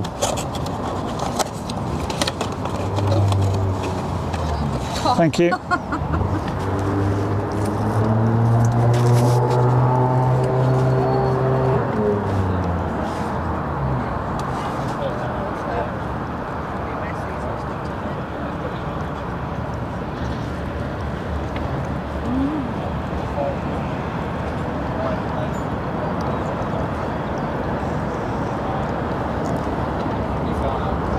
Graham,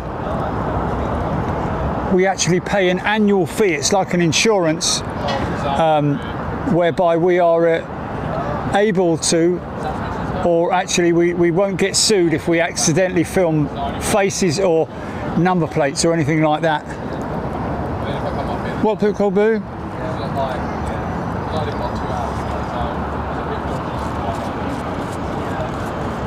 So it didn't cost a lot.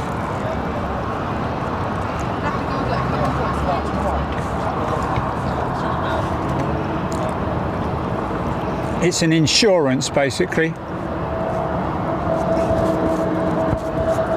I think people are very aware of our presence.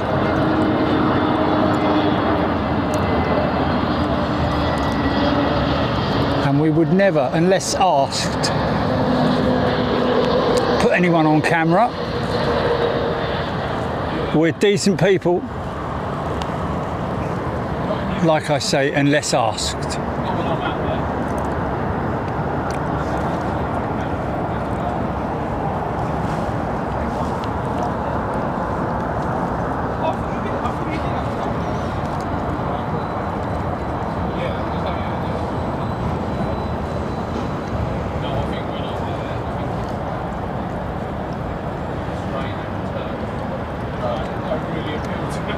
Oh my God.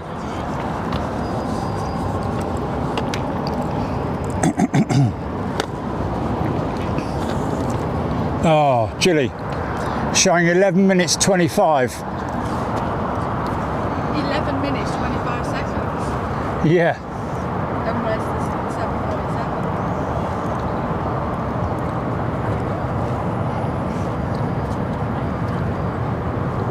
7.7. Blimey.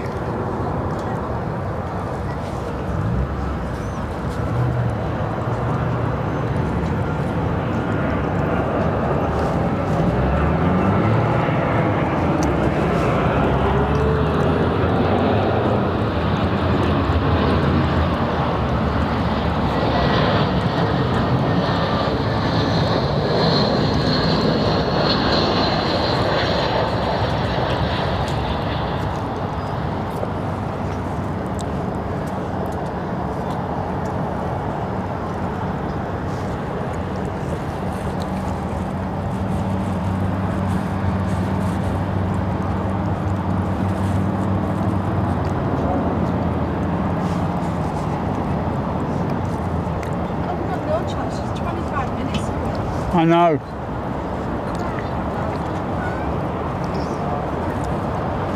Yeah.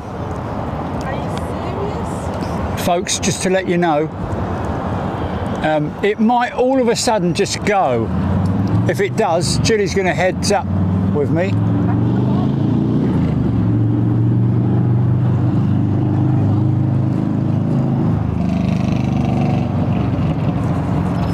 Apologies in advance, of course.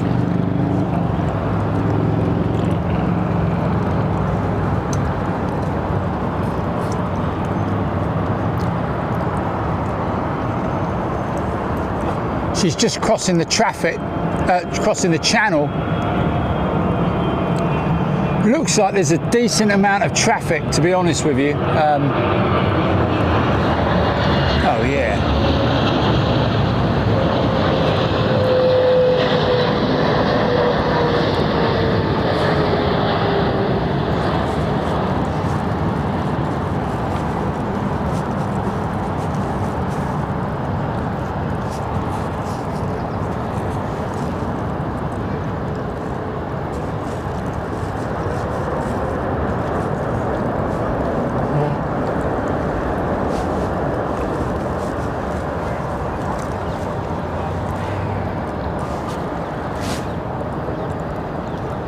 Hear me out.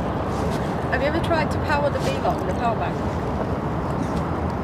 Power the V-lock with a power bank? Charge it? No. Well, it's got a USB thing on it, hasn't it? Uh-huh.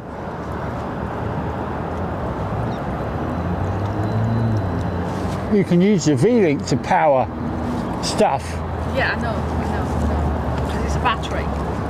But what other form of charging does it have apart from that unit that you've I mean, this is, No, the one about the V-lock, yeah? yeah. The battery. You charge it on that stand. Yeah? Yeah. If you didn't have that stand, how would you charge it? There's got to be an alternative method. Are you talking about the charger at home? Yeah, if you didn't have that, how would you charge your battery? Oh, well, There's got to be an wouldn't be able to, really, would we? Yes, there's got to be an alternative method. Maybe USB A to A from a power source. That's what I'm thinking.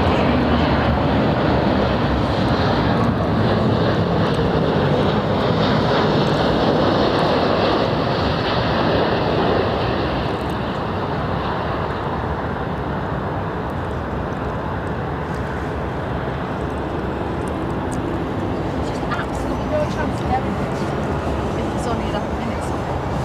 Right, she's, 23 minutes? Where did you get 11 from? how many? There's 23 minutes on it. You said 11. Did I? And I've just got jam on. Are you sure? I'm a positive. 023. Okay. Yeah. 023, yeah. Okay. Oh my God. It's going to go off as she just... I know, man, I know. It's going to be us all over, No, innit? it is. Okay, now it's tense. Just as she's 100 feet, it's going to go off, bang, like that, innit? That cake is nice, but I'm sticky. Yeah, that brownie was very sickly, should I say. I got sticky.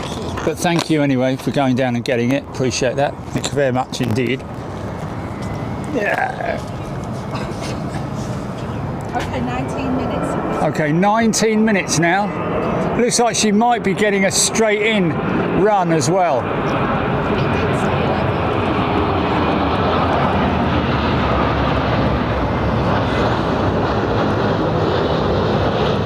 We do get quite a lot of emails from Cathay Pacific crew, by the way, folks, and that is flight crew, regarding their landings, and there's a good chance that we might get one from one of the flight crew today. Are you able to pull that up, Julie, that email? What email?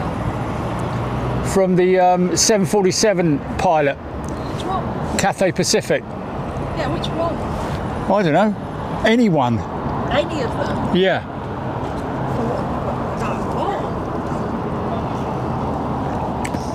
That's definitely decaf, isn't it? Yeah.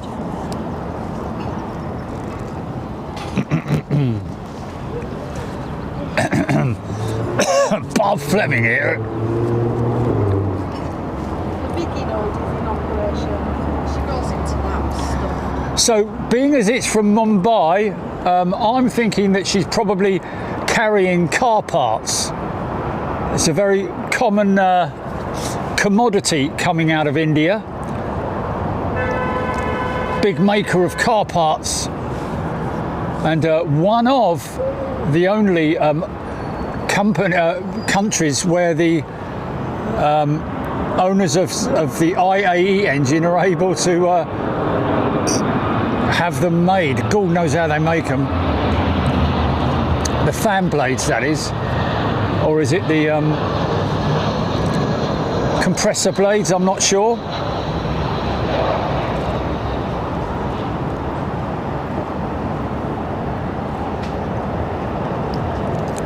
That's a big market to have, to be able to manufacture engine components. I must look that up. There's a lot of videos on YouTube of backstreet Indian workshops manufacturing, you know, like train wheels and stuff like that. Blimey, that's a nice noise, isn't it?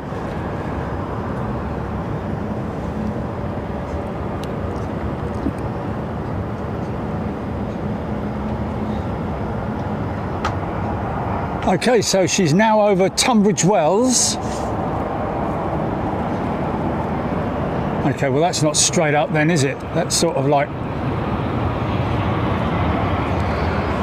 over that way, isn't it?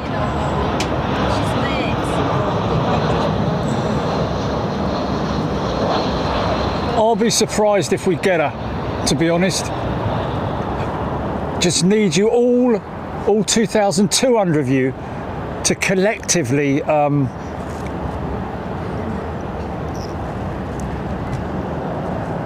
the battery up by mind telepathy, please. Or not power it up, but just give it more power. 18 minutes.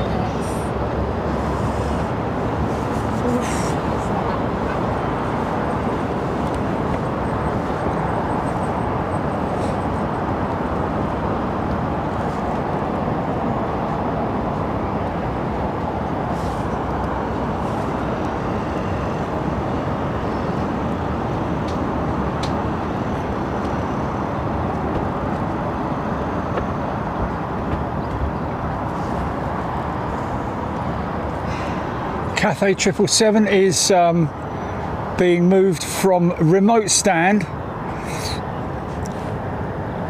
I think that's where she's come from. The other one is just on a remote. Very common at international airports for aircraft to sit on remote for long periods of time, rather than the sort of normal 90-minute turnaround.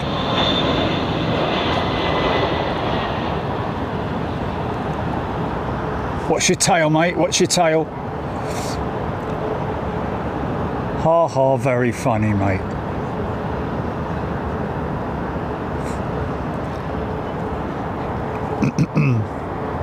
And of course, that's a massive, just a guess about the commodity being carried on the Cathay 747. What's that? Freddie's flight deck. When we're watching you, and I've made it into the right seat for Singapore 73. Freddie's what? Flight deck. Freddie's flight deck. There he is, look.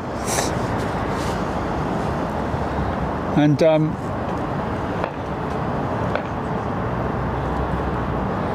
big shout out to all those folks who randomly come up and say hello, whether it's us parked somewhere and there's them coming up giving us support. The fella today who pulled up alongside us, watch you all the time, what time are you on today? Blah blah blah. Had a pretty snazzy number plate, 777.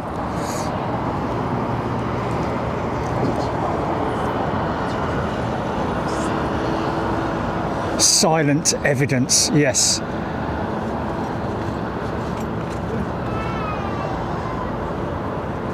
If you were expecting the battery to fail, then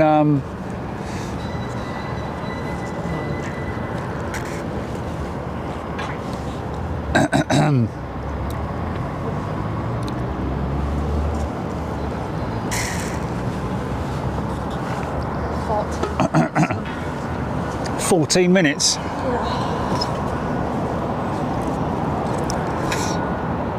And she says 7. There's not a chance she's landing at 7. Oh.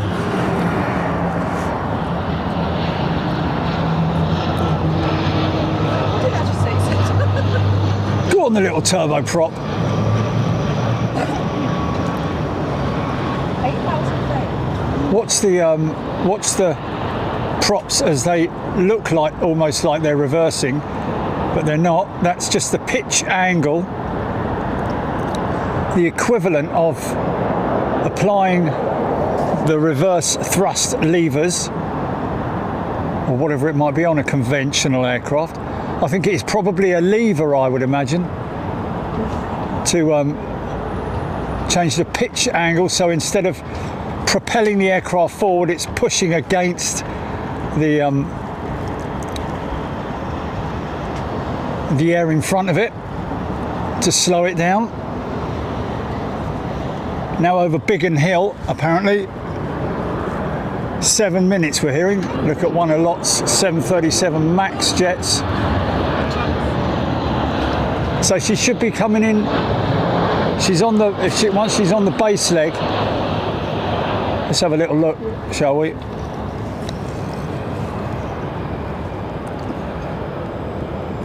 Okay, so she's out, like you say, she's out Biggin way, isn't she? Huh. Well, she could do a circuit in the Biggin.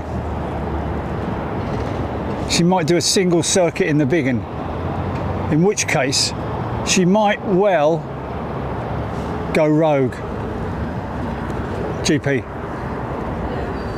If she does a circuit in the Biggin, we're never going to get it, are we? Oh, we're never getting it anywhere. Time's increasing now. There's no chance she's getting from there to where she is in 6 minutes. Okay. I think she's going to do a... Tracking west now.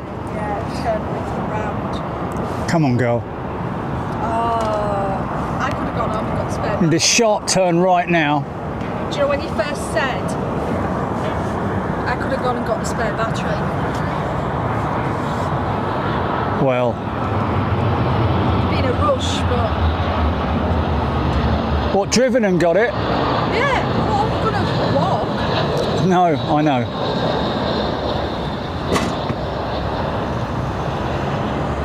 I'm just a little frustrated I can't find any power source. I don't know what to suggest, mate. I mean, it's not like you can go in there, is it, and sit in there and plug it in. Well, you haven't got a plug. What's it got left on it? This? Is it actually running off of that? Because that is solar powered, don't forget, so it should charge itself. It is charging my laptop, and my laptop is now on 6%, even though it's being charged. Alright.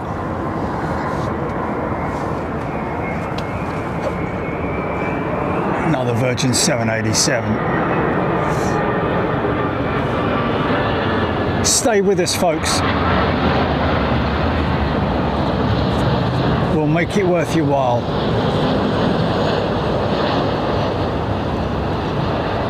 One of my dreams going to come true with the cloud busting go around. What a crazy dream that was, man. As they climbed out, you could hear the gear doors slamming shut as well. I remember saying, listen to that. Audio picked it up and everything. Mike's picked it up, sorry. Stupid buyer. Okay, she is now making that sharp right-hand turn, heading east again, 7,000 feet, 272 ground speed knots.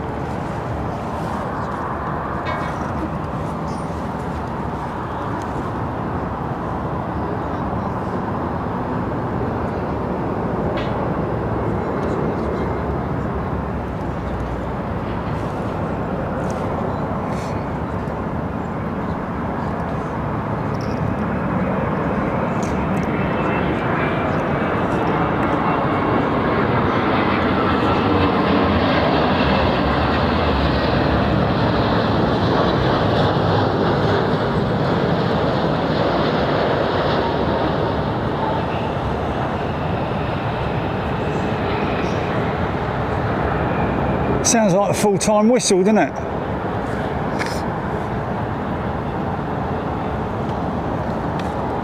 I'm pretty sure that is the tyre grooves that make that noise, that squeal.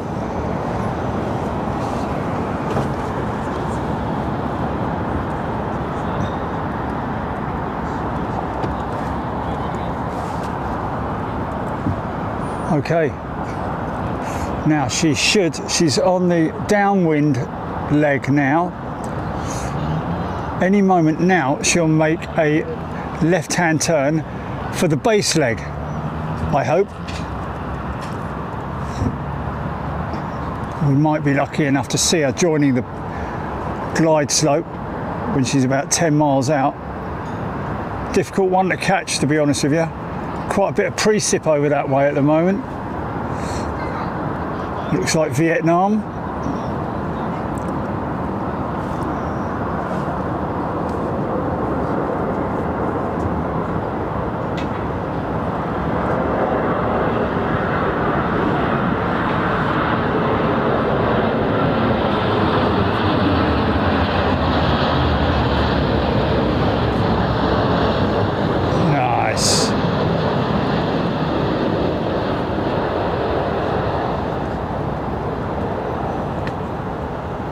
Watch the wings sink, look at that.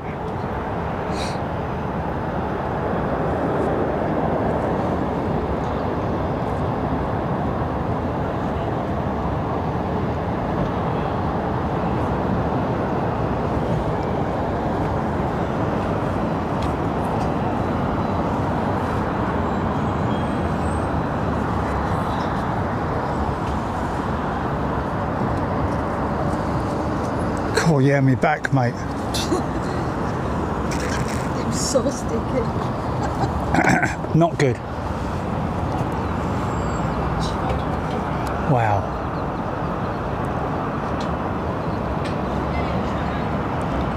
Okay, she has made that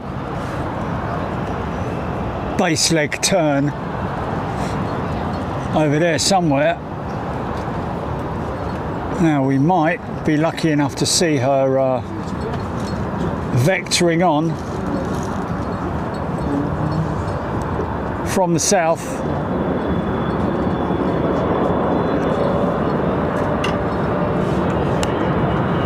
(4,200 feet), so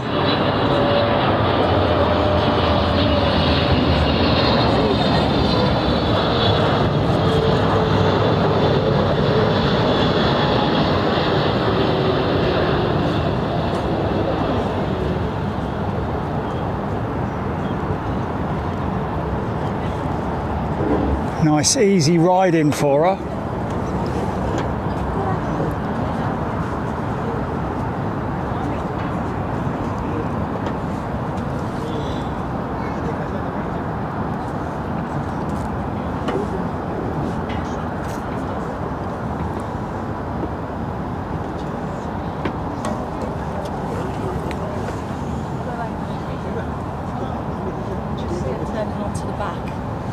What's that?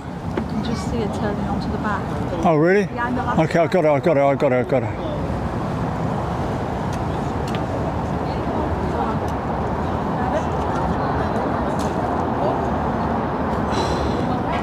People's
subscribe.